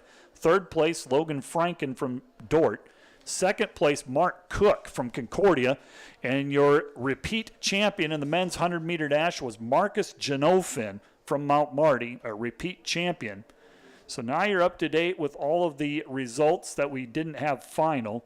Your team standings right now, top 5 men's teams, Midland in 5th with 43, Mount Marty 4th with 63, Concordia 3rd, 86, Dort in 2nd with 114. Doane has the lead by 1 point over Dort, 115 points for Doane. Women's team standings, Mount Marty in 5th place with 46.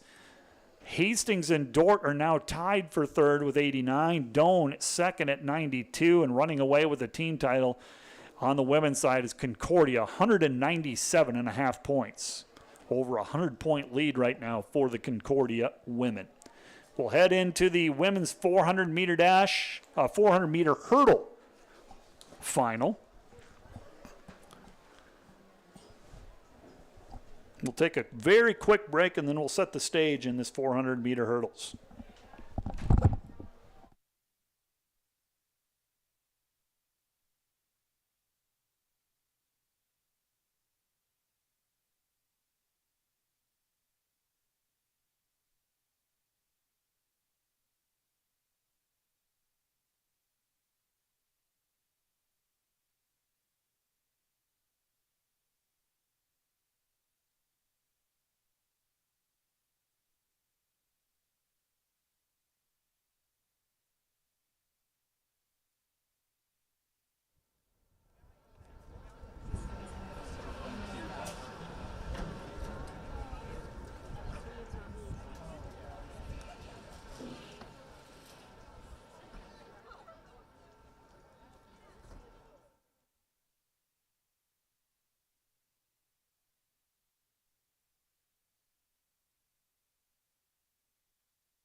Thank you to the Dort Media Network. Live look in there at the women's high jump continues to progress. High jump started at 2:30, and they are advancing. They're just over an hour into that women's high jump. Triple jump on the men's side going on. Shot put for both men and women will have a 4 p.m. start time.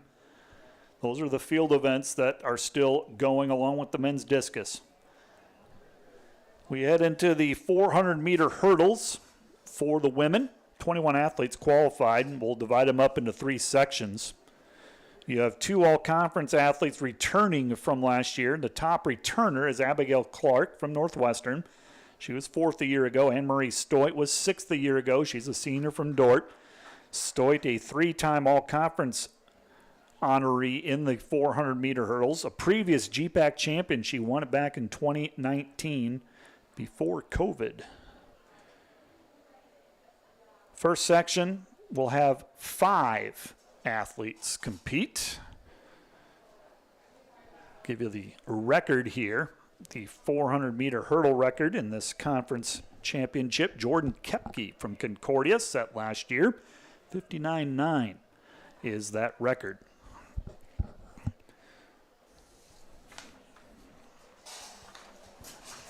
And your competitors in this 400-meter hurdles for the women. Lane 2 will be Emma Wilson from Northwestern. Lane 3, Makala Hood of Mount Marty.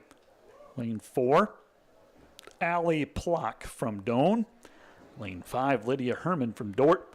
Lane 6, Riley Guttridge from Dort.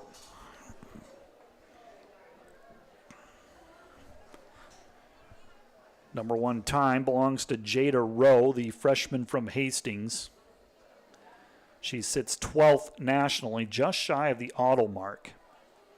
Jordan Kepke from Concordia, mentioned her. She's the record holder from last year, not running today.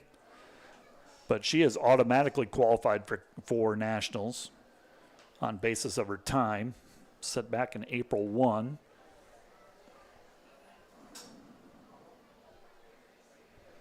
Waiting the start of the women's 400-meter hurdles. We're getting there. We got the hurdles, and then the 200-meter dash, then the 5K. And the championship will conclude on the track with the 4x4. We still have some field events that have yet to be scored and finish. Actually, we have 2 that have yet to get going. That's the shot put. 400-meter hurdles.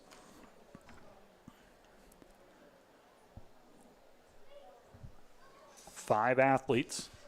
Wilson of Northwestern, Hood from Mount Marty, Plock from Doane, Herman from Dort, Guttridge from Dort.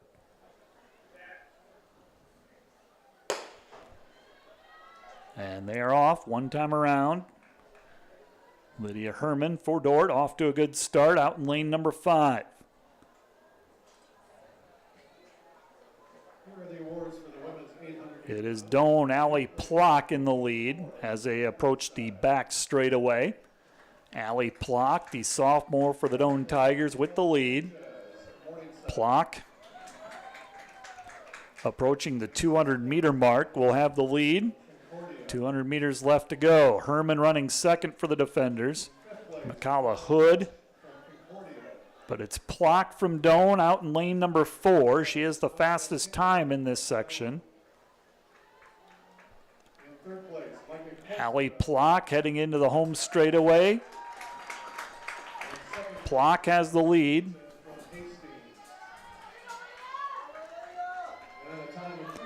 Allie Plock with the lead. Lydia Herman running second. Plock trying to hold off Herman. Final hurdle clear. Lydia Herman closing strong, and it'll be too close for me to call. Here's Mount Marty's Makala Hood. She'll be third. Riley Guttridge fourth. Emma Wilson for Northwestern coming in. Winning that first section, Allie Plock, 111.8. Oh, and actually, they're going to give it to Lydia Herman as they sort itself out. Lydia Herman, 111.8. Wins that first section and puts the time out there to beat. Moving into section 2, Kristen Walters from Doane in lane 1. Isabel Salters from Concordia in lane 2. Landry Walter from Concordia in lane 3. Abrielle Nelson from Mount Marty in lane 4. Hope Morgan from Morningside in lane 5. J.C. Seahawk from Mount Marty in lane 6. Taylor Hinojosa from Mount Marty in lane 7. Maddie Maroney from Morningside is in lane 8. Morgan returns from last year's field. Qualifier last year, actually the last 2 seasons for the Mustangs. Time to beat, turned in by Allie Plock and Lydia Herman. They're going to call them tied. 111.8 is that time right now.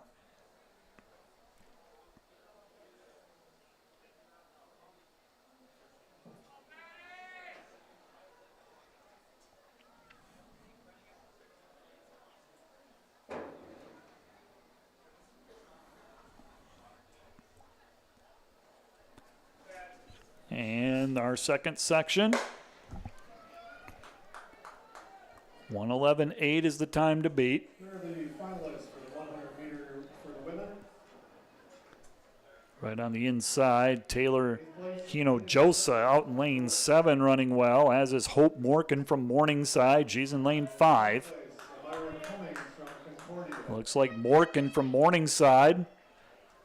Josa of Mount Marty.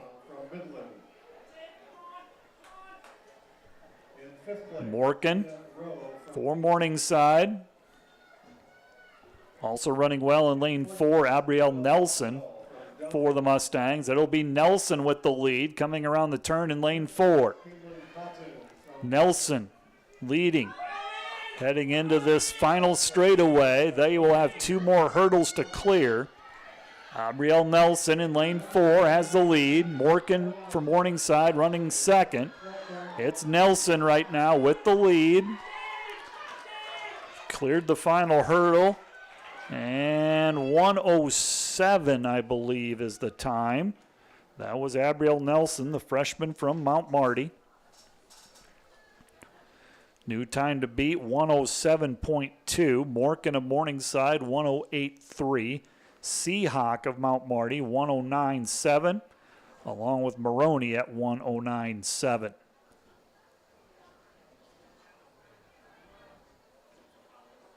Isabel Salters, 1:11.4. Your new time to beat, Abrielle Nelson, 1:07.2, heading into the final section of the women's 400 hurdles. Sarah Bosch will be in lane 1, the senior from Morningside. Lane 2, Tiana Bumbaka Keel from Mount Marty. She was 5th 2 seasons ago. Lane 3 from Northwestern, Abigail Clark. She was been 4th the last 2 years. Lane 4, Jada Rowe, fastest qualifying time, the freshman from Hastings, already a NAI qualifier. Anna Steer from Jamestown in lane 5. Anne-Marie Stoit, 3-time All-Conference, previous GPAC champion back in 2019 in this event, senior from Dordt in lane 6.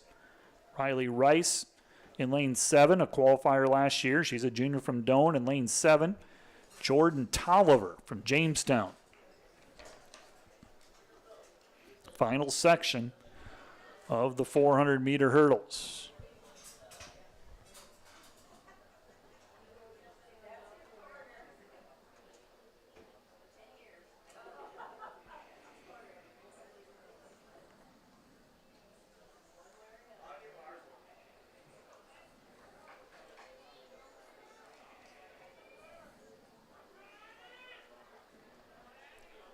Final section of this 400 hurdles. 1:07.2 is the time to beat. Abrielle Nelson.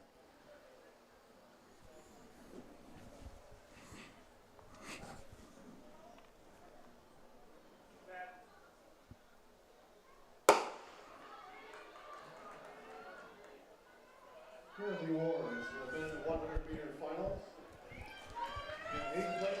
Anne-Marie Stoit off to a good start for the defenders out in lane number 6. To her inside, Jada Rowe, the fastest qualifying time. Rowe now coming off that initial turn, moves into the commanding lead. Jada Rowe in lane 4 with 200 meters left to go. Jada Rowe with the lead.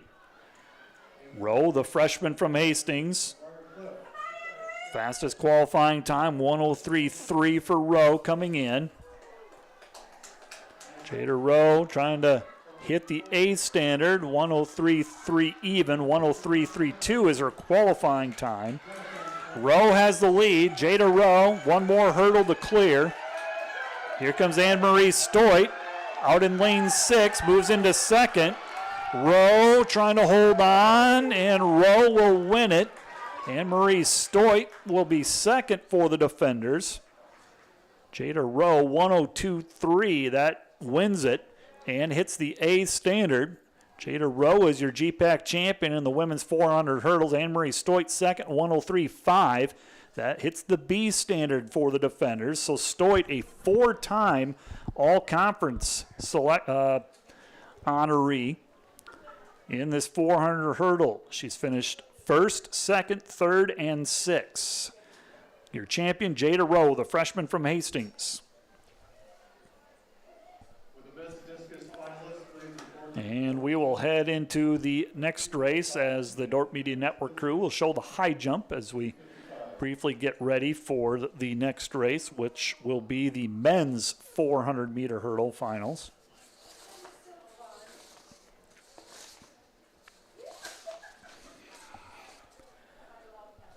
So we will head into the men's hurdle final.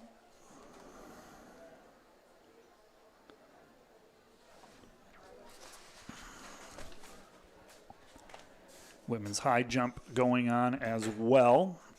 Thank you to the Dort Media Network for showing that. 24 athletes qualified in the 400-meter hurdles. As you would expect, if you've been listening, you will know that they are divided up into 3 sections of 8, 3 heats of 8. And in this field, you have 3 that earned all conference honors. Top returner Brian Clausen from Hastings. He's been 4th the last 2 years. Peyton Miller from Dort. He's a 4-time qualifier now. Was 5th a year ago. John Creechy from Doane is a 2-time qualifier and 2-time all-conference athlete. In lane 1, Andrew Nunez of Midland. Lane 2, Mark Freiberg of Concordia. Deegan Puppy from Mount Marty in lane 3. A.J. Bumgars from Northwestern in 4. Reese Van Zee from Northwestern in 5. Ashton Sagehorn from Doane in lane 6. Quentin Janesic of Doane in lane 7. Brian Sosa from Briar Cliff is in lane 8. Qualifying time, 53.7 for the A, 54.45 is the B. And your record, the championship record in the 400-meter hurdle, Zach Turner, set last year from Doane, 51.92. He would be here, but I have heard that he is taking a red shirt season. Otherwise, Zach Turner would be here and would be scoring points in this event, as well as the 110 hurdles, probably the 400-meter. First section of the 400-meter hurdles. Lane 6, that's Ashton Sagehorn, the freshman from Doane, out to the early lead. Sagehorn from Doane with the lead. You have Bumgars and Van Zee for Northwestern on the inside. It's Sagehorn out in lane 6. Coming off the turn, Van Zee and Bumgars. That is A.J. Bumgars, the freshman for Northwestern. He's first to that hurdle. Bumgars will clear the final hurdle in first place. Bumgars now just has to push. A.J. Bumgars for Northwestern wins that first section. A.J. Bumgars is your first section winner. 58.4 is that time, and the time to beat put out there by the freshman A.J. Bumgars. Moving into section 2.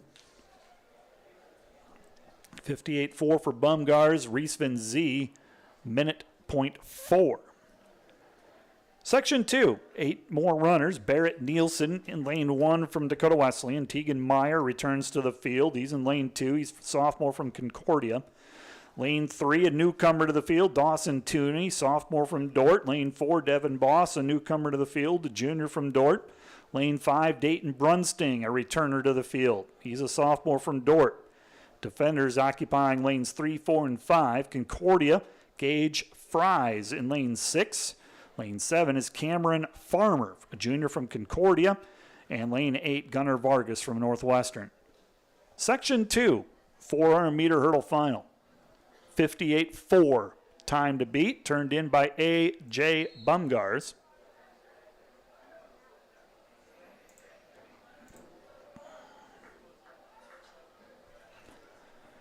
Second of 3 sections, 400-meter hurdles. We'll head right into the 200-meter dash. Might get a break. That's supposed to start at 4:15. After being either right on or just behind schedule, we are now moving ahead of schedule. 4:15 is that start time for the 200-meter.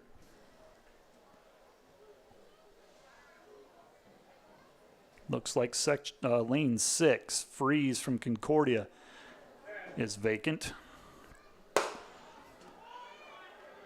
And here we go. Time to beat. 58.4 by A.J. Bumgars. Section 2. Devin Boss out in lane 4, the first to the hurdle, has the lead right now for the defenders. Boss running in lane 4, one of 3 defender athletes. And it's Boss. at the 200-meter mark with the lead. He's in lane 4. Brunsting to his right, Tooney to his left, his teammates. Boss with the lead. Devin Boss in lane 4. 2 more hurdles to go for Boss. Brunsting running second. Boss, Tooney, Brunsting running 1, 2, 3. Boss trying to hold on. Devin Boss, Dawson Tooney. It'll be Dawson Tooney by a nose, I believe. 56.6 is the new time to beat. Dawson Tooney 56.6. Boss 56.8. Brunsting 57.1. Half a second separating those top 3 defenders. All 3 are season best times for that trio. And we will head into the third and final section. Lane 1, Isaac Hegdahl of Mount Marty. He was a qualifier the last 2 seasons. Connor Hartzler of Hastings, also a qualifier. He's in lane 2. Lane 3, a newcomer, David Hernandez.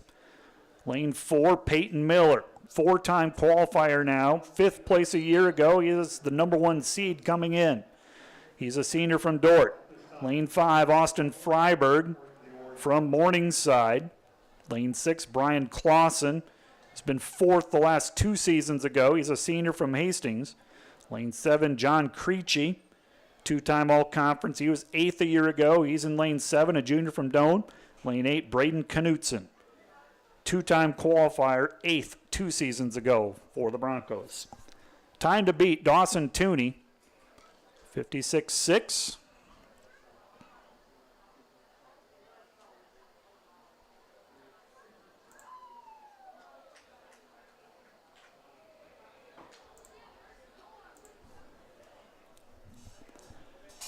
Final section of the 400-meter hurdles. And here we go. Final section of this 400-meter hurdles.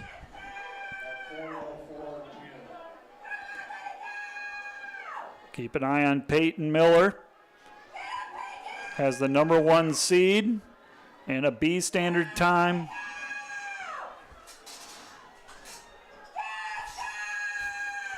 And they are at the 200-meter mark. Out in lane 6, Brian Clausen for Hastings. Peyton Miller running well for Dort. And it's Miller coming off the turn, has the lead. Peyton Miller for Dort, the senior. Top time coming in, Peyton Miller with the lead. And Peyton Miller is going to win it, and he will be the GPAC champion. Peyton Miller, an outstanding carry, 52.8. That is a A standard time.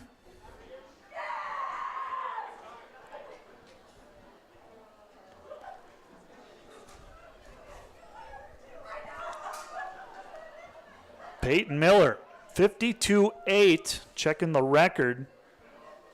51.92, so just off the record pace, but definitely a season best, and he easily hits the A standard by almost a second. What a run by Peyton Miller, the senior.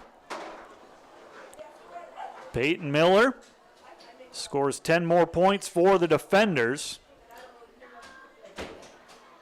Got to check the final standings. Last completed event, the women's 400 hurdles. They have not made those final. So before we take a break here, let's give you the, checking on field events that we have not given. Nope, nothing there yet either. Latest completed event. So we're going to have to wait to give you the 400 meter results. So we'll let the Dordt Media Network either show the women's high jump as that progresses. They're up to 1.65 meters, or they can take some commercial breaks. But the next event will not start until 4:15. So we got about a 10-minute break from my voice. Going to take one more look to see if the men's 400-meter dash went final. It did not. So we'll take a break, come back with more.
Oh, he ran 52 something, so he'll have to wait.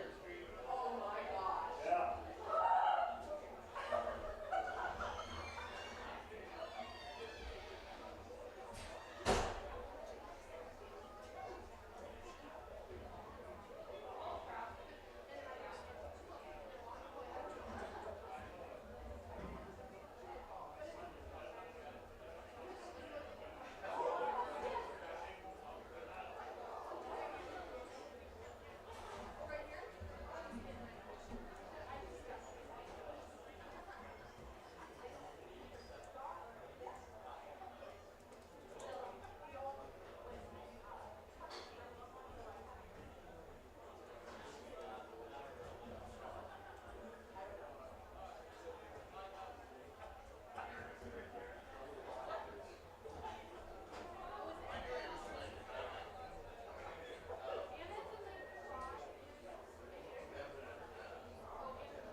We ask that the men's 400-meter finalists please report to the score of the awards tent at 4:12 p.m. Men's 400-meter hurdle finalists at 4:12 p.m.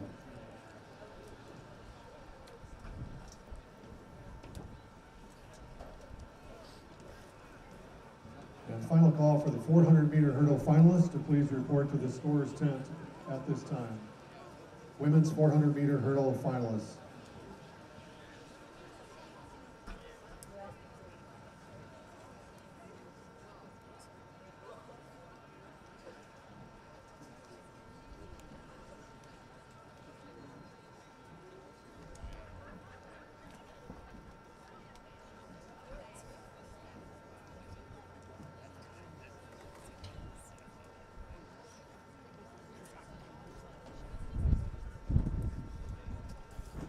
Here are our award finalists. For the women's 400-meter hurdles, in 8th place, Riley Rice from Doane. In 7th place, Abrielle Nelson from Mount Marty. In 6th place, Sarah Bosch from Morningside. In 5th place, Tiana Bumbaka Cool from Mount Marty. In 4th place, Annie Steer from Jamestown. In 3rd place, Abigail Clark from Northwestern. In 2nd place, Anne-Marie Stoit from Dort. And the winner of the women's is Dana Rowe from Hastings with a time of 102.21.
Again, we ask the men's 400-meter finalists to please report to the awards tent at this time. Men's 400-meter hurdles.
We understand how complex the financial landscape can be to navigate.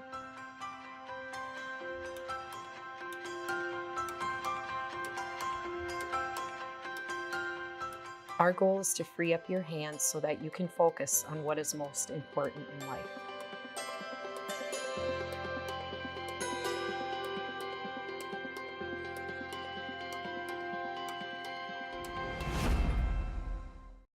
Today's Dort Media Network live stream broadcast is produced by the students of Dort University.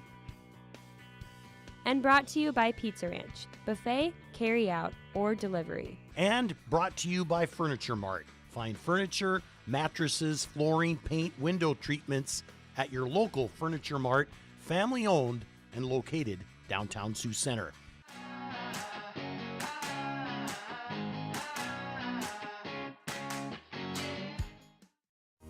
So the new generation of leadership has really benefited from the benevolency of the past leadership. We were busy from the get-go. They knew who I was, they know my name, they know my first name, they know my parents. It's a small town community with big town amenities. We're privileged to be able to support a place like a Jimmy John's and other franchises like it. We focus on being a multi-generational boutique to reach as many women in town here that we can. Our goal is just to be a place that can empower women and also just have like the joys of fashion and just a place in town here that brings high fashion into our small town. Seems like everyone is looking for ways to expand. People are talking about how to grow their businesses, where to find the people to grow their businesses, and just looking to the next best thing out there, whatever their field might be, including ours. The biggest thing is the city is always growing and investing in the future, which is great to see as a business owner because you know it's not going away anytime soon. You can really put down roots here.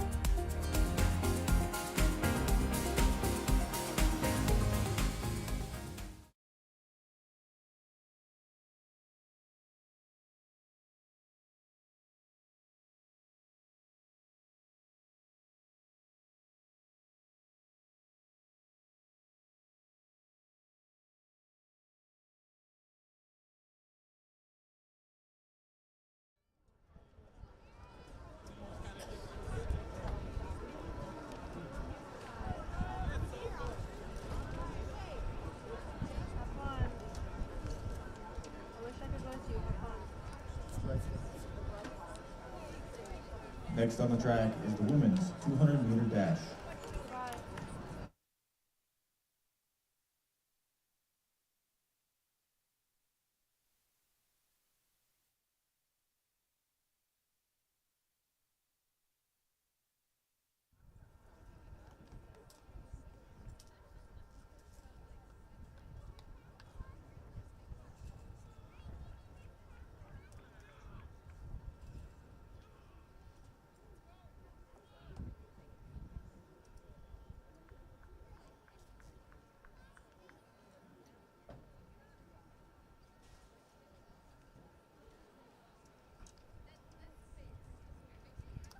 Okay, you are the expert. Oh boy. 200-meter dash time as we had a little bit of an extended break. We'll take that. Yes, we will. It's been a long day. Yeah, I've got to figure out which mic I'm on. There I am. So I need to do this so that we're somewhere close to normal. I'll just sit in for a little bit. You've been pounding it pretty steady since about what was it, noon? Yeah, since noon, 12:30 with the steeple. And as the 200 meters take the track, anything that surprised you, I guess, at this point?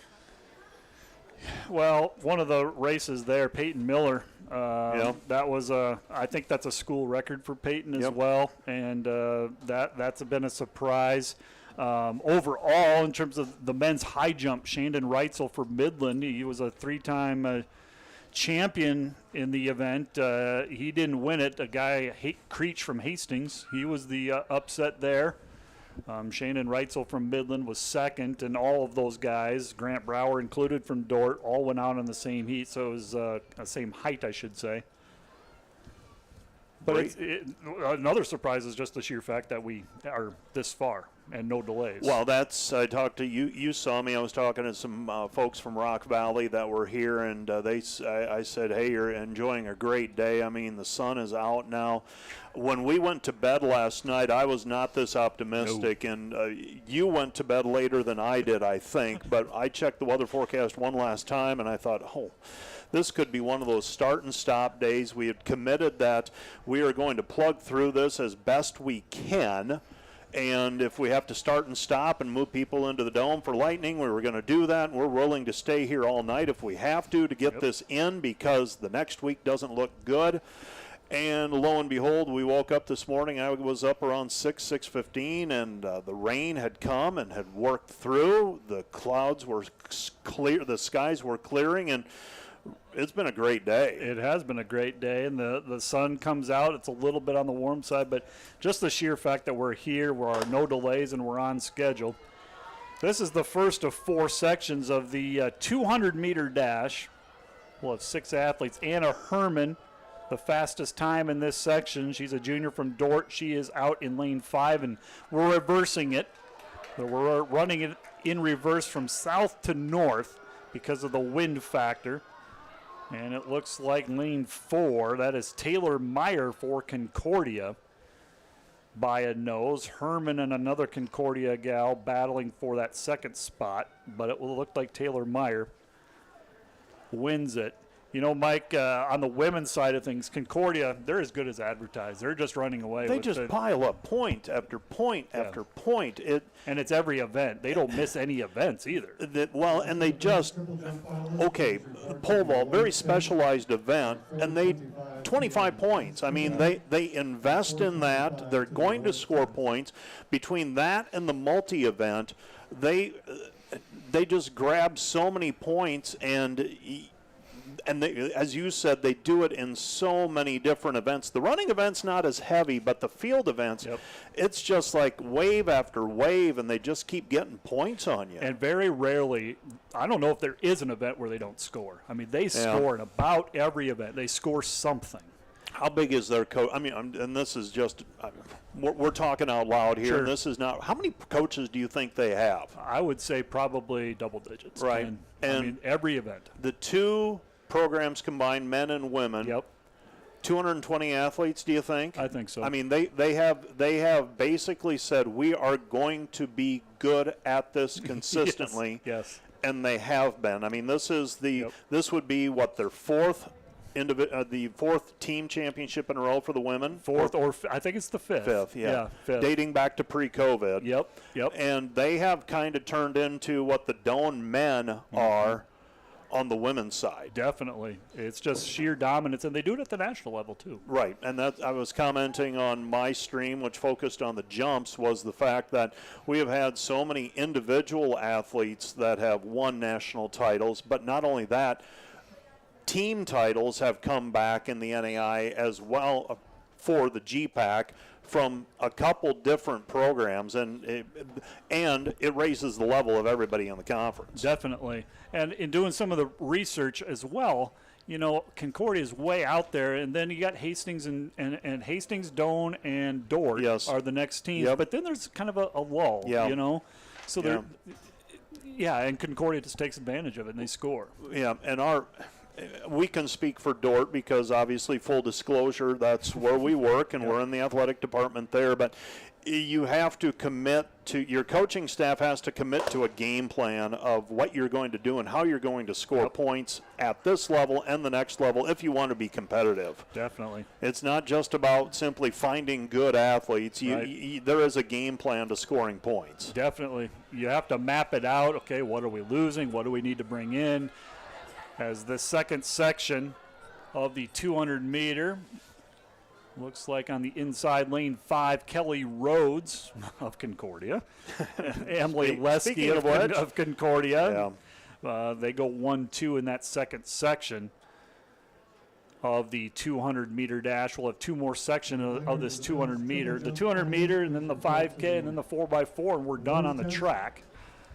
They are running. The shot put is underway. I think the javelin, everything is complete there. I think all of those events have been scored. as well. So I think it's just the shot that has to take place. I want to make sure that the javelin. Well, we had the javelin yesterday for the individuals, those competitions. So that is scored. The discus would be something else maybe, but I think those have been scored out as well. I think we're down to just the shot put. Shot put, and on the women's high jump doesn't have the check mark yet. Yeah, but there is no one competing. No, they are done. That one's done. Well, looks like we're right on schedule then. I mean, barring something unforeseen, we're right on schedule. Also in the women's races, and I was paying attention to the triple and the long jump and things like that, but the 800 meters, Emily Heinen. That was a great race. Won that automatic qualifier again. Yep. Micah Koistra hit the B. Yep. The 400 hurdles turned into a pretty good race, and then Anne-Marie Stoit picked up second. She's been a conference winner, but she's in her 5th year, and you're battling to hang on, and time does take its toll on people, but for her, a runner-up finish in the GPAC championship, not too shabby by any means. And that was her season best, and she also hit the B standard, so a great showing by Anne-Marie, and as you said, a past GPAC champion. This is our 3rd section of this 200 meter. And we're going to be running, the Dort team will be without Aiden Herder. She was going to be in this event, and then she got hurt in that. I was wondering. I did not see that. Yep, that was, I'm sure you had a lot of things happening, but it looked to me like a leg injury of some sort. And so judging by how the trainer was working with her, I don't anticipate seeing her in this 200-meter final. I'm not going to speak to the extent of the injury or anything like that, but I would just be surprised if she is running in this event. And like you said, we work for Dort, so we know Dort. Ada was coming on so strong. She won the long jump yesterday, and was a very important sprinter to our sprint crew, so you'd hate to see that. Yeah, and I try to back out of the way as much as I can in terms of track coverage. Had she qualified for nationals in anything? No, she not hadn't. yet. Okay, nope. So you start thinking forward, and it's like, okay, she going to be available for nationals? But it doesn't sound like that in all likelihood was a factor. And might be an alternate in the 4x4, Sure. but she would not be one of the main 4. I see. Well, we'll talk about, when we get to the men's, we'll talk about some of the results that we've seen on the men's side as well. The team race for the women, the women's race, just for reference, we've alluded to it. Concordia kind of running away with it, and not kind of, they are. 197.5 points. Then you've got Hastings, Dort, and Doan, 99, 97, and 93 points respectively. So there is still some work to do. There are still some points out there. As you take a look at it, I would imagine, based on previous experience, Doan and Concordia will probably score well in the shot. Yep. Dort is not going to score in the 200 meters. The 5,000 meters yet to come on the women's side of things, and that is an area where Dort probably can make up some ground or solidify their spot.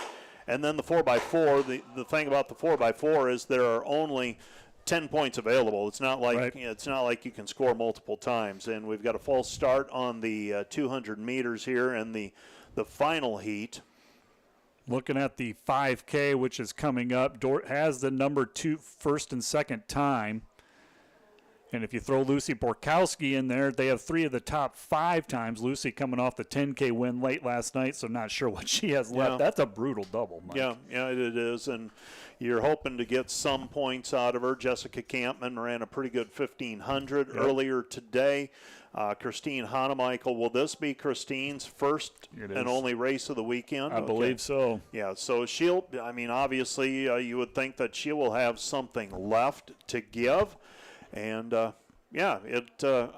when hearing the coaches talk around the office, I think many people, I don't want to say they were conceding to Concordia, but something odd would need to happen for it to not be Concordia. But then it's like, okay, we could finish second, could finish fourth, and that is really how things are playing out here this afternoon. And it's going to come down to that final event between us, Doane, and Hastings. And, like you said, we're not going to have the advantage in field, but we have the advantage in the 5. Yep, and then the 4x4, as I told someone else that was here, a Dort supporter, they said it's going to come down to the 4x4, and I said, well, I'll take those chances. I like our group. I'm sure the other schools like their groups, right. But I just feel like we've got some women who can rise to the challenge. Here is the final section. Eliana Clark from Mount Marty, senior, winning that section. This one was heavy on Mount Marty the way it looked to me when they were lining up. Looks like they have 3 Lancers in that final section.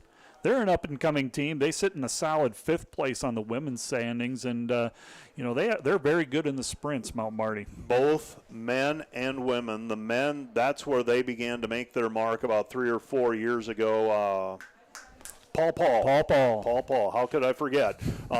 He kind of led that crew, and I'm not sure they won a national championship in a relay, but 4x1, they were really good, and if I remember right, the 4x4 was right there as well. They've done well in the sprints, and that's how they've chosen to build their team. It's rare to be good at everything. You have to play to the strength of your coaching staff, and you have to play to the strength of what athletes you attract. I mean, for some reason, the Dort middle distances, as long as I can remember, have been really, really good. And so you continue to attract those types of athletes, and it's like, okay, how can you build around those? Now, the men for Dort, we're starting to see them. Okay, we had 2 guys finish in the sprint. I mean, Logan Franken finished 3rd. Skelhaas was 8th.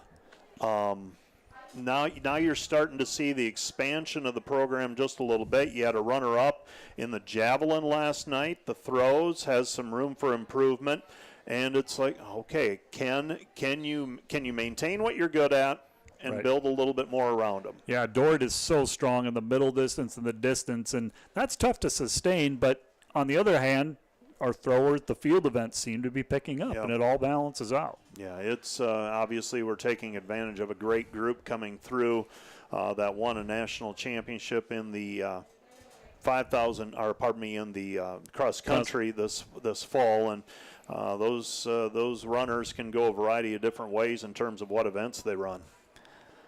We're going into the men's 200-meter dash. Let's focus on the men. Guy that sticks out, of course, Peyton Malden, a name that we are accustomed to hearing, but he just continues to impress. He's had himself a day. He has, and he won the 800. And he won the 4. He ran the 4 as well. So, and I would imagine we'll see him in the 4x4 to close the day as well. And you say tongue-in-cheek, well, hopefully we don't need him, but you might. Yeah, you might, and we'll see. I mean, as things have progressed the afternoon, the defenders were trailing Doane most of the afternoon, and then about 3 or 4 events ago, things kind of flipped. Yep. And that's when Dort piled up some points in the, I think it began with the 1,500 was kind of where I noted, and that was what the Dort coaching staff was hoping for, that things would flip at that point, and they got that. And then they picked up some unexpected surprises as well, some things that you quite frankly can't predict. You alluded to it earlier already. 400 hurdles. Micah Scop in the triple jump with a new career best, and obviously a freshman, so it's a relatively fresh career, but he wins the triple jump, and those are just points that you're not planning on. Definitely. And then, like you said, we alluded to it too, the sprint. Logan Franken, Levi Skelhaas scoring in the 1. We could get a couple of scores here in the 2 as well on this men's 200 meter.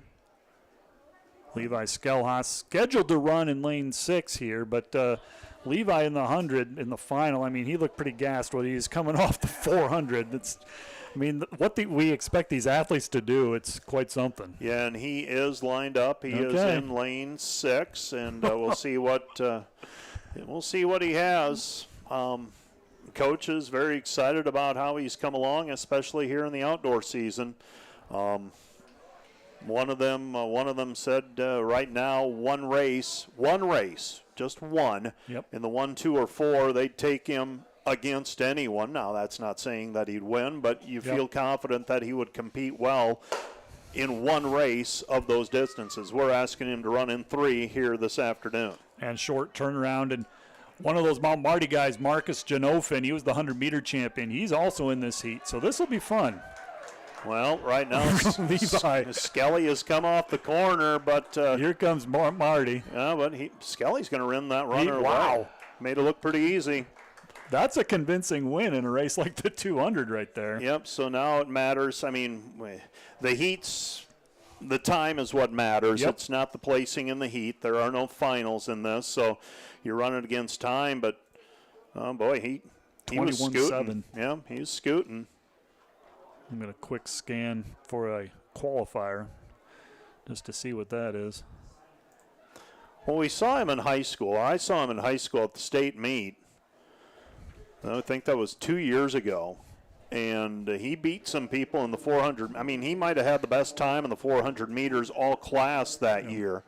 And he had a good senior season as well. Probably didn't shake things up quite like he did as a junior, but with some training here over the past year, he seems to be hitting it at the right time of the year. And I don't know this for a fact, but I assume he played multiple sports at Pella, and now the focus is strictly on track, and look what I can do. Well, and it was a tough decision for him, from what I understand. He wanted basketball. He loved basketball as well, and he comes from a basketball background, if you will. His dad played a lot of basketball, coached basketball, and so all those things factor in, but he's doing pretty well in track and field. An event like this, how many volunteers do you suppose we have?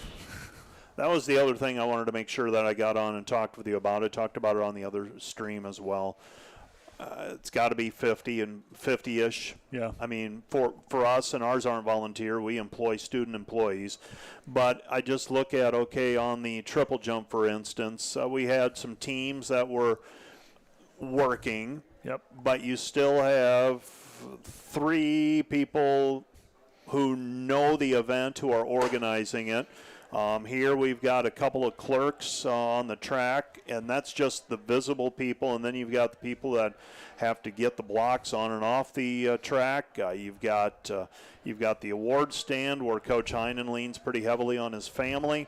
Miranda Velgersdijk came back. She was a graduate from 4 or 5 years ago. She is back working, and I saw Greg Van Dyke was working an event. And you have so many events happening simultaneously. You've got the high jump, you've got the throws. I mean, I'm not even talking about the hammer, which you couldn't see, which is a quarter mile away from the track, the discus, and the javelin. I mean, field events have been running almost nonstop since this began yesterday at 2 o'clock. And for that reason, you look at what the weather was going to be, and we were kind of in a quandary. Do you have this Friday and Saturday, or do you reschedule? It's so hard to reschedule because you have all these volunteers coming. Yeah, you do. And there you saw Logan Frank, and he was in that last heat for the defenders in the 200 meters. And I believe there is 1 heat remaining. And you're getting down to the end of the meet, and when you scratch out of an event here at this point, it's my understanding you can't compete further. Right. So we are seeing some lanes that are open that we had anticipated athletes being in. So now, I mean, and that's to prevent people from playing games and, okay, we were going to be in the 400, but we're going to wait and hold them for the 4x4.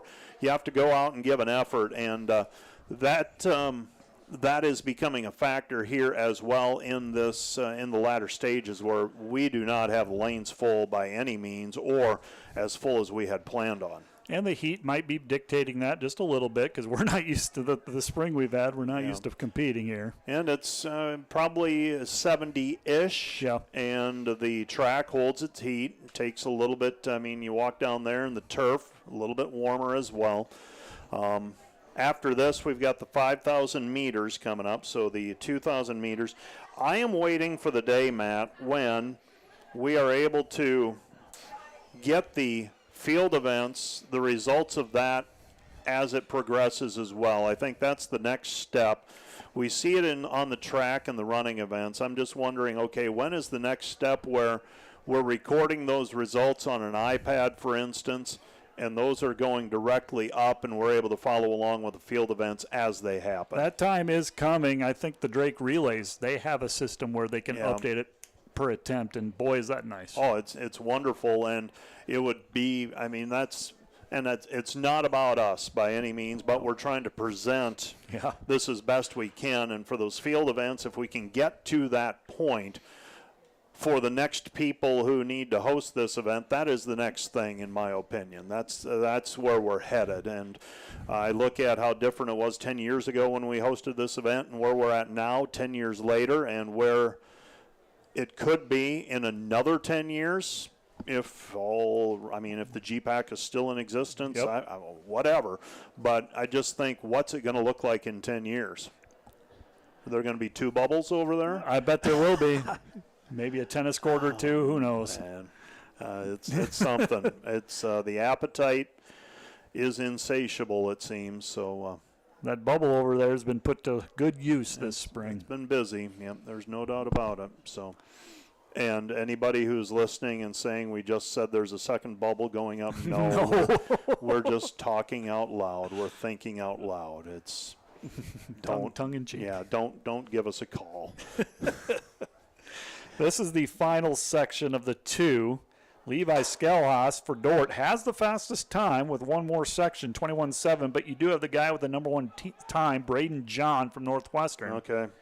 So we'll watch him here. Did he run the anchor on that 4x1? Yeah, he did. He had a nice leg. That was a fun race. Yep. Men's 4x1. I thought Dort had it won. I did too. It doesn't look like he's going to catch. No. Mount Marty. Mount Marty runner.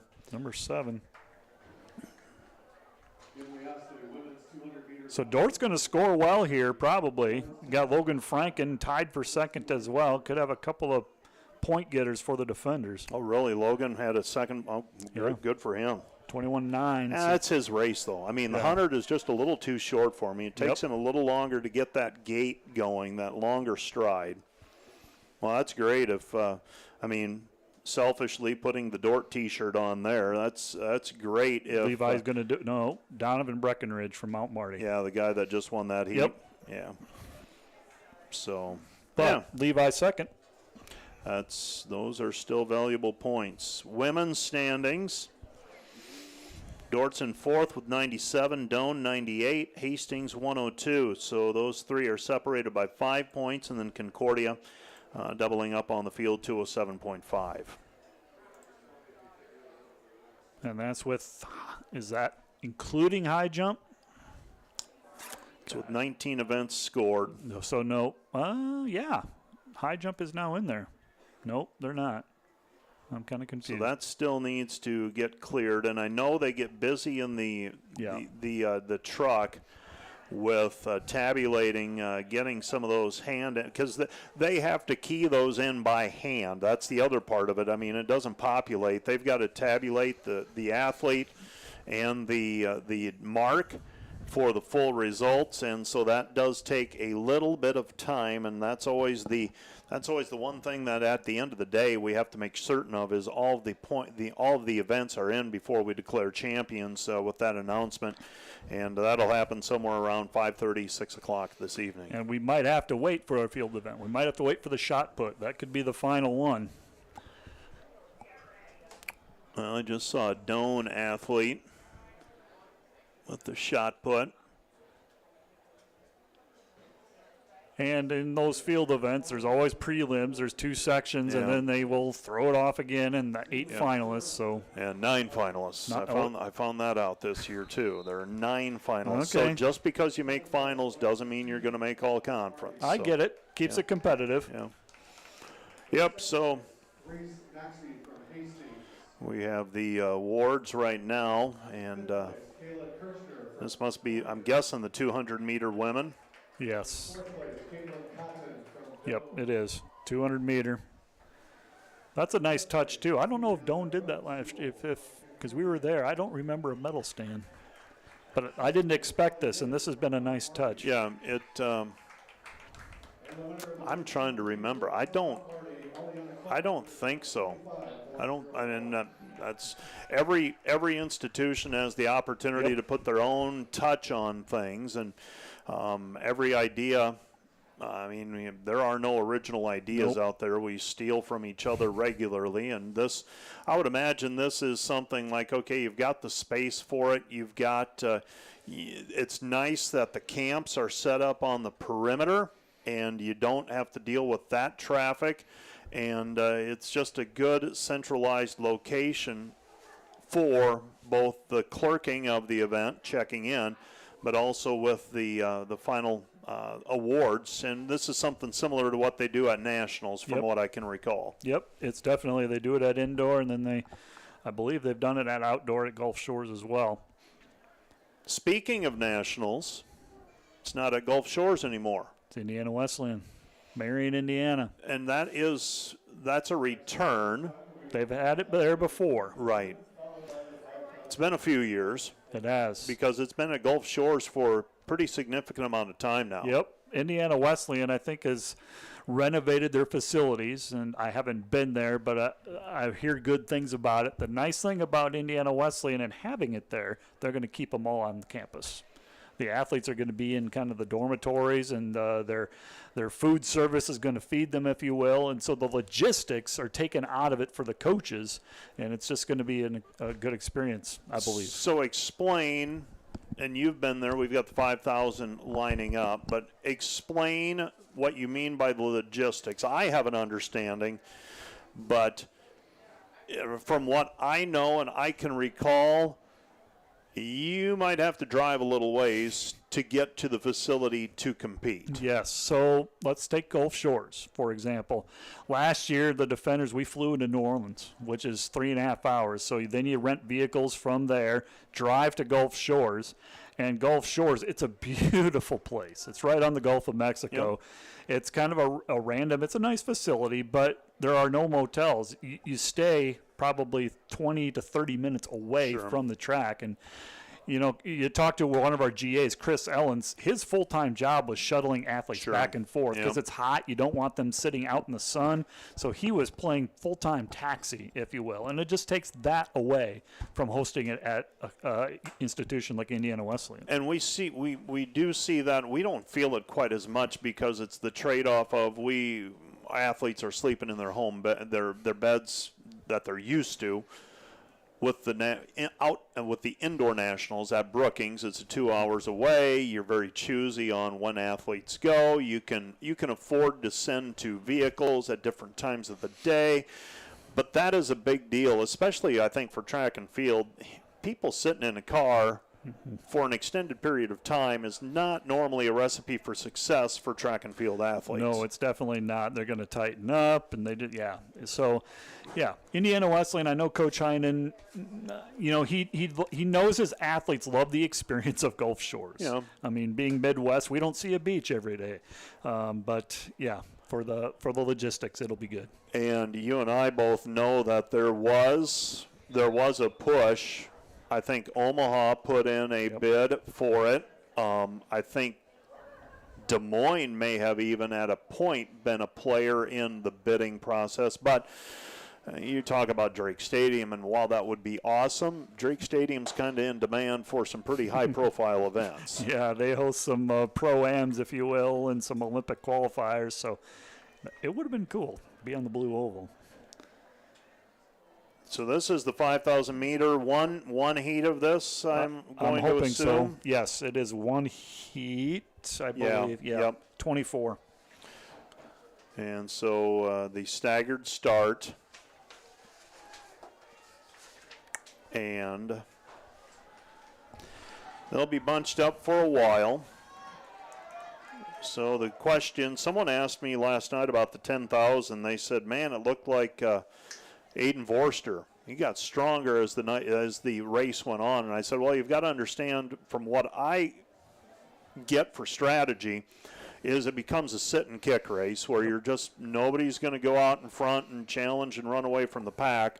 They simply just want to stay in a position where, does it come down to the last 400 meters? Does it come down to the last 800 meters? Well, sometimes these races can take on a similar tenor, even though it is half the distance, 3 miles instead of 6. I think you always want to put yourself in content, have a shot. You don't want to eliminate yourself. You want to stay in striking distance, so to speak, of a chance to win it. So just don't lose the race for the first laps. And then hopefully to hold on and win it. Well, somebody once told me you can't win the race in the first lap, but you can lose it. Yep. So we'll see. I mean, and sometimes it's just a matter of when you take a look at the seed times, if people run according to their performance, this is what they are at the end of the year. You're not going to see dramatic improvements or falling back in all likelihood. So at the end of the year, you are what you are. Yeah, exactly.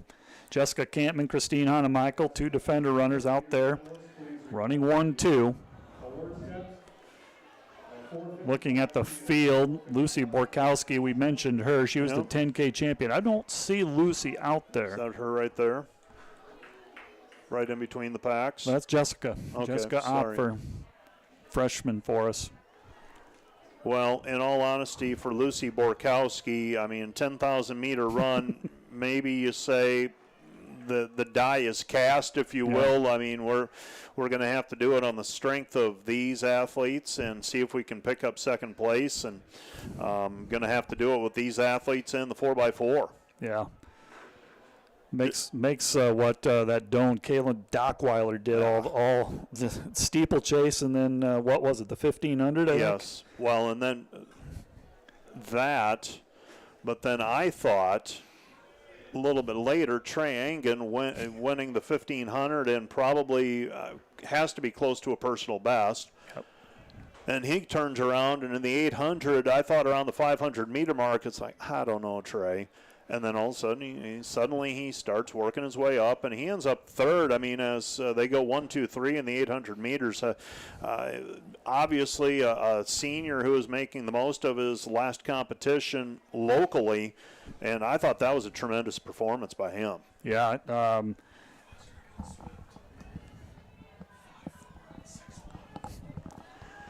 In talking with Trey in his little senior conversation that we do, one of his goals was he just wanted to run fast in the 1500, and I think he accomplished that today, because I believe he qualified for nationals too, and just an outstanding race for Trey. Well, and I watched it, and it does become about, at the conference meet, it's not necessarily always about the marks. I mean, up to this point, it is about the marks and the times, but once we get here, it's about, as long as it's a teammate in front of you,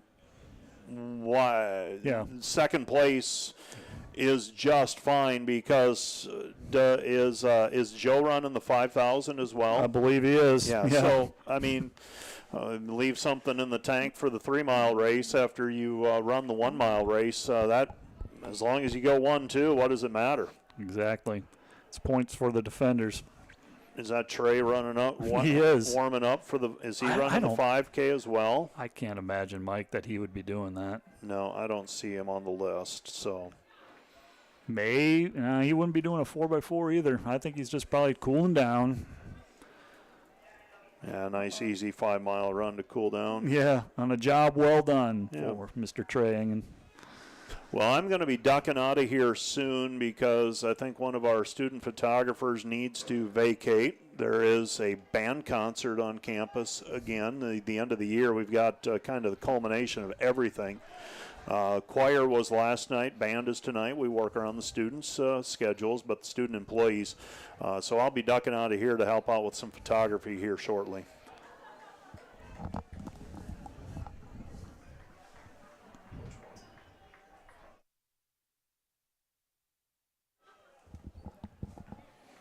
Just a thank you to our students who do such a fine job with the photography, some of the social media stuff. We rely on them heavily, and they are very busy. As you said, they're not only helping us, but they're in music, and so a lot of them are athletes too. So, staring down finals next week. Talking to a few of them. Most of them are handling the stress okay. Some of them are wired a little differently than you and I were, Matt. They think 4.0 is needs to be maintained after our first semester, my first semester at least, 4.0. I was just happy that they kept allowing me to come back as a student. See, I wanted to end that early. That way there's no pressure. Yeah. So that was my philosophy. Yeah. So anyhow, but they're very busy. But you go down the list of student employees, the photographers, social media, those who are handling the Dordt Media Network. I think they've done a tremendous job this week. Now, have we gotten every throw and every jump and all of that? No, we haven't. We've done our best with how things are located and logistically. And did we learn some things? Most definitely. If we host again anytime soon, would I do things differently? Probably. Probably. In 10 years, when all of this happens again, will I need to worry about it? The jury's out. We'll see. I mean, yeah. I hope so. That's 10 years. You want to do this again? Ooh, 10 years. There's a lot that has to happen between then and now. Just think of all the changes. We could have all the changes. We could have that instant field event result by then. Well, I hope so. I hope that's in the makings. But yeah, we digress. The students and Rich Lodewijk has done a tremendous job with us, and we appreciate it greatly. And it's going to bring to an end their year as well in terms of producing events.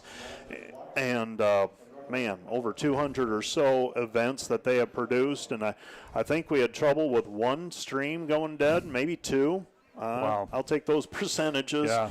And they've done well, and they've worked well under what can be stressful conditions. And, just can't say enough how much we appreciate what they've done. And the amount of viewers that we get for those, I mean, the importance of that piece, especially for our athletes and their families who are not close by and can't attend. It's funny you bring that up, because I'm going to throw something out that just struck me this past week. I get access to the numbers of viewers and things like that, and I don't study it, but I do tabulate and I take a look at it. In all but one sport, our viewership is greater than the in-person. All but one. So that to me is just, okay, what is the future of that? And that's what you've got to think about, is what is the future of this? Because that trend is only going to continue. Now, we love having people here live. I mean, the stands being full, enjoying a beautiful day in the spring, that's great, and we want that. But the appetite for people to watch from afar continues to grow, and how do we adequately feed that? Yeah. That's a great question. So, and we continue to need to get better, make changes, and we'll try things out. You can't be afraid to take changes, make changes, and try. Yep. So we'll continue to try to innovate, and I've got to run. We've got some photos to try and grab, and I will talk to you later. That was Mike Biker joining us for the track and field broadcast as we conclude a day 2 of this GPAC championship. It is the women's 5K.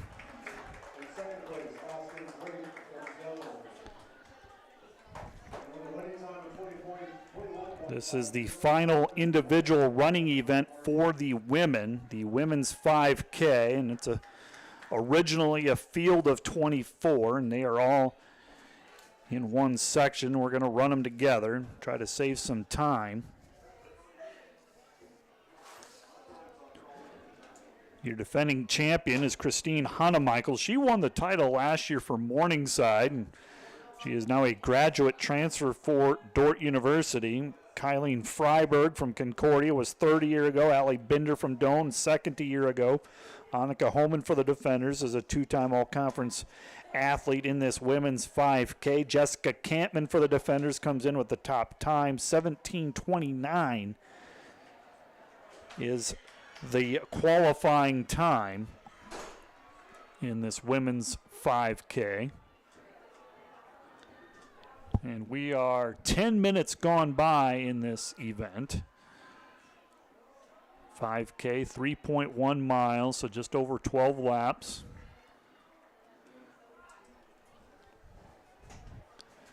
Just in case you were wondering, the record 5K. Charity Miles from Northwestern, 17:07, set back in 2011.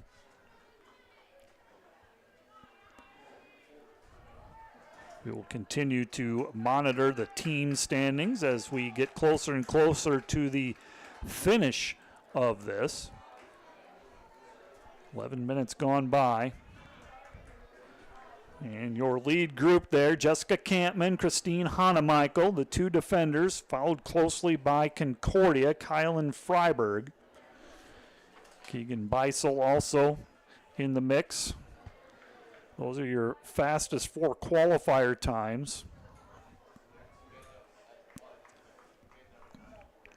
There's your lead duo, Jessica Campman, Christine Hanemichael. Running 1-2, both were participants and important pieces on the Defenders cross-country season this past fall. An 8th place finish at Nationals, GPAC champion once again in cross-country. Campman, an All-American. Hanemichael, the number 2 runner for the Defenders, typically 2 or 3. And now they're running 1-2 here in the women's 5K. Rounding out the field, Campman, Christine Hanemichael for Dort. Lucy Borkowski, the 10K champion, is not running this race. She won the 10K. Jessica Opfer, freshman for Dort, also a participant in cross country, part of that 8th place finish. Here's Jessica Campman and Christine Hanemichael coming in front of the home stands, completing another lap. They will have 4 laps, 1 mile left. So Jessica Opfer, Graciely Ellens, a senior for the Defenders, Abigail Roos and Ellie Janda, a couple of freshmen, round out the Defenders in this race. Concordia, Kylan Freiberg, Keegan Beisel, Julia McIntyre, Amy Martin, Ellie Jander, Sammy Vaslavic, and Bella Marchizio are the Concordia athletes. Allie Binder from Doane in the field. Northwestern, Emily Haverdink, Emma Haley, she competed in the steeplechase earlier today. Ellie Zutnor, she was part of the 10K yesterday, is in the field. Chloe Inhelder from St. Mary. Lorena Ramirez also from St. Mary. Mount Marty's Jordan Fisher, Briarcliff Pluma Pross. That rounds out the 24 athlete field. We're 13, almost 14 minutes gone by in a race that should be wrapping up around the 18-minute mark, just shy of that. Here comes Jessica Campman and Christine Hanemichael. They're your leaders on this home straightaway. Hanemichael and Campman running 1-2, a place that they have occupied for most, if not the duration of this race. About a 20 to 30 meter lead over Concordia. Kylan Freiberg, Keegan Beisel completes another lap. Here's Lorena Ramirez from St. Mary. Doane running well. That's Allie Binder. We've heard her name already today.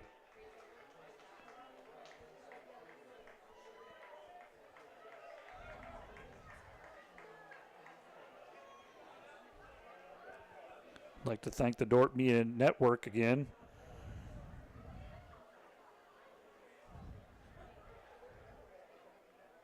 For their work today, providing the video piece of this.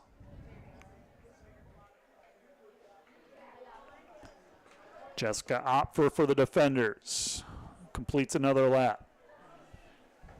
There is Abigail Roos for the Defenders. Emma Haley for Northwestern coming by. Shot put is the only field event still going for both the men and the women. That's going to be one of the final events that end. We'll probably be waiting on that event for the team scoring. There's your leaders coming by the grandstand area. Jessica Campman, Christine Hanemichael running a solid 1-2. And they will have an 800-meter left. 2 laps to go for your 2 leaders, Campman and Hanemichael.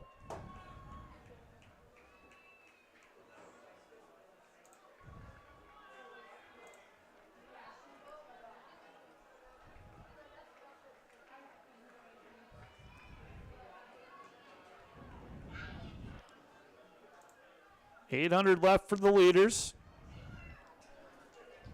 Campman and Hanemichael. They're on the back straightaway. Concordia running 3 and 4 with Freiberg and Beisel. Here's Chloe Inhelder of St. Mary coming by the grandstand area. Ellie Janda, Jessica Opfer for Dort. Jessica Opfer coming in seated 11th, running well for the defenders.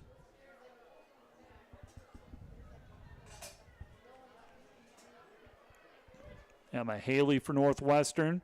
Here's your leader coming around the turn. Just ahead of the scoreboard, Jessica Campman running 1. This will be the bell lap for Jessica Campman after she crosses the finish line area.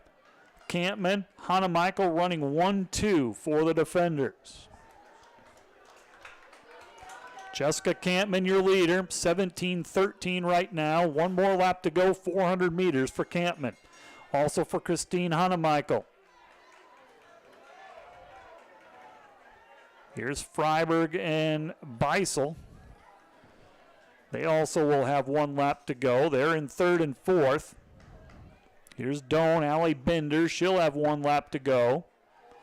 Emily Haverdink for Northwestern. Haverdink, I believe, is in 6th place right now. Kind of hard to determine. You lose count of laps a little bit. Annika Holman running well for the defenders. She's been all conference in this event a couple of times. Holman, part of the cross-country team that finished 8th, as is Gracially Ellens. She's going by as well.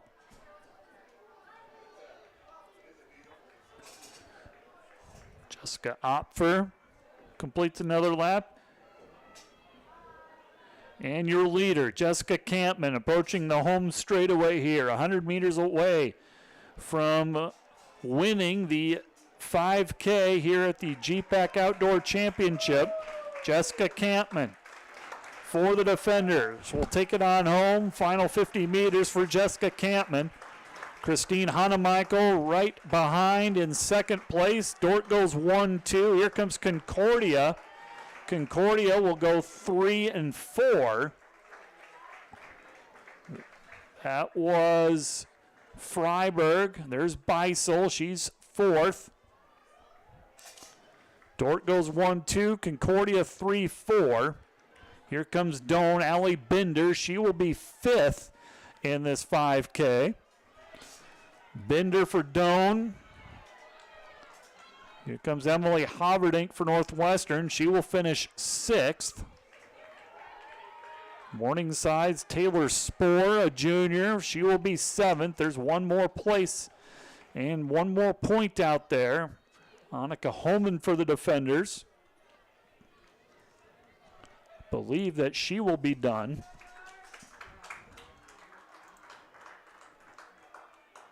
$18.42 by Jessica Campman. She wins the women's 5K. Christine Hanemichael 2nd, 80.45. Freiberg for Concordia, 18.49. Beisel from Concordia, 18.54. Binder, 19.14 from Doan. Haverdink, 19.22. Spoor, 19.25. Holman is 8th. Finishes 19.43. Chloe Inhelder for St. Mary's the next across. Jessica Opfer from Dort, 10th.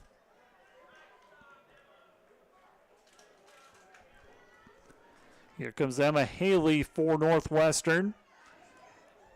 Opfer with a time of 20.06. And Emma Haley concludes. Emma Haley, 20.24. We'll let the runners. Here comes Ellie Zoot-North for Northwestern. Another Concordia runner will cross the finish line.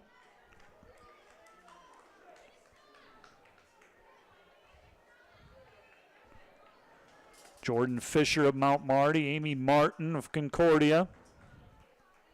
Now 14 runners have completed.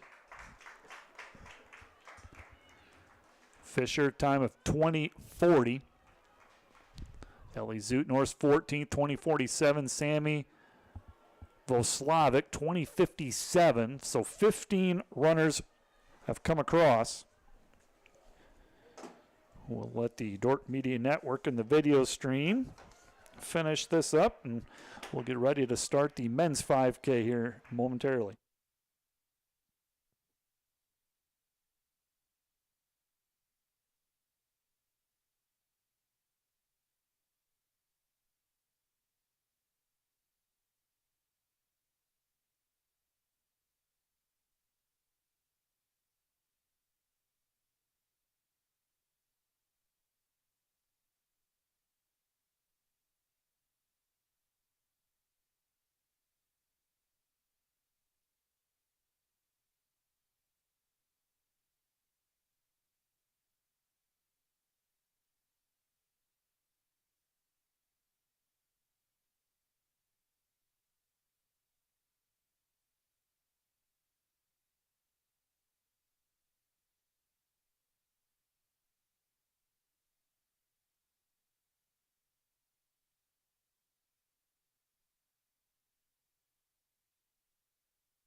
We will head right into the men's 5K. That is up next on the track. Next event on the field. It'll be one section, 24 athletes in the field. Before we set the field, want to give some final results in a couple of field events. Men's discus, we have not given you those via the webcast. 8th place, Trey Dickey of Doane. 7th place, Tyler Dean of Jamestown. 6th place, Matthew Boyer of Concordia. 5th place, Ryan Kienzel of Dakota Wesleyan. 4th place, Brian Zylstra of Northwestern. 3rd place, Alex Herman of Midland. 2nd place, Austin Roselle of Concordia. And winning the discus from Jamestown, junior Jordan Morales. Hit the A standard, 52.6 is the time. 172.07 if you like the feet inches version of that. Morales came in as the top seed. He was 4th a year ago, now a 3-time all-conference. He is the GPAC champion in the discus. Men's triple jump also is final. Let's go over the men's triple jump, if you will. 8th place goes to Cordale Moxie of Doane. 7th place, Cale Strong of Dakota Wesleyan. 6th place, Kobe Carr of Dakota Wesleyan.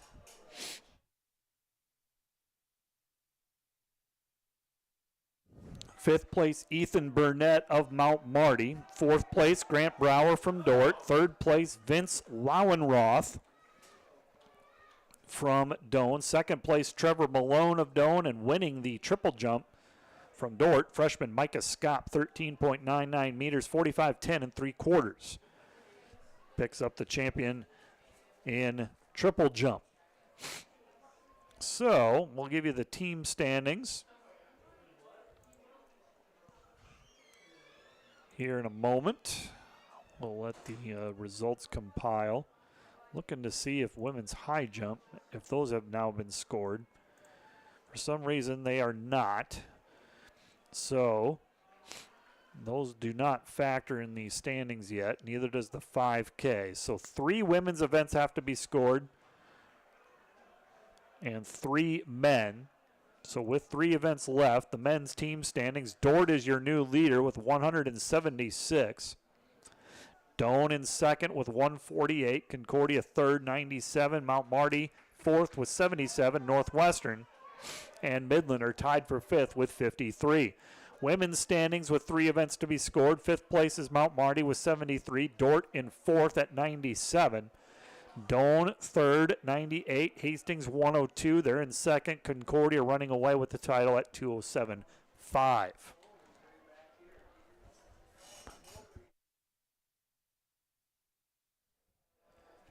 So now let's set the stage. 5K is underway. There are 24 athletes scheduled to run. 5 return from last year, including the defending conference champion, Camden Cessna from Concordia. Joe Anderson from Dort, he's the runner-up from a year ago. Davis Tebben, third place a year ago, returns, as does Calvin Rohde from Concordia. Ethan Summerhays was 7th a year ago and also returns. Your field, Joe Anderson from Dort has the top time coming in. Aiden Vorster from Dort, Calvin Rohde of Concordia, Isaac Van Westrianen from Midland, Davis Tebben from Dort, Caleb Saylor from Dakota Wesleyan, Cristobal Gonzalez of Mount Marty, Camden Cessna from Concordia, Brian Santiago, Mount Marty, Ethan Summerhays from Dort, John Mahoney of Midland, Daniel Schroeder from Dort, Thomas Oliver of Doane, Trevor Kunsel of Concordia, Joseph Kunert of Northwestern, Christian McCafferty of Midland, Jack Ellis of Concordia, Ben Vandenberg of Northwestern, Tag Tvet of Mount Marty, Drew Helmstead of Jamestown, Ryan Evans of Doane, Charlie Hayden of Concordia, Chase Camp from Dort, Landon Thompson rounds out the field, and he is from Jamestown.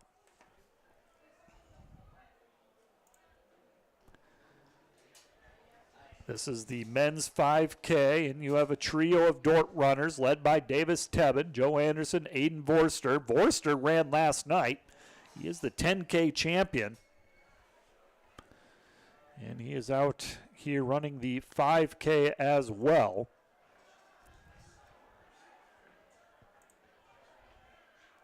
Isaac Van Westrianen from Midland is also doing the double. Cristobal Gonzalez of Mount Marty as well, as is Brian Santiago. So there's a couple guys doing that double. I'm sure there's some others doing like the 15 and 5K combo. This is the men's 5K. Your lead group. It is a lead group of 9, led by the trio of runners from Dort. Tebben, Anderson, Vorster. That's Calvin Rohde up there with the Dort trio. Rohde in 4th place right now.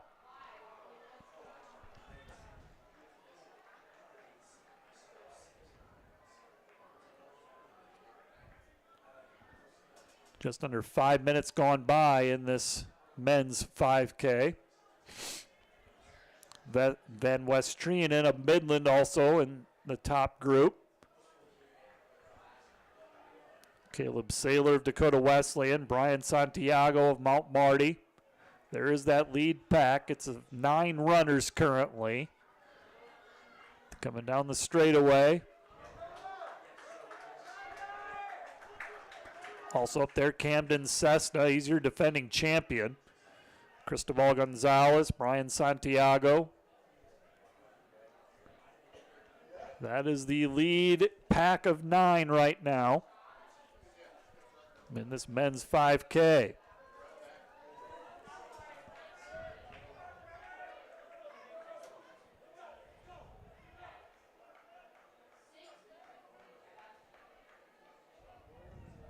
We ask that the finalists for the women's 5,000-meter run please report to the awards tent at 5:20 p.m. Women's 5,000-meter. Men's 5K. 5:20 p.m. There's Tebben, Anderson, Vorster, your leaders. Along with Rhodey from Concordia. Then Westrianen from Midland. It's your top 5. And you have the Mount Marty duo of Gonzalez and Santiago. Here's your lead 5. Going by the scoreboard here. Cessna making a move for Concordia, the defending champion. He's moved up into 6th place, joining that lead pack, which is now a lead pack of 6. Tebben, Anderson, Vorster.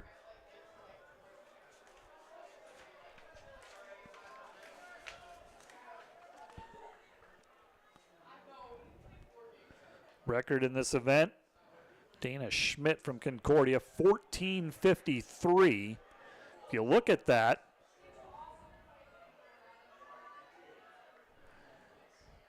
you have 3 runners, almost 4 runners from the field have run faster than that, have a faster qualifying time.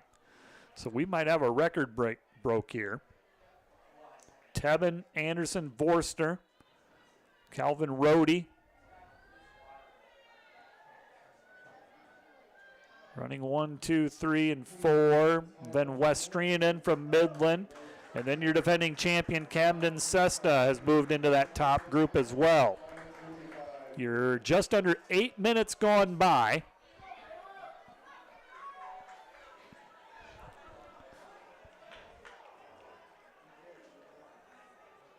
Eight minutes have gone by in this 5K race. We got 6 laps remaining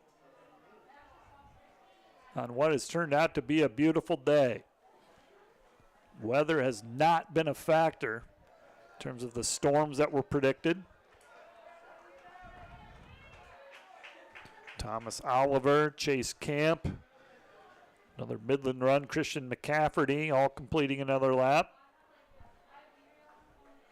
Here comes Landon Thompson for Jamestown.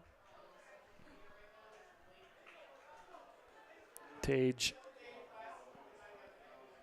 Tett from Mount Marty. And your lead group just went by the scoreboard once again. It's Tebben, Anderson, Vorster, Van Westrianen, Rhodey, along with Cessna. That is your lead pack of 6. It is a lead group of 6 runners now, 9 minutes into this race. Probably just over 5 minutes left in this race. After that lead pack of 6, you have the 2 Mount Marty, the duo, Gonzalez and Santiago.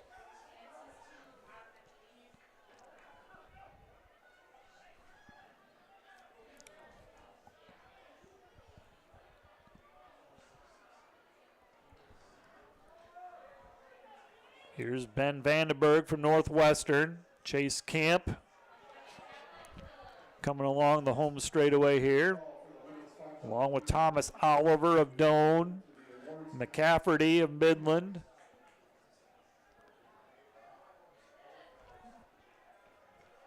Your lead group by the scoreboard once again. The order is still the same.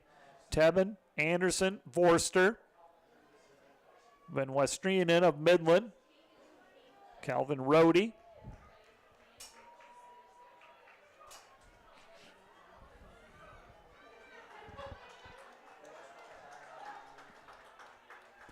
Cessna running 6th. Camden Cessna, the defending champion. 4 laps left to go for that lead group. 1 mile to go.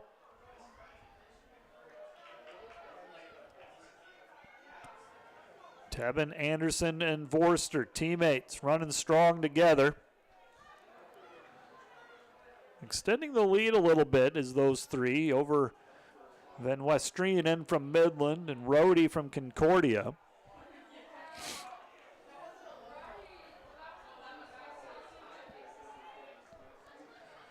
Here's a pack of 5 runners. They've stayed together as well. Vandenberg, part of that group. Oliver from Doane, Vandenberg from Northwestern, Tett from Mount Marty. And your lead threesome. The order has shifted. Anderson now takes over the lead. Tebben running second. Vorster in third. Then Westrianen and Rhodey running 4-5.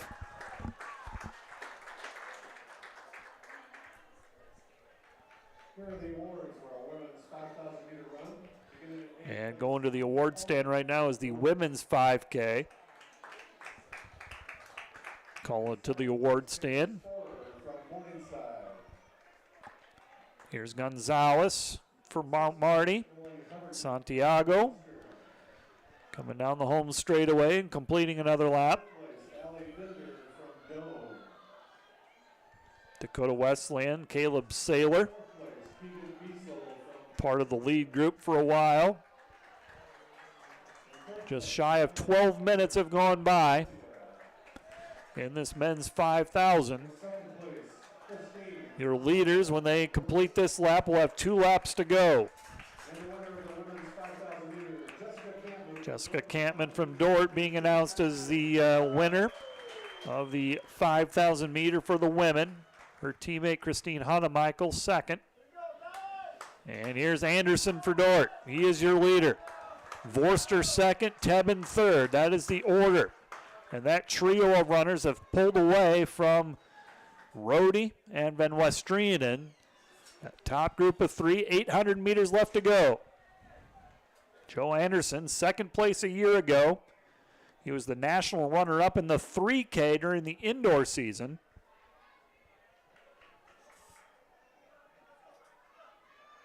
Second call for the women's high jump finalists. Please report to the awards stand. Anderson has extended his lead now.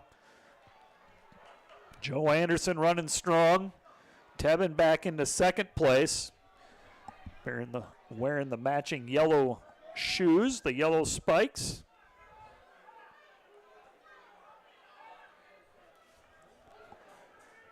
Chase Camp running well for the defenders. He will have 2 laps remaining. Freshman for the defenders running well. And your leader, Anderson. The straightaway here, Joe Anderson. And here comes the bell lap. It's Anderson, Vorster, and Tebben running 1, 2, and 3. That trio in a good spot right now, those 3. As the bell lap sounds, Rhodey and Van Westrianen now have 1 lap, as does Cessna for Concordia. Those are your 4, 5, 6 runners. Anderson, Vorster, Tebben running 1, 2, 3 on the back straightaway. Less than 400 meters left to go. We have a record watch. 5,000 meter record. 14:53 is the record. Joe Anderson has 200 meters left to go. He's going to have to push, but he does have an outside chance. Wouldn't put it past Joe. Joe Anderson, 100 meters left to go. Your GPAC record, 14:53. Here comes Joe. Joe Anderson is going to get the record. Joe Anderson is going to be your 5K champion, 14:48 unofficially. Vorster second, he also breaks the record. Davis Tebben third for the defenders. Dort goes 1, 2, 3 in this 5K. Fourth place, Calvin Rhodey. Here comes Isaac Van Westrianen. In fifth, Cessna for Concordia, 6th place. 6 runners are in. Here's your 7th place runner from Mount Marty. Mount Marty will be 7th. So Mount Marty's 7, 1 more finisher to complete your top 8 and all conference. This is Gonzalez, Cristobal Gonzalez, trying to hold off and get 8th. Your champion in the men's 5K, Joe Anderson from Dort, a new GPAC record time, 14:48.1. Aiden Vorster second, 14:51. Tebben third, 14:55. Rhodey fourth. been Westrianen 5th, Cessna 6th, Santiago 7th, Gonzalez 8th. Joe Anderson, your 5K champion. Congratulations to Joe Anderson. We'll let the video stream bring you on home in the conclusion of this 5K.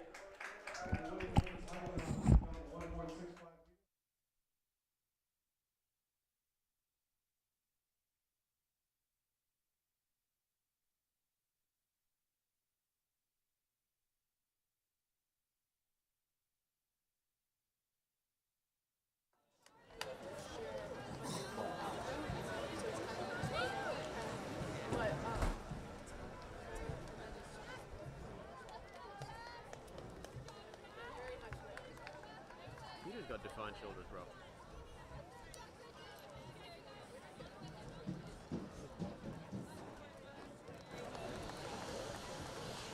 Look at this guy. Yeah, there is.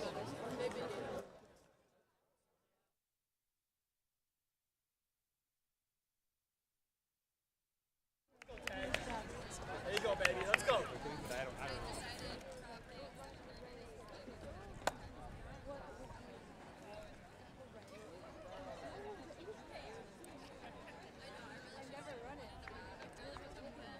Our next event on the track coming up will be the 4x400 meter relay, beginning with the women, followed by the 4x4 for the men.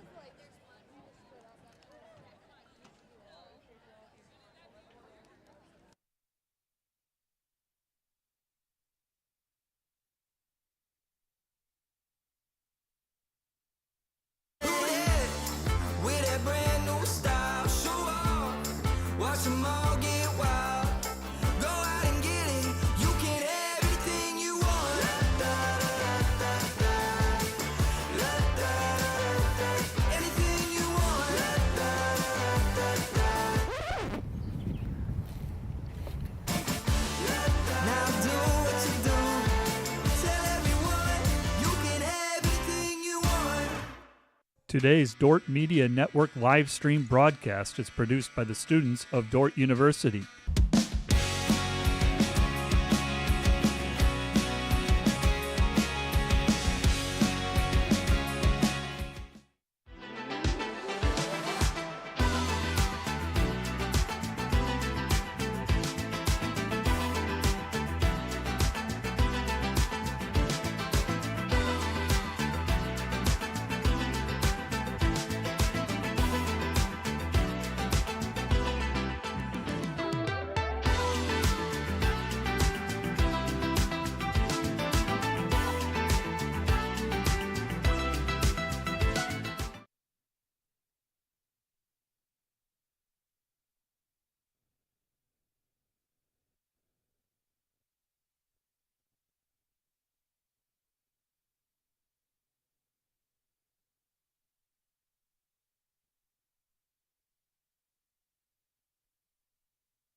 Back on the track, first section of the women's 4x4, just one team here.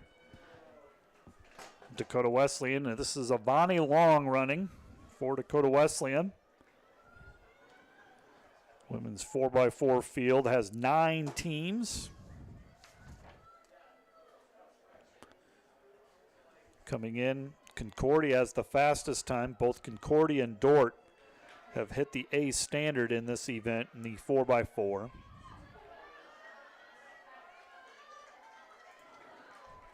This is the final women's event on the track today. A standard time of not 3:16, that's the men, 3:55. So 2 teams have hit the A standard so far. Concordia and Dort. Mount Marty has hit the B. They will all run in the second heat. Dakota Wesleyan, this is Adaya Plasto running the second carry of this 4x4.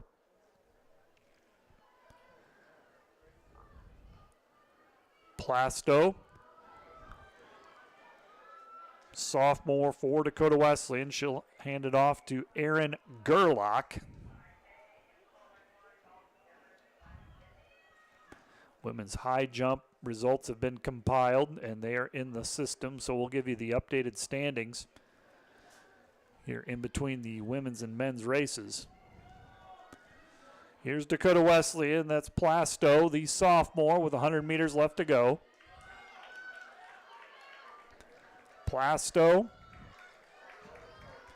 will hand it off to the freshman Aaron Gerlach for Dakota Wesleyan.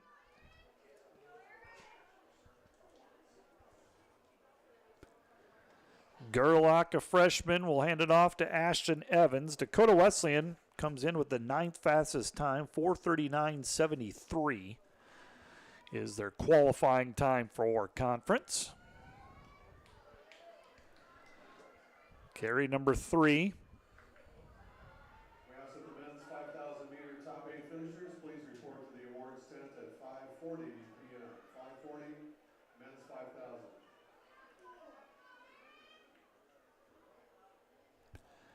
Here's Dakota Wesleyan on the 3rd carry. Gerlach will hand it off to Ashton Evans. And the final carry of the women's 4x4.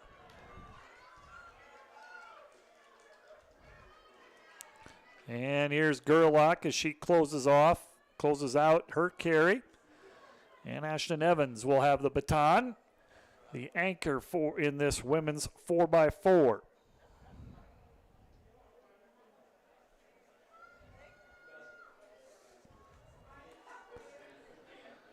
This is Evans, the senior from Dakota Wesleyan, to bring it on home for the Tigers. Final running event of the day.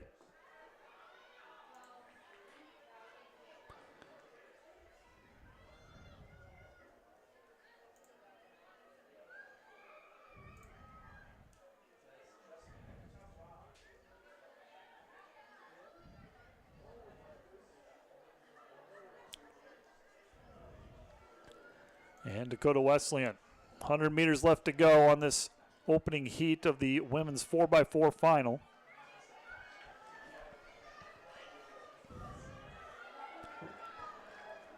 And this is Ashton Evans. And Dakota Wesleyan will put in the time to beat here in this first section. 4:39 was their qualifying time. This one's going to be faster than that. 4:21.5. So Dakota Wesleyan doing a nice job here, shedding 18 seconds off of their qualifying time. And that is the time to beat as we head into the second and final section. 4:21.5, the time to beat. Dordt is the defending champion. Concordia was the runner-up. They flip-flopped spots 2 years ago. Concordia won it back in 2021. Dordt was second. Northwestern was third a year ago. Let's go over your lane assignments. Midland will be in lane 1. They'll open with Navia Sarabia. Doan in lane 2. Kat Vogt. Mount Marty in lane 3. Tiana Bumbaka Keel. Concordia, your leader heading into the GPAC championship. Jenna Esch will lead it off for Concordia. Anne-Marie Stoit will lead off for the defenders in lane 5. Abigail Clark for Northwestern will lead off in lane 6. Courtney Spohr for Morningside in lane 7. And Hastings will have Reese Maxey leading off for the Broncos. Final section, women's 4x4. Record in this event, 1,600 meter relay, 3:47.08.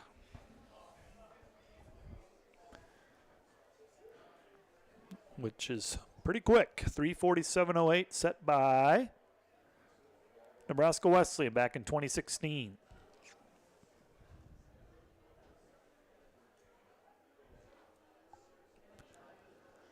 And the teams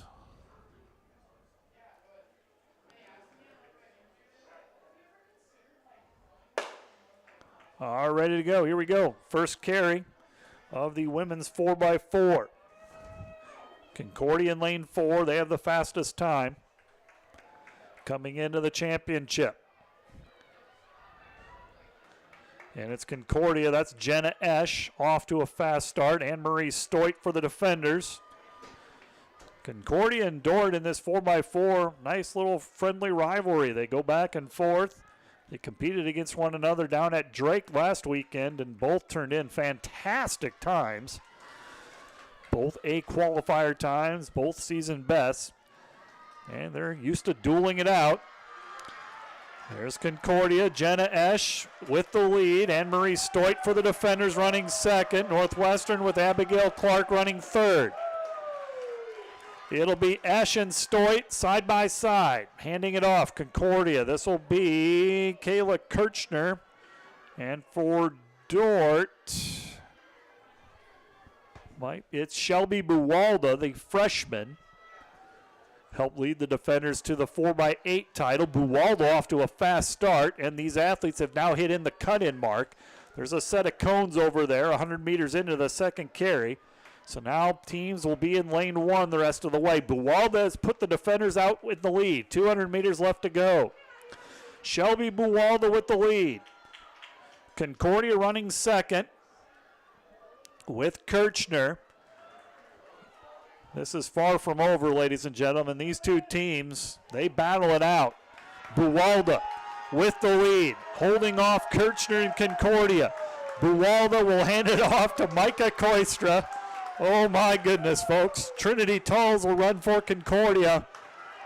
This is going to be a battle. This is going to be fun.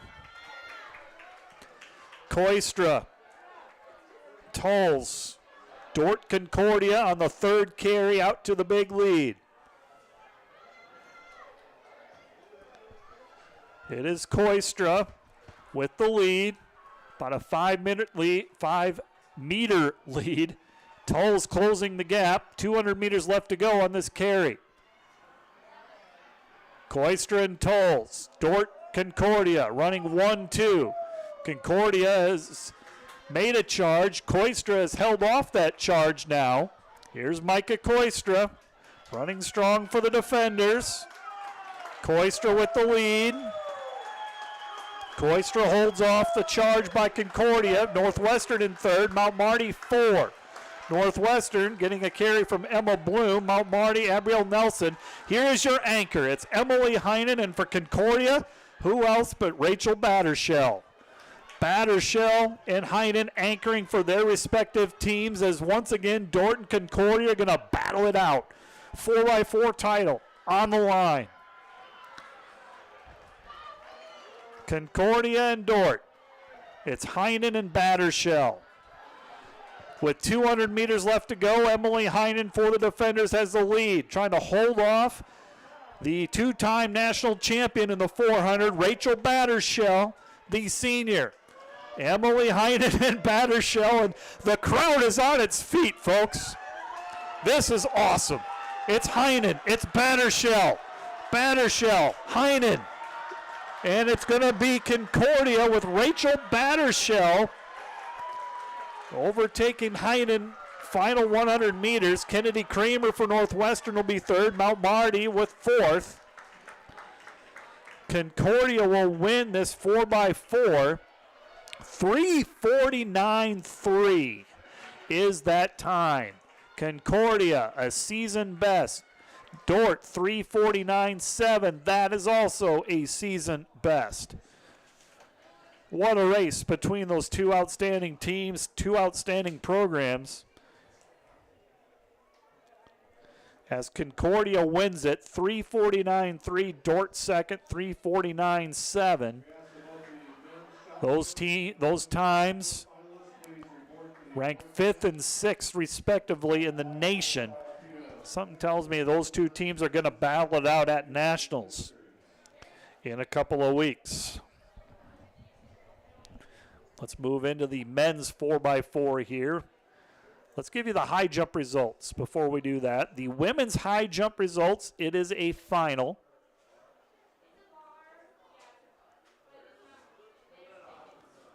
Here they are.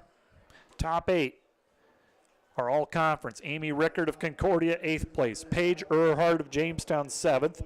Zaylee Polson from Hastings, 6th place. Krista Hardy from Midland was 5th. For fourth place, Amanda Stanky of Concordia. Third place goes to J.C. Vanderwall of Northwestern. Second place, Cassie Bransma from Dort, winning the high jump. Hannah Newton from Concordia. She hit the B standard, 1.65 meters. And Hannah Newton is your high jump champion.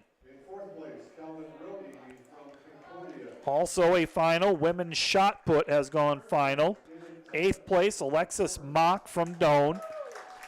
7th place, Asia Tyler from Hastings. 6th place, Abby Magnuson from Dakota Wesleyan.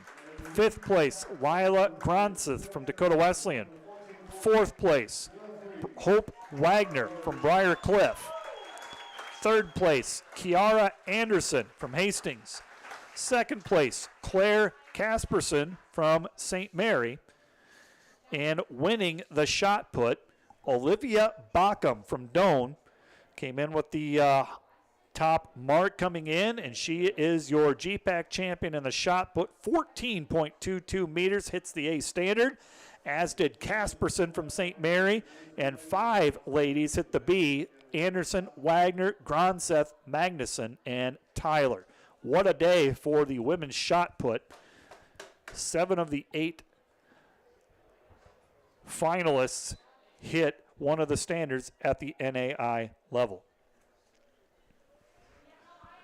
Men's shot put also is final. So the men's shot put is final as well.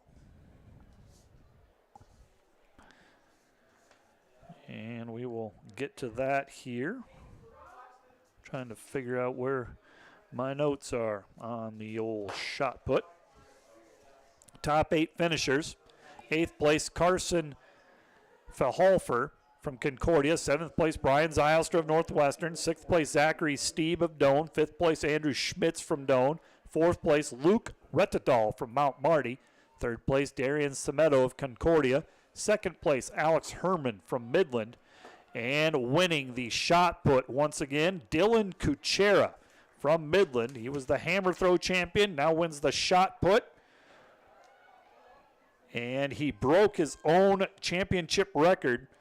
Dylan Kuchera, 19.47 meters. He is your GPAC champion once again in the shot put, and a record throw at that.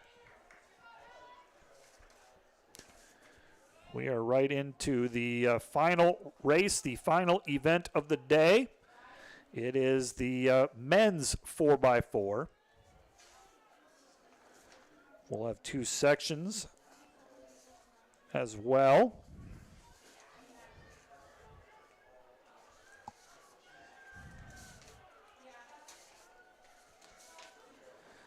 This is the men's 4x4.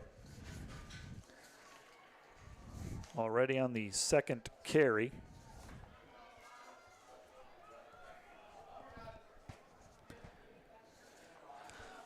Between these 3 teams in this second section, Briar Cliff, Dakota Wesleyan, and Jamestown. Your defending champion is Mount Marty. Dort was second a year ago. Concordia ran third. This is carry number 3. Robert Amayo of Briar Cliff, Hunter Shanks of Dakota Wesleyan, and Cody Peloton from Jamestown. It is Dakota Wesleyan with Hunter Shanks and Briar Cliff's Robert Amaro. Amaro has the lead right now for the Chargers at the 200-meter mark. This is Amaro with the lead, running for Briar Cliff in this first section of the 4x4. Dakota Wesleyan running second with Shanks. Amaro. And he will hand it off to Joshua Miller, a freshman for the Chargers. Justin Sorensen for Briar Cliff. For Jamestown, it'll be Alexander Walker. And this will be the anchor carry. Dort has the fastest time coming into the championship, 3:12.79. Briar Cliff with the lead. Behind Joshua Miller, the freshman. This is Miller. Sorensen Walker running for Briarcliff, Dakota Wesleyan, and Jamestown respectively.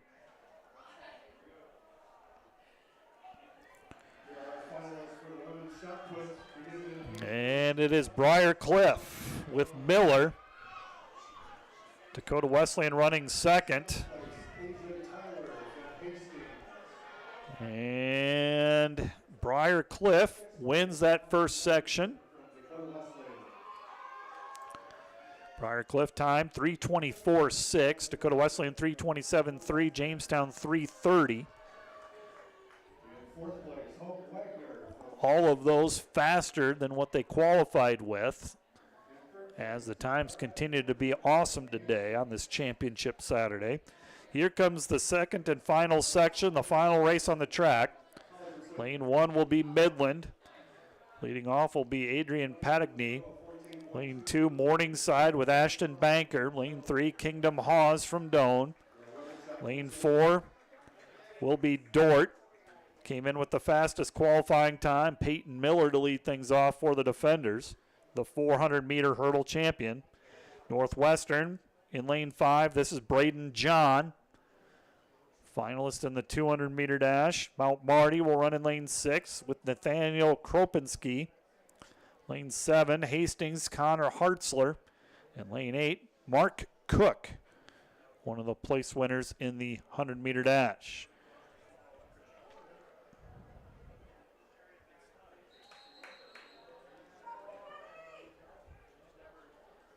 Final event of the day, men's 4x4 relay.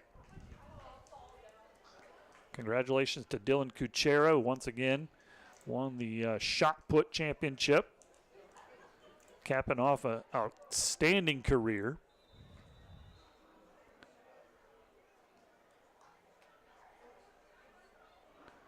And here is your final event, men's 4x4. 3:16 is the A standard, 3:17.7 is the B. Dort is the lone team to hit a mark, 3:12. Dort has the third fastest time in the nation. Northwestern has been very close to getting that mark, as has Doane. Good performance here, and the conditions are pretty good.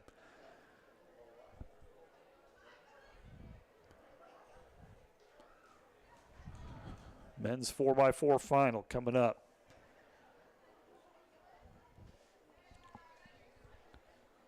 We'll give you the final team standings on the women's side first after this event.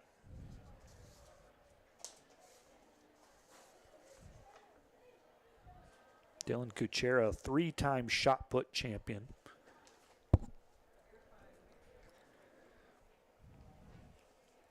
At the conference level.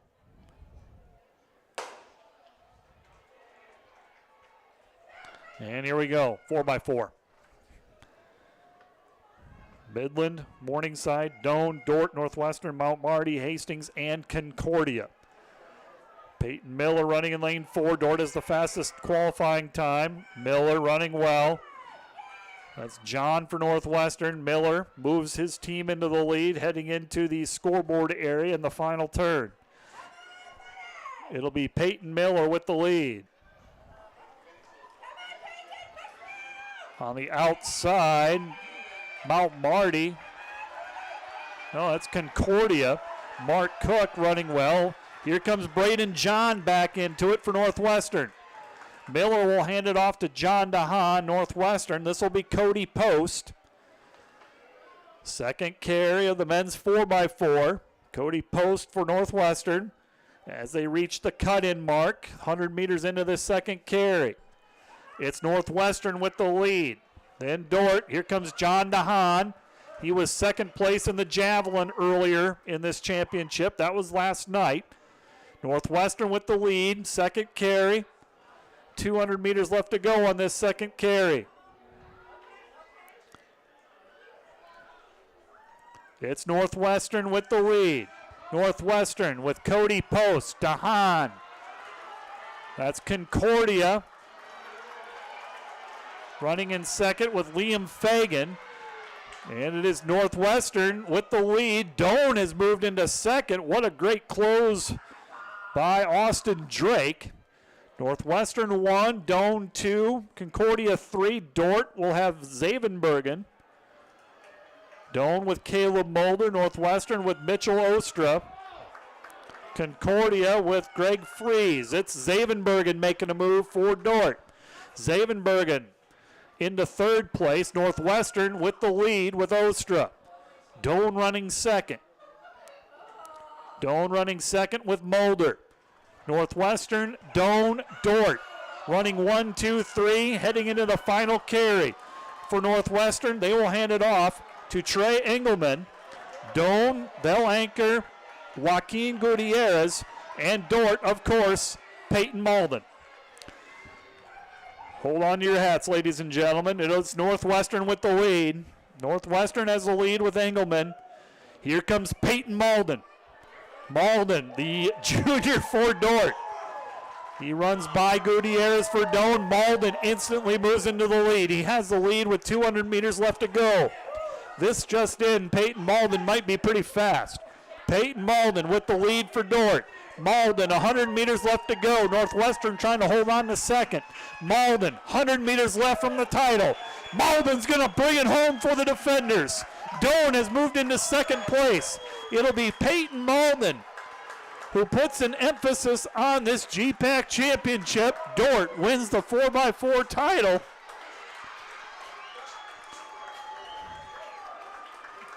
Peyton Malden does it again, ladies and gentlemen. Peyton Malden, 3:15.5 on that time, the winning time for the defenders. Doan, 3:16.4. Doan hits the B standard. Dort hits the A. Northwestern third, 3:17.5. And Dort is your 4x4 champion.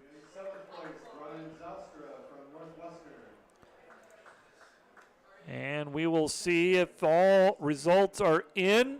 Have all events been scored? And the women's, the final standings look like this. Briar Cliff, 12th place with 10 points. Midland, 11th with 12.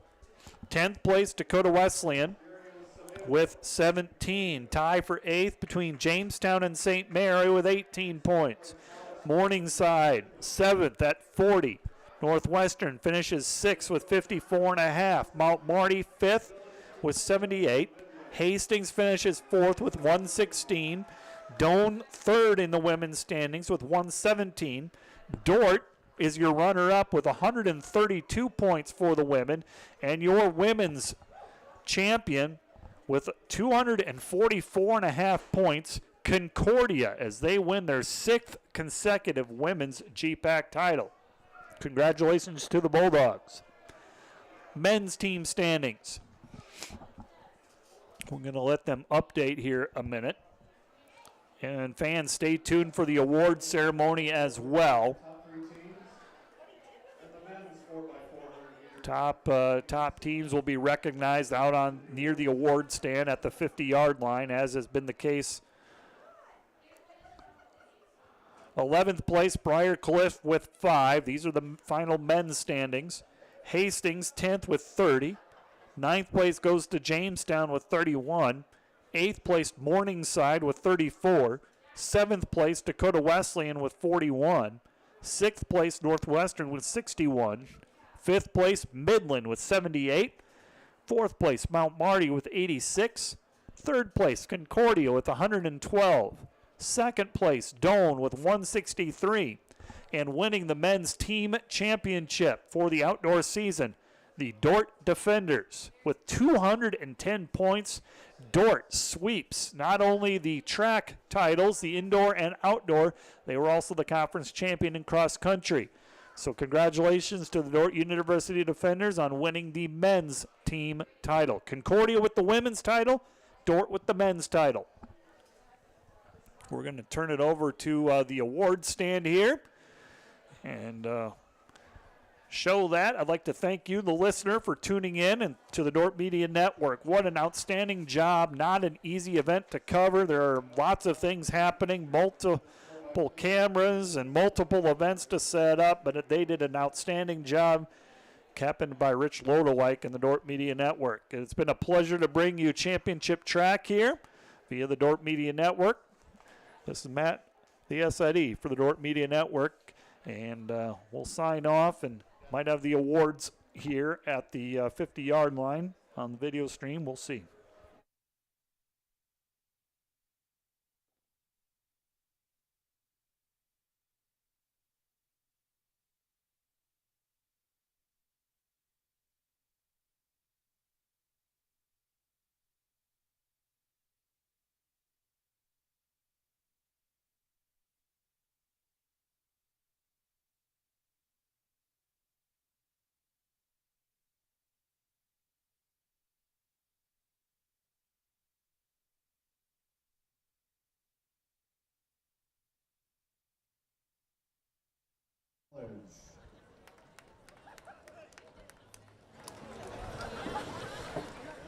Finishing in second place, Dorp University.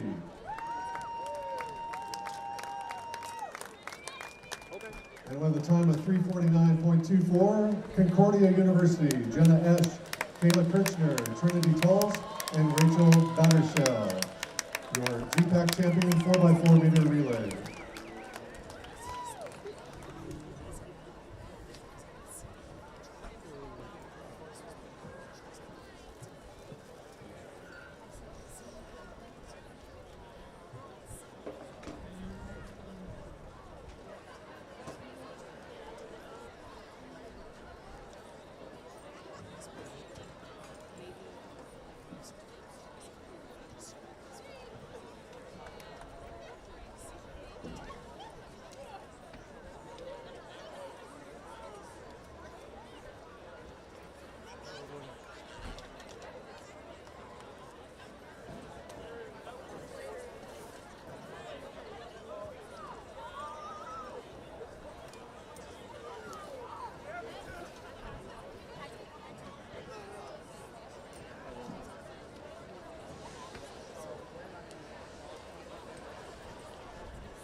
Final reminder for the men's 4x4 meter top 3 teams, please report to the awards tent at this time.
And in the final event of our 2023 GPAC Track Championship, here are the awards for the men's 4x4 meter relay.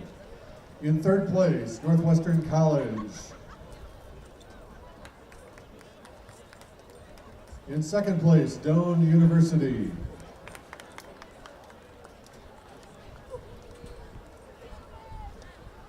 And winning the 4x4 meter relay, Dordt University with a time of 3:15.43. Peyton Miller, Jonathan DeHaan, Cole Zavenbergen, and Peyton Malden.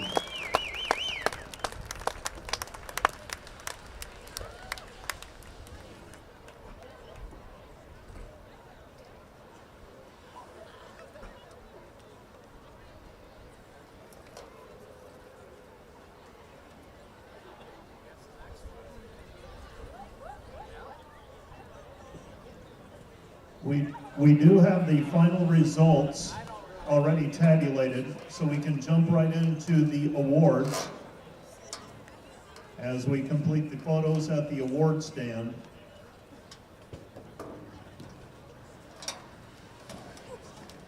And we'll give teams an opportunity to get organized.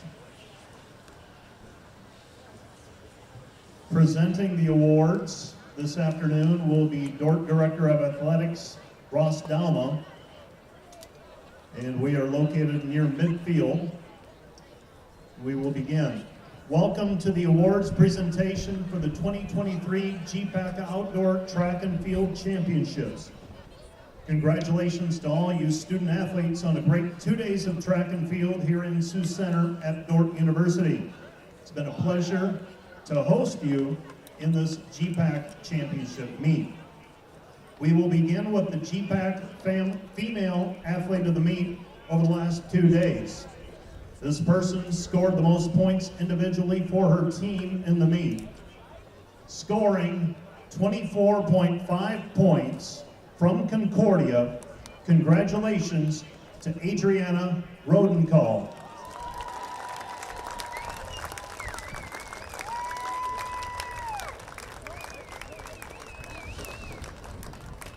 Adriana will receive an engraved plaque from the Great Plains Athletic Conference office, recognizing her achievement here this afternoon. Here are the final standings for the points on the female side. 12th place, Briar Cliff, 10 points. Midland, 11th place, 12 points. 10th place, Dakota Wesleyan, 17 points. A tie for 8th between the College of St. Mary and Jamestown with 18 points. 7th place, Morningside with 40 points. 6th place, Northwestern with 54.5 points. 5th place, Mount Marty with 78. 4th place, Hastings, 116. 3rd place, Doane, 117. Your runner-up, Dordt, with 132 points. And winning the 2023 Great Plains Athletic Conference Outdoor Track and Field Championship, Concordia, with 244.5 points.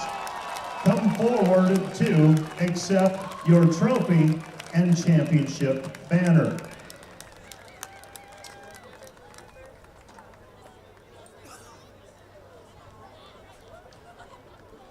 We will give a moment to go through the photos. Women, Concordia, if you would wait with your victory lap until after the men's title winner has been announced, we would appreciate that.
Congratulations again to the Concordia women. Next is the GPAC Male Athlete of the Meet over the past 2 days. Winning that award, scoring 22.5 points, a junior from Dordt University, Peyton Malden.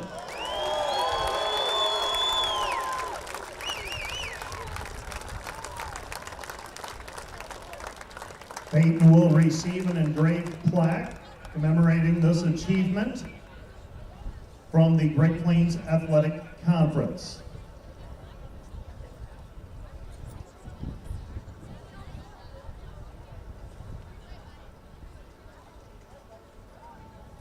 Next up, the men's team scores. 11th place, Briar Cliff with 12 points. Hastings, 10th with 30. 9th place, Jamestown with 31. 8th place, Morningside, 34. 7th place, Dakota Wesleyan, 41. 6th place, Northwestern, 61. 5th place, Midland, 78. 4th place, Mount Marty, 86. 3rd place, Concordia, 112. 2nd place, Doane, 163. And for the first time in program history, our Great Plains Athletic Conference outdoor champion, Dordt University, with 210 points. Defenders, come forward to claim your trophy and banner.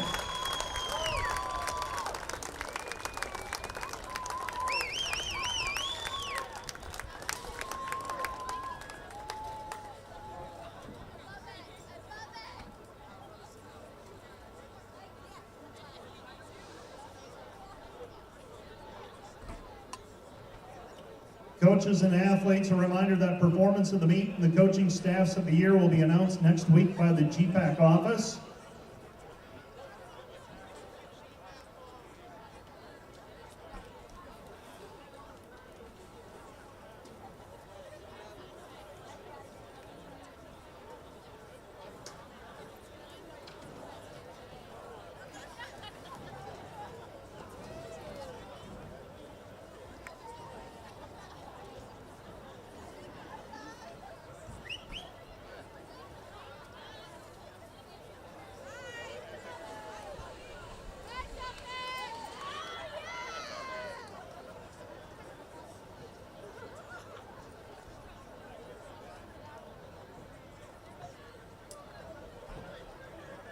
And now, the two team champions can take their ceremonial victory lap to celebrate your conference championships.